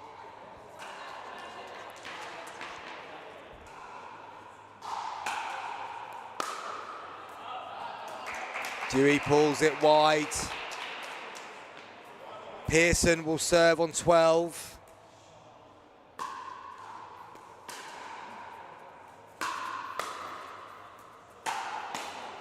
Good defence from Dewey. Pearson's done so well. That's a good change of angle though from Dewey. Nicely played that time by Sam Dewey. Just went across, did enough.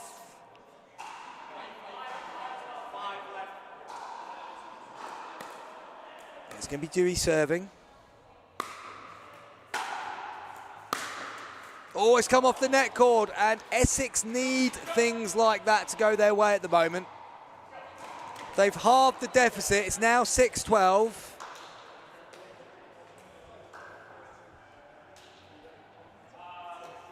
It is going to be Corsa serving. 6-12. Corsa on serve. Just feel like, again, Essex needs to take all 3 in this.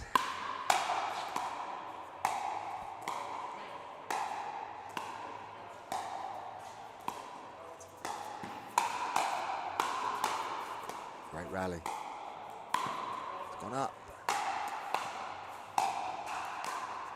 Oh, that's a big exchange, and it's ended up in favour of Oxford. Really top draw play there from all 4 players on court.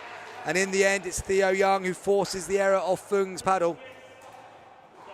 2 points away from the title.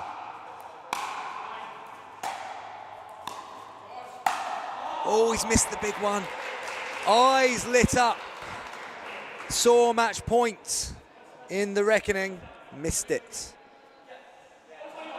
7-13. On the paddle of Abby Fung. What have Essex got?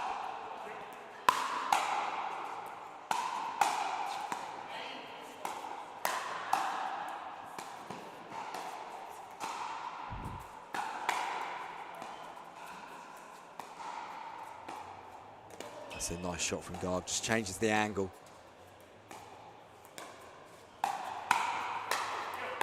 Good reset from Fung. Oh, he's done brilliantly. Is it going to be in? Oh, it's in. It's in. What play? Well, good play from Theo Young. Says the ball was in. Good sportsmanship. Crucial point there. It's going to be impossible to tell from this angle, but Young was in no doubt that the ball was in and called it immediately. Good play there from Theo Young. So, opportunity slightly knocks here for Essex.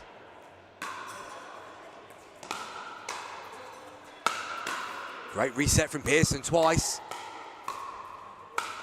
Yeah, but in the end, Lorandi got the upper hand. Pearson did some fine work there at the non-volley zone. 4 points, they couldn't, could they? It was going long, they played it. Oh, and they forced the error. Essex are into double figures. There's only a 3-point difference.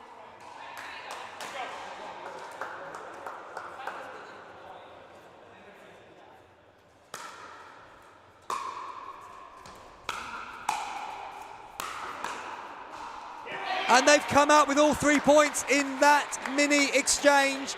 The deficit is only 2.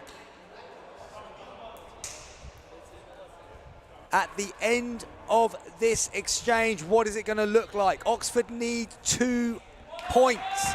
Essex need 4.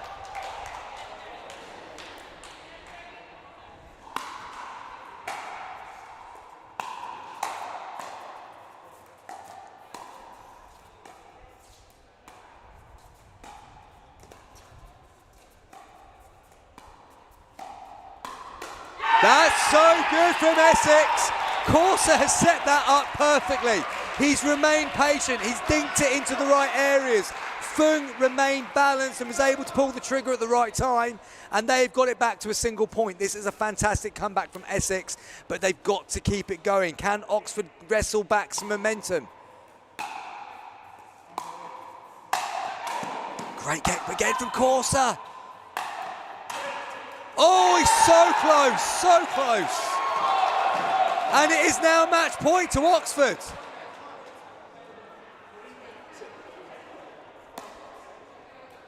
It's match point to Oxford here in the Dream Breaker. It's on the paddle of Namit Garg. Oh, and he's punched it into the net. Oxford have won the first ever UK University Pickleball Championships. Essex gave it everything. They came back from the dead in that one. It was so close, but look at the celebrations of the Oxford team. They now go over to their opponents to shake hands. They finished 4th in their group. They then had to win a Dream Breaker in the quarter-final. They then had to win a Dream Breaker in the semi-final. And as you've just seen, they've won a Dream Breaker in the final to win the title. It was an epic comeback in that Dream Breaker from Essex. It looked like they were going to take it all the way, but in the end, the fine margins went the way of Oxford.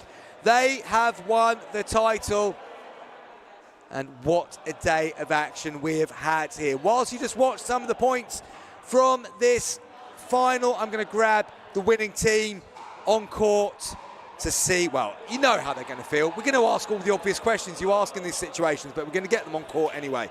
Back in a moment.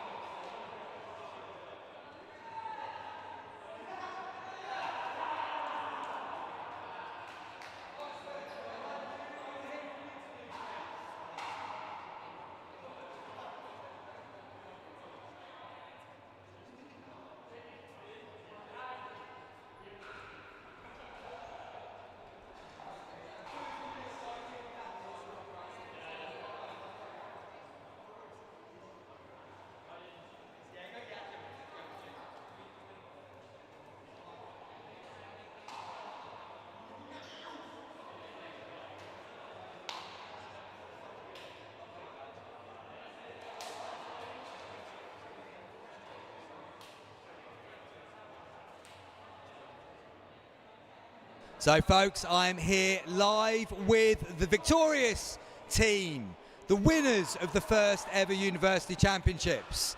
Oxford University, congratulations, boys, well done. Very, very good work. It went to a dream breaker, and I'm right in thinking, for the viewers, that you finished 4th in your group, you won the quarterfinals on a dream breaker, you won the semi-finals on a dream breaker, and you've won the finals in the dream breaker. It's a team that refuses to lose. Congratulations, you are the first winners. We're going to speak to the captain last of all, because he had quite a bit to say on court in that final. Let's start with you, JP. Now, first of all, just tell us, how long have you been playing this stupid game? I've been playing this glorious game since January. Theo actually introduced it to me, brought it over from Canada. I love it. I played a bit of tennis before, but absolutely love this game. It's just like that atmosphere out there, every single point was unreal. So thank you to the fans as well. I appreciate it a lot. Nice one. Good stuff, good stuff. And Tristan, you seem to be getting pretty pumped as the day was going on. I get the feeling you might have enjoyed yourself out there today.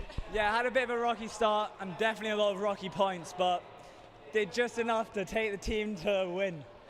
Yeah. Good stuff. Now, Namit, you came into this as a bit of an unknown player. We saw your ranking and we're like, okay, all right, so he's got a good ranking. What's he going to be like? But you were steady as anything on court there. And you just did all, your tactical intelligence was spot on. You were just doing the right things at the right times so often. And you must be delighted. Is this the first tournament you played in England? Yeah, I mean, I shifted back from India last September, and I met Theo because I was looking to play pickleball in Oxford, and that is how I got introduced to this club. And it's a wonderful feeling going outside India and, competing. And I look forward to play more with the team. And the game is absolutely growing so fast in India as well. But I mean, you are representing India in a UK competition. Absolutely fantastic stuff. And I'm sure you're going to have a lot of people at home that are going to be absolutely delighted that you are the first representative from India to be a UK University Pickleball champion. Yeah, thank you. That's a great achievement, I think. Yeah. And of course, last but not least, the guy that put all this together again. And it's been quite, you've probably had the hardest job of everything today, Theo.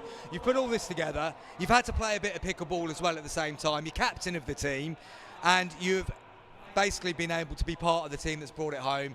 And that is really for you, well, probably for most people, the perfect ending to a perfect day for you. I'm so emotional, man. Like, oh my God, it's like such a blessing.